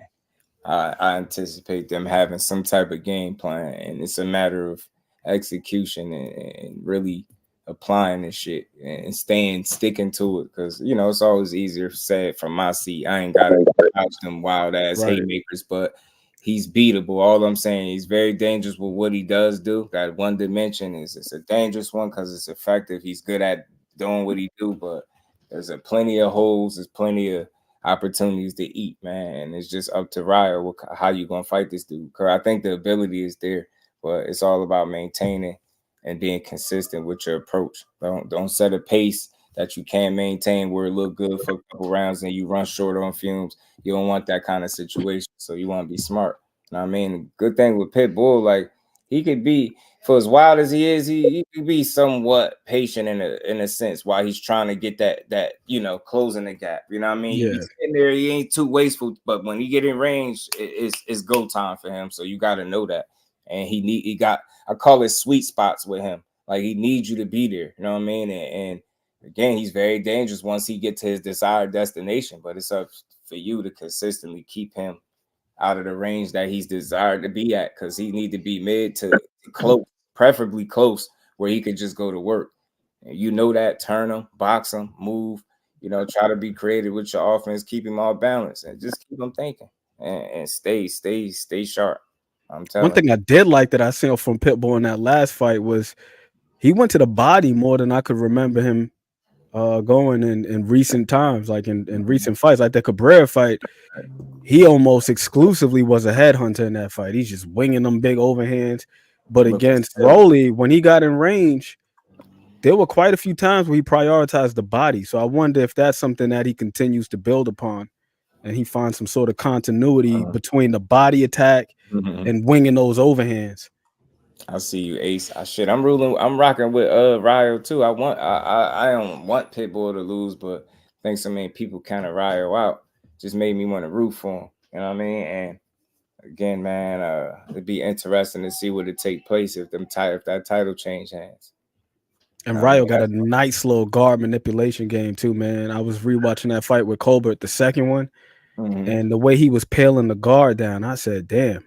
If Ryo can find spots where he can stand his ground and he's not allowing Pitbull to just push him back, because I think that's one thing also that's going to have to happen at some point in order for him to conserve himself, because you don't want to move too much. Like you said, now you're going to be burning the candles at both ends. Yeah. You're going to be burning the candle at both ends, trying to move around, trying to be evasive, but then also trying to find offense of your own. So at some point, he's going to have to, like, all right, we got to have a couple of exchanges. And one thing that he can use to his advantage is that peel game, because we know Pitbull, he don't drop his hands for shit. The only time his hands aren't up in front of his face is when he's throwing a punch. That's it. So it's like if you can manufacture some openings, peel the guard down, place a shot right behind it, now you can get to him, and we can really, really see what Pitbull's chin truly is made of, because the one thing about him is it's very difficult to get to his chin. So we just assume that he's got a hell of a chin, but if you look at a lot of his fights, he doesn't really get hit too clean too often. Right. Yeah, it's not like guys are hitting him with super clean shots. Even in the fight with Tank, there were a couple of moments Tank tried to catch him with an uppercut, but then you go and you rewatch that exchange in slow motion. A lot of it is getting caught off of Pitbull's gloves, off the arms and stuff. That's how he hurt that hand. You're right. He prepared for that. I give him a lot of credit for that. Him and team prepared for that uppercut very well. Extremely well. So it's like if you can peel the guard down, even it don't got to be nothing crazy, but if you could just peel it down a little bit and place a shot over and try to take some steam out of him as well. Also, maybe go to his body when he's coming forward. Utilize a stab jab, stab him to the solar plexus or something like that. That gotta be a focal point when you're fighting a guy that's bringing pressure with power. How are you going to deter him, especially if you find yourself in a situation where you ain't the biggest of punchers? You got to take that air out the tire. I don't give a damn who you are. Consistent body attack will slow any man down. Will make anybody, you know what I mean, think twice. You get what I'm saying? To make a boy out of any man. I don't give a damn how tough you think you are. Somebody go to your body the right way, slow your ass down. You know what I'm saying? I was watching this young guy earlier, a couple days ago, make his pro debut. His name Chase Martinez. Man, it's the way he set this guy up. And you could tell he must have been going to this dude's body at some point in the fight, because he baited him low. It's kind of almost how Maidana tricked Broner. Got him to kind of drop the hands low, and he went high and cleaned him up. And I'm like, yeah, I'm saying to him, like, I seen the setup and stuff like that. You peeped it, because a lot of people don't see little shit like that. But I'm pretty sure some of that early body work helped produce that result, where you baited him and you think you going down with a consistent body attack, and it created an opening up top. You get what I'm saying? So I just feel like that should be a focal point for anybody that's dealing with a pressure fighter with power. You gotta find a way to the body, man. Take some air out of the tire and make them whiff and miss on some of them big shots, as well as going to that body. Then you focus on the head. It's a different result when you take some wind out of the sail, man. You know what I mean? You flood the basement a little bit, dudes start acting different then. So I just would love to see that. That's why I like people like Earl Spence, body snatchers, people that really understand going to the body changes shit. You know what I mean? I hate to see a fighter get caught up head hunting. Hate to see it, especially when the body be right there. It's like, bro, you having so much success without the body work. You implemented that into your game plan now. Now that's the difference between a guy surviving your headshots and those little flurries and onslaughts than being knocked the hell out because he ain't got the gas or the will because you done took it from him. So I love smart fighters, man. I do. Yeah, especially when you take into consideration that you're talking about somebody who is operating and employing a high guard the whole fight long and swiveling from side to side. Right. Using his torso, using his core. You got to take that core. You got to attack it. You got to go, like you said, through the stab. Sometimes you got to go around it and hit that kidney, but you got to touch that body. You got to constantly touch it. Got to. Facts.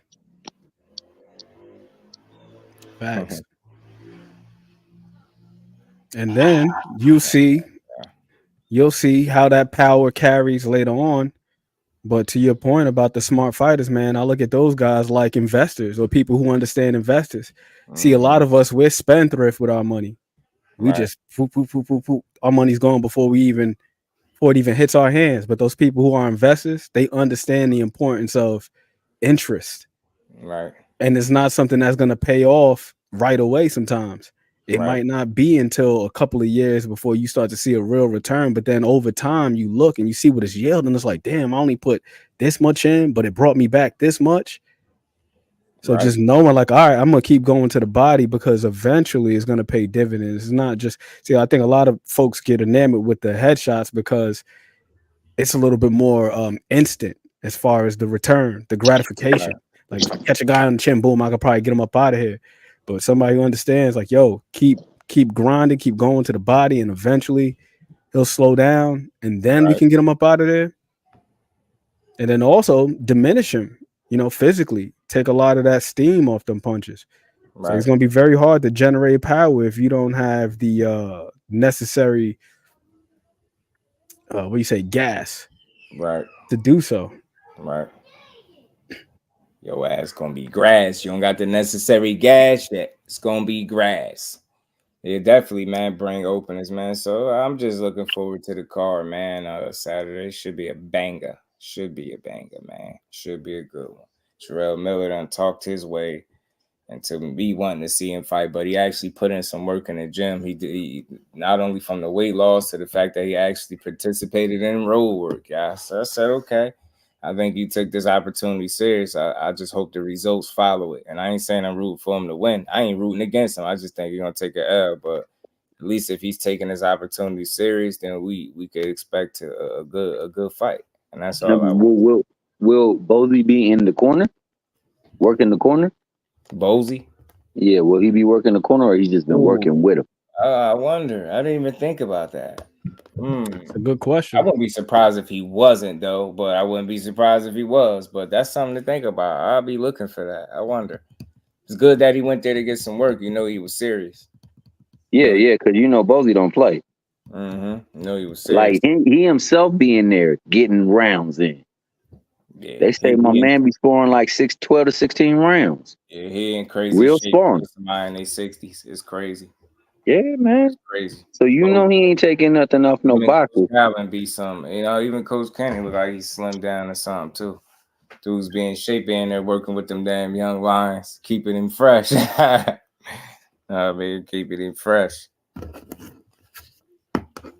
So you should be good with a K. But yeah, man, Saturday, that's what I'm looking forward to, man. That's what's on the docket, man. Hopefully, in these upcoming days or so that we can get some more clarity in this lightweight division as to who two of these top guys are fighting. I hate all this, Saudi Arabia this date, and you just turn down money that day. It's like, what the hell? You ain't signed nowhere. I'm seeing people posting shit about the numbers that it'll generate for a fight that he probably ain't even gonna have. I'll be surprised. We're gonna see what the boxing people deliver, man. Let's see how Core played. Let's see what opportunities present themselves to him and how he played. I just want to see. What's gonna happen, man. Gonna be interesting to see how all this unfolds. I'm interested in seeing how My guy Morel fares against Kalajic too. That's another one. This is a very intriguing card from top to bottom because Kalajic can fight, man. Kalajic can fight. He only been stopped that one time against my man, the Substance. And to stop everybody. Right. And that guy stops 100% KO ratio. Ain't no shame in it. I'm not saying that you want to get knocked out, but there's no shame in getting knocked out by a guy at that caliber. I mean, we understand that one is what we saying. We get you know, get a pass on that. We understand, you know. Because you could have a perfect game plan against my man, and then it could just change in an instant. Because the Anthony Yard fight was a hell of a fight. It was a hell of a fight. Anthony was in there giving. Oh yeah, I told people Lions in the camp was gonna fight hard, man. Lions in the camp. He's talented, man. Trying to win, bro. Anthony Yard is talented. Trying to win, y'all. Anthony Yard is talented. Going for it. Lions in the camp were going for it. I just wish they could figure out. I don't know if it's his conditioning or if it's his style that maybe works against his conditioning, but pardon me. I feel like if they could work that part out with him, he's got the talent. That Kovalev fight, he was whooping Kovalev from pillar to post. I want to say in like the 8th round or something like that. Yeah. And then gassed out and then got stopped by a jab, and he didn't even look hurt. He just looked exhausted. Tired. He looked more tired than hurt. I was like, yeah, that dude looked more tired than hurt. I don't care what nobody says. He was laying there on the canvas, sprawled out, mouth wide open. Like he looked like he was just gassed, man. On another level, that wasn't as much. It hurt, you know. He wasn't concussed or looking like he was in another world. He looked like he was like, damn. Part of you probably was relieved because you was so damn tired. Like, yo, bro, I need this break right here. Too bad it had to be on your damn back while you was getting it. Yeah, no doubt, man. He fought hard. I respected the effort. If you're gonna go out fighting, bro, and giving that man a good run for his money, letting him know he was in the fight, and better be knew he was in the fight. Another guy that was giving us good work, good rounds too, but kind of ran into the same situation, a gas situation. Marcus Brown. Marcus Brown was doing well, and then started getting trapped up on them ropes. I was like, yeah. And ain't that the fight where he had the crazy ass gash in his head too? So yeah, Arthur Beterbiev, once he saw he was bleeding, he just turned it on. He just turned it up and just I was like, God damn. At that point, you have to find a way to try to be able to either neutralize that intensity or match it in spots. And I think that's where you got to have your mind made up, because it's like you want to be in retreat mode to try to get away. That's not necessarily an answer, because it's lead you to getting trapped on the ropes and getting caught anyway. So you got to fight him. I'm sorry. Beterbiev can move too. Beterbiev's got some damn good feet. That's the one thing about him. Yeah. And now you giving him that extra confidence because he know he got a guy that's trying to get the hell out the way. So think about it. He coming with full confidence. You got to back him up, bro. Good fights, clip him with something, catch him. I don't care if you got to, haymaker his ass, because he can be caught. He's hittable. So I think you just got to have your mind made up at that point that it's either you or him, and it ain't going to be you. But I think it's on him too, though, because like when he don't want to be hit, he ain't going to be hit with nothing too crazy like that. That's the one thing I say about him. He does little subtle movements, man, that just gets him right out of the way. He's deceptively good, man. Just get out the way, like whether it's a slide or or something. Like he know what he's doing in there. And he said as much in the interview. He was saying that sometimes he'll put himself in a position where he'll be vulnerable because he understands that he has the type of power to the point that you just made. A guy is gonna, after a certain point, a guy get touched, they want to play keep away. They want to survive. Right. So it's like if a guy's if he's trying to survive and he's got to go chase him. Now it makes the process a little bit more drawn out, as opposed to now if I stand in there and I allow myself to be vulnerable, not saying that I want to be hit, but if I'm letting you have some measure of success, you'll be more willing to open up. And if you're opening up, you're right in front of me, you're within range to be hit too. Like if you can touch me, I can touch you. It's basically what Arthur was saying. Good exchange for him, and he usually gambled right, judge right. Because he got the type of power where it's like, okay, you might have some thump, but I got something different. Yeah. But I need less opportunities. You gonna need these rounds. Right. Get yours. I only need some of these opportunities we presented to me throughout the fight, and I'm gonna capitalize, and it's gonna be a shorter night for you. I hope that excessive No, I should say the inordinate amount of testosterone he have in his system help him heal up. Because I want to see him healthy against Bivol, because that's going to be a hell of a fight right there. That's going to be one hell of a fight. Right. But taking it back to the fight between your boy Morrell, I think that I think 3 people on this card recognize this as a moment for them to make a statement so that they can become big players amongst the players. And I think Morrell is definitely aware of that, because he knows how hard it is to get the fights that he wants. And the only way you get the fights you want is if you generate the buzz for those fights. Right. So I'm thinking he's using this opportunity against this opponent to show the world, like, yo, I really belong in the ring and bright lights. I think the same deal for Andy Cruz. I think Andy Cruz gonna use this time to put his stamp on his arrival for contention. And I think those fights are going to be excellent fights, showcases for their talent and what they can truly do in that ring. Yeah, Andy Cruz can scrap. Like I said, I like his motor. If either one of those guys can turn those 2 opponents, their respective opponents, into showcases, that's saying something. Because again, that's saying a whole lot. Logic can fight. Yeah, Antonio Moran, I think that he's a very understated guy. And then here's another thing to take into consideration for Andy Cruz. This is just Andy's 4th fight. So for you to be in your 4th fight with a guy who has the type of experience that Moran has, and he only appears to be getting better too. Yeah, you got to give him that credit. Like he's getting better, Antonio Moran. He had that bump in the road. The only real bad loss he's ever taken is the one to Devin Haney. He got knocked out in the 7th round, something like that. Yeah, but aside from that, the fight with Barbosa gave him a good fight. The most recent loss with Jermaine Ortiz, you can kind of argue that fight could have went either way. You definitely could. Favorable for Jermaine. It was. That definitely was. He didn't separate himself from Moran in that fight. I'm gonna tell you like this: Moran fought him better than I think Loma fought him.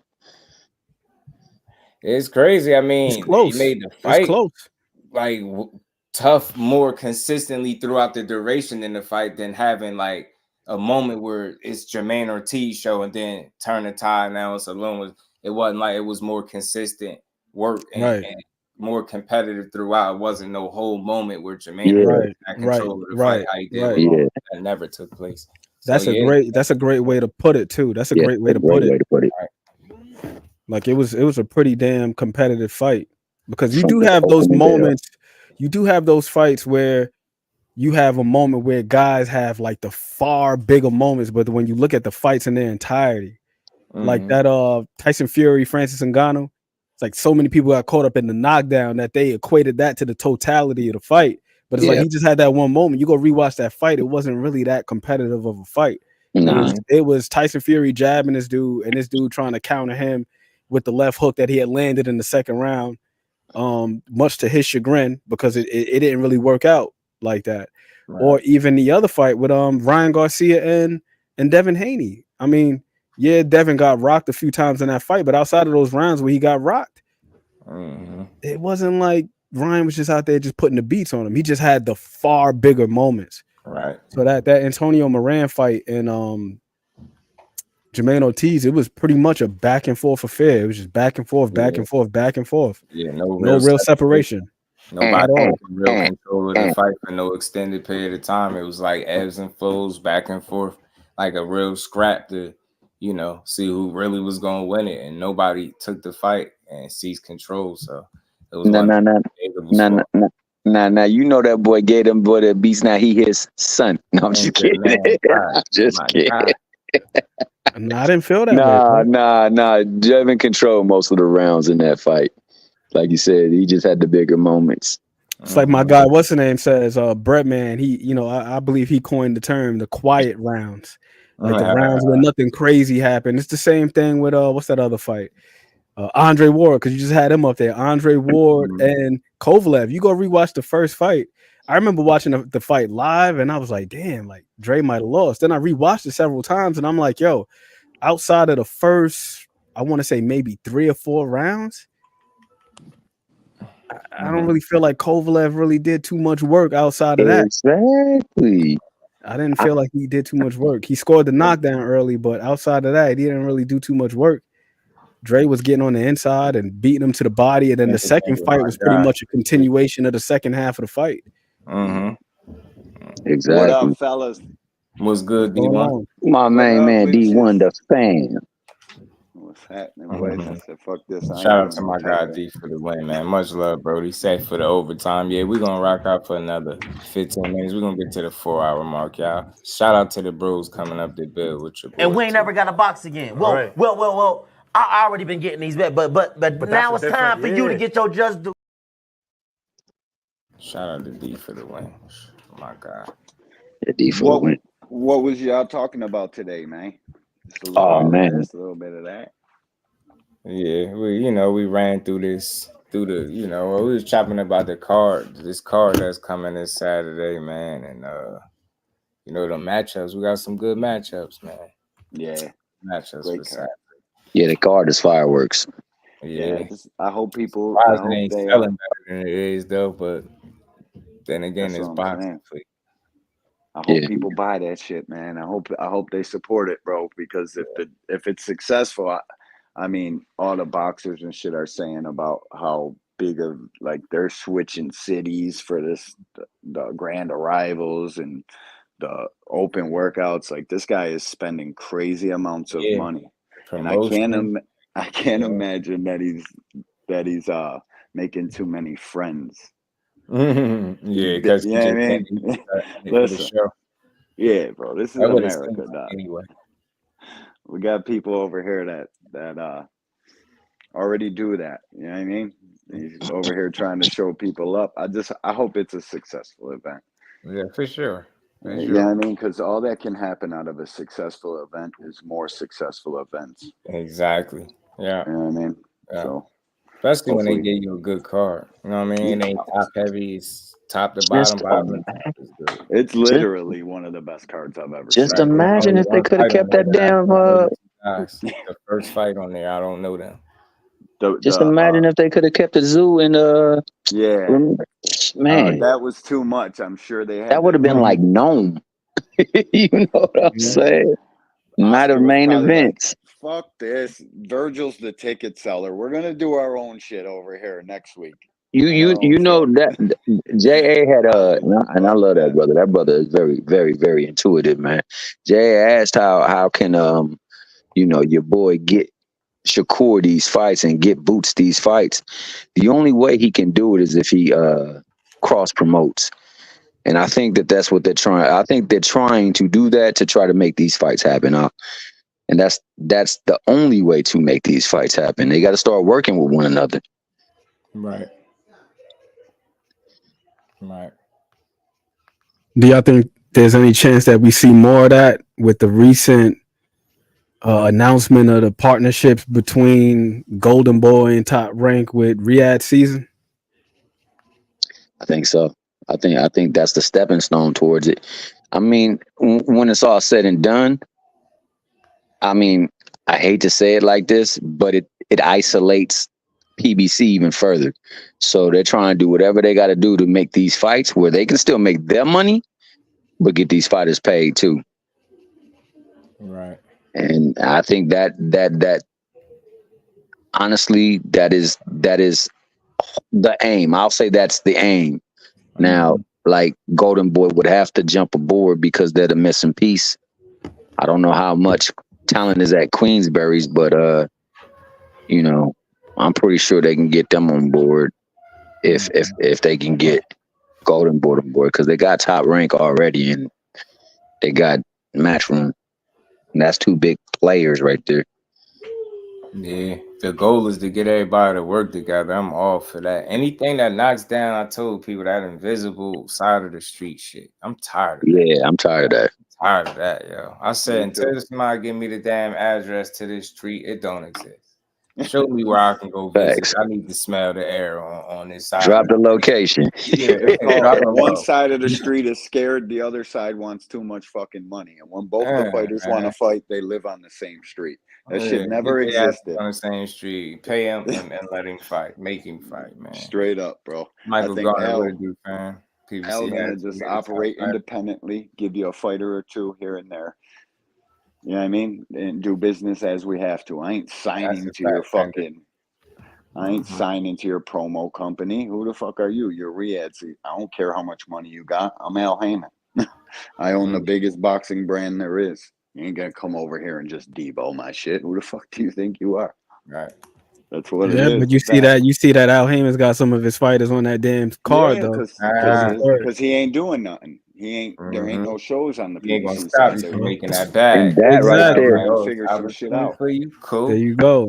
Say no more. Go get that bread. Just know me and you, we still good. But go get that bag, you know? No TV. Well, that's one thing I will be. I mean, for the most part, Heyman been real good with that. He'll let his talent go over there and get their money. He won't stop them from getting their bread. You know what I'm saying? But at the same time, they got to find a way where they can negotiate or come up with just a free level fighting segment where they can get the fights televised, so these people can fight, man. Because how we almost in the back end of the year and you only had a couple of events. Yeah, definitely need that. That's scheduled. They're trying to figure out their fucking free TV deal. Yeah, I mean, they're trying to get something. I'm sure it's because Showtime pulled the plug. Al's mom is sick, I guess. So he's probably just laying in the cut, making some deals, figuring some shit out. I wouldn't be surprised if they come with something real soon and let us know that they got a bigger deal or a terrestrial TV. I heard so many different rumors, but if I'm not mistaken, D1, that's what that Caleb Plant, Trevor McCumbee, and that's what that's supposed to be. Trevor McCumbee got hurt or some shit. Something like that. I think he's going to be back in the fight because Caleb Plant just posted something 50 minutes ago on his IG talking about Trevor McCumbee doesn't know what he's in for. Did anybody see the cut and shit that he had? Because I seen something briefly, but I didn't look too far into it. I'm willing to bet that he wasn't even. That ain't even the reason they postponed it. They probably had to get some shit together behind the scenes. Unless somebody seen him hurt, I seen something, but I didn't really. About a cut over the eye. Oh, okay. If he was cut, picture. Yeah, that's why I see him passing somewhere. You know what I mean? I try to take in so much information. I mean, but if not him, ain't what's her name said he ready to return to the ring? Who that? Charlo. Oh yeah, something like that. That's an instant sub in right there. Charlo loses mad notches in my book every day that passes. That he ain't trying to get that fucking smack back. Oh, gotcha. Straight up. How you doing this? How is this even possible? How are you? How are you not fucking in any apologize to him? What? Well, here's the thing. If you're a fair person, I'm talking about if you're a fair person. I'm not talking about if you're an irrational person, but if you're a reasonable person and you start something and somebody else retaliates, you're willing to just, all right, you know what? I fucked up. I'll let it go. Because it's different. It's different if you get smacked and nothing happens. But it's another thing if you grab another man by the face and he smacks you in retaliation, not like being provoked. How rational of a person do you think a boxer has to be to even take that up as a sport? Like Charlo's lost some of his killer instinct because 10 years ago, he gets slapped in the face, it's over. Everybody's fucking fighting there. Yeah, but that's the thing. He initiated it though. He initiated and. Yo, that is an instant fight build. That's an instant hit. You gotta cash in on that. I would love to see the fight as well. Silly shit he did. You know that shit was silly. I mean, to be off all those months, man, and look pretty relatively sharp against Benavidez, man. He did. Well, he looked like he was on autopilot, T Hill. That's how I felt watching that fight. It's just like watching him. It didn't really seem. There was like no intensity. There was like no intensity. Tenacity. You're right about that. Everything looked sharp, like he was just fighting on. I don't want to say muscle memory, but it's what it looked like. It looks just like that drive, that extra little He looked just Since the blank as early, hell, not though. even just. But I don't he know. hasn't The had that demeanor moment. is slightly different. He hasn't had that in a minute, though, dog. Like even I if you think he go could have back, pressed that guy more. He had a dead man in front of him. Like the dude couldn't do nothing with him. He could have a really dead went to town on him. smaller man too. Yeah, Than smaller much guy. smaller. That Crawford knocked out. Yep. I thought he was gonna get him out of there. He was doing his thing, and if he would have just gave it a But little like bit Ann more, said, it just was autopilot. He was just Yeah, most cruising. people don't talk about it. They just keep talking about the knockout. It's Yeah. true. Not everybody though. Some people talk both, you know. But yeah, a lot of people just You know, he can't go through the motions on Plant. Plant not the one to go through the motions on.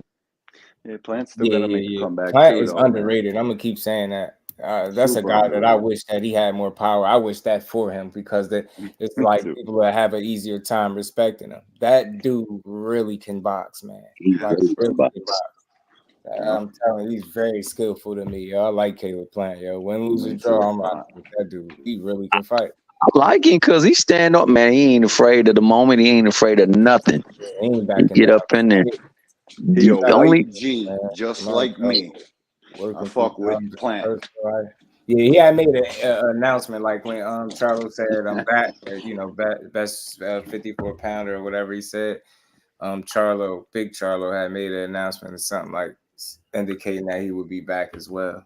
So it's just one of the things you gotta play by ear. R Stokes, what it do, family? How you feeling? R Steezy, my God. Boxing family, we gonna rock out for another 5 minutes. Salute to y'all, bro. Yeah, fellas, I'm gonna scoot off, man. KB, you already know what time it is, Thomas. Always. Aunt, my boy, sending me some quick My beats. guy. Can't fucking believe I've been over here bullshitting around, texting my boy and shit. We got Oh yeah, and nice, man. And nice. Yeah, quick, fast, bro. Keyboard in there. Asking you shall receive. The yeah, and it's nice with that beat. We got some solid, we got a solid core of people, man, that's rocking. And it's Yeah, we dope. got some talented folks up in there. Upward mobility, as they call Love, fellas. I'm out. it. Shout out to you, D1. Appreciate you. Fender Bender said my thoughts Peace, on the weekend. Crawford with Pitbull. KO Ruiz. Oh, Crawford win. Pitbull KO Ruiz win. And as far as Jared Anderson, oh boy, Jared be on his toes. Can't. What you think about that Baku? Say that again. That Baku. I don't know if I'm saying it right. Bakole. Bakole. Yeah, that's a real test for him. I think on paper it might be his toughest test to date on paper. So I'll be interested to see what his approach is and how he just start to work himself into the fight. You get what I'm saying? With a real challenge, somebody that's going to come to win.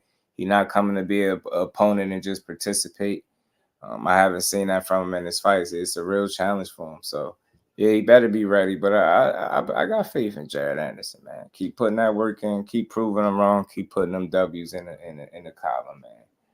Benavidez can beat Edgar Berlanga? Yeah, I do. And speaking of that, real quick, man, this is why Edgar Berlanga right here, this clip right, this is exactly why I feel like he could more than likely be one of those guys that get stopped against him. His time to get there. You managed to do that, Andre. Yeah, thankfully.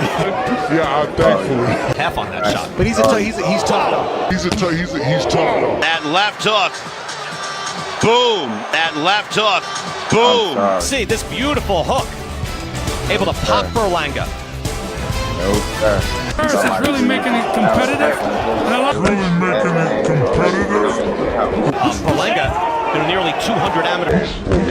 Attention, here we go again. He missed the left, landed the right to the tip. And he puts Berlanga down. He is firing now. He's got his man hurt. He's staggering with the hook. Berlanga in the corner. Exactly what hurt Berlanga on the canvas. Is counter right. And a delayed reaction. And then is the presence of mind to say, oh, come on.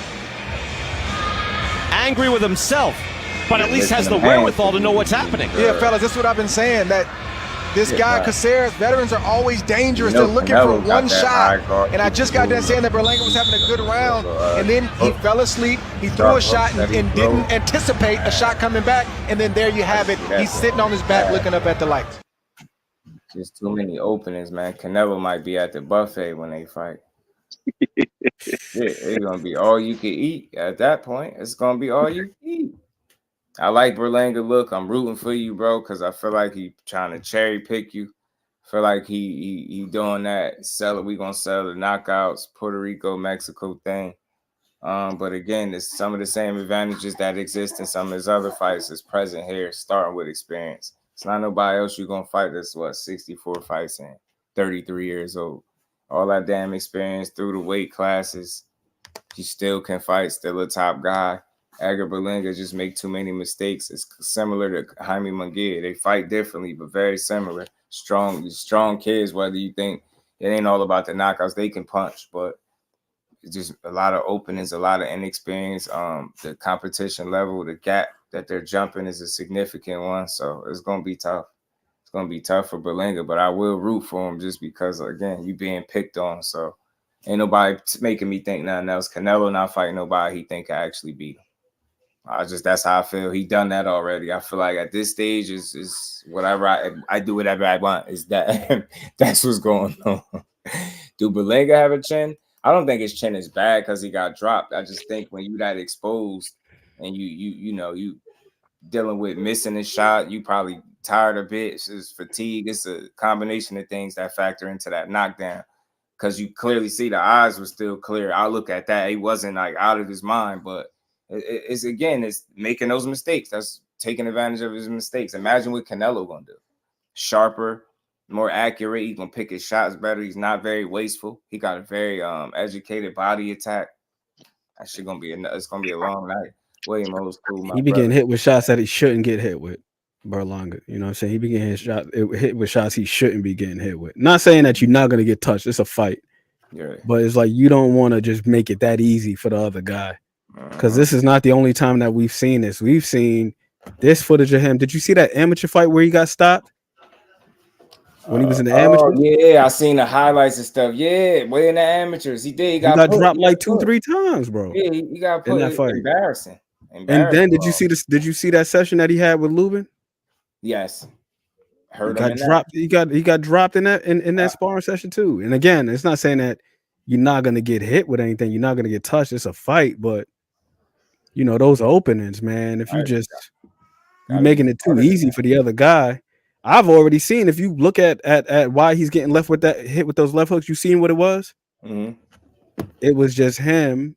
It was him being a little bit too overzealous, trying to catch the left hand, and you're dropping your hand like this, trying to parry, as opposed to just keeping it hand and just checking it. He's swatting down, and then you swatting down, and you got a whole vacancy. That's risky because if you miss, now you exposed to a counter. As we've seen.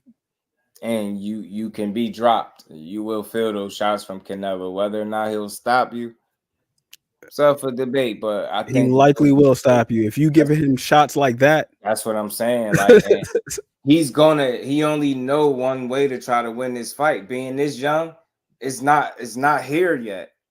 He's still fighting off the young boy. I'm telling, it's gonna be that. I gotta go at. It's gonna be that in mind, and some of that is right, but you gotta take your brain with you with that dude. Because coming after him, think about how many people tried that. He got a hell of a chin.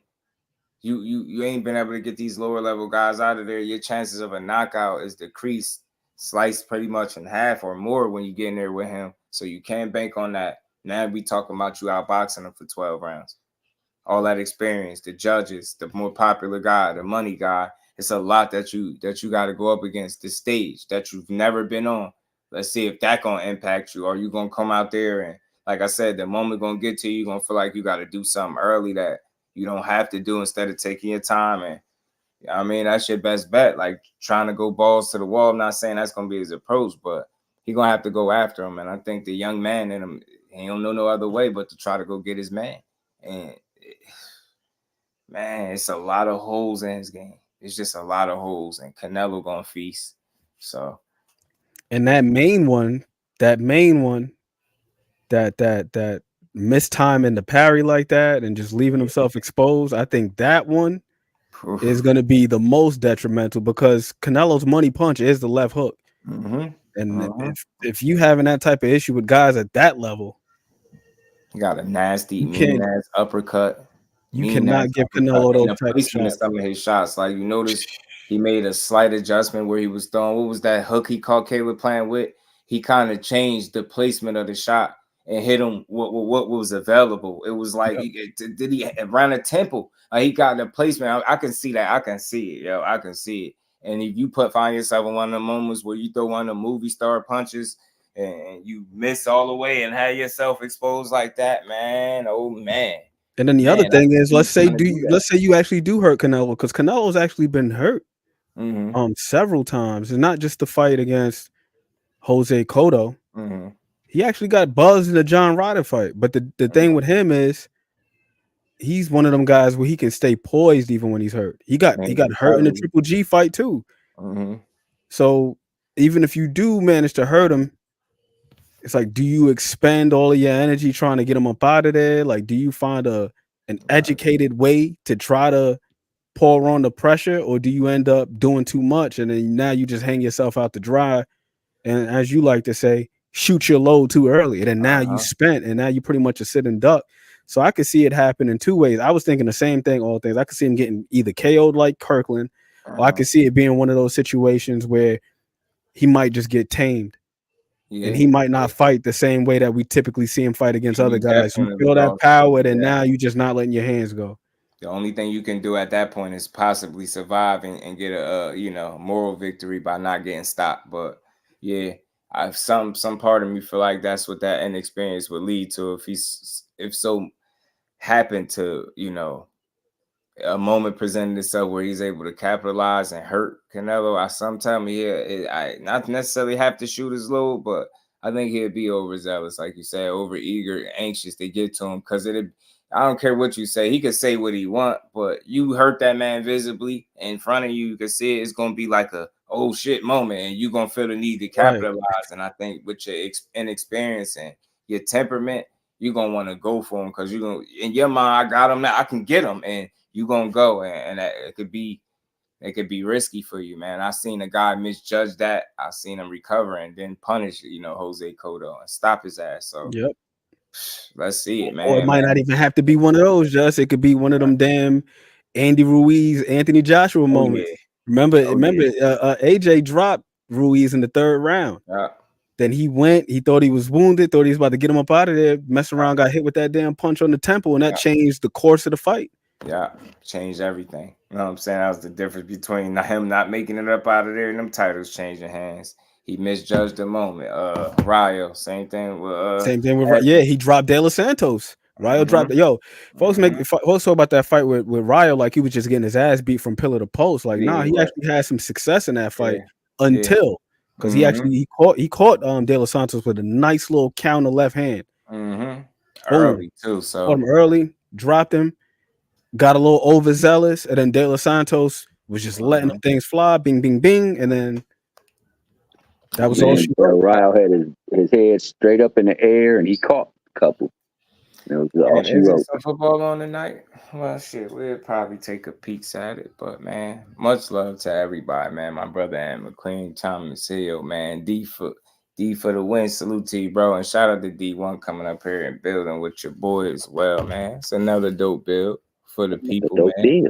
And we're gonna close the week out strong, y'all. We're gonna be back tomorrow at our time. Y'all know it, 4:00. Yeah, it's 8:10. Damn, I didn't think it was that late. It is. Oh yeah, we do got football on, man. Man, y'all Hall of Fame game. The Hall of Fame game, man. So we might have boxing on tonight too, possibly. Let me check, because Golden Boy, they started doing them Thursday night fights. Is it? Because the pro box was last night. I'm gonna check to see if Golden Boy got their thing going on. Last night, Sriracha had the main event. Good fight. Oh, that was really good. Fight. Terrence Williams gutted it out. The young boy, he had a spectacular knockout the last time he fought on Pro Box, so he had to gut this one out. Had a knockdown. It was a good. To the chat, fam. My man Ant McQueen and my man Remo, they gonna be doing a show called Casuals. I think it debuts Saturday. Y'all tune in for that. Yes, they had the last one. They had the last one last week. Well, not last week. 11 days ago, Just. Sure. So they had the last one win. 11 days ago, They call it Golden Boy Fight Nights. Oh, so they started doing like the opposite of Pro Box. Like instead of Wednesdays, they do Thursdays. Okay, because Pro Box having a Thursday night, Wednesday, and now that's something else to look out for. So that's dope. More boxing is always good for me, for sure. They had what's the name on that card as the headline? Alexis Rocha fighting Santiago Dominguez. Okay, I gotta check that out. Then that's new to me. I haven't caught any of it yet. They just started doing them. They recent. Okay. They probably started doing them about a month or two ago. They just like. Shout out to Oscar. That's what we need from PBC, man. Yeah. Al Heyman, if you listening, listen. Pro Box got Wednesday night. Golden Boy got Thursday night. Yeah, Can we get a Friday night? Can we get a Friday night? Come Friday on, night fights, baby. That sounds like a winner. That's Pro Box over delivering, bro. And people be in there watching, supporting, and enjoying them damn cars. CJ, appreciate you, fam. So hopefully he is listening. Hopefully he taking notes, and hopefully he working on some things. You know what I mean? But again, man, shout out to everybody in the building that rocked out with your boy, with the fam all the way to the end, man. We appreciate all y'all. Shout out to everybody in the super chat, Cash App. And it's just been another dope build. Shout out to my brothers up here building, man. Y'all make sure y'all subscribe to the Casuals Corner, man, and stay on the lookout for Ant and Remo mixing it up, man. Oh yeah, man. That's so tomorrow y'all morning. enjoy the rest of y'all good Thursday, and we tomorrow morning at what time? 11 a.m. 11 a.m. That's Eastern, right? Yes, y'all sir. on the Eastern Shoreboard. So hey, everybody in the chat, be there 11 a.m. Eastern. That's my time. That's what 8 a.m. Eastern. Support the grind. Yes, sir. So again, man, with that, man, much love and appreciation to everybody. And we're going to see y'all tomorrow for sure. All right. Peace to the fam. We out.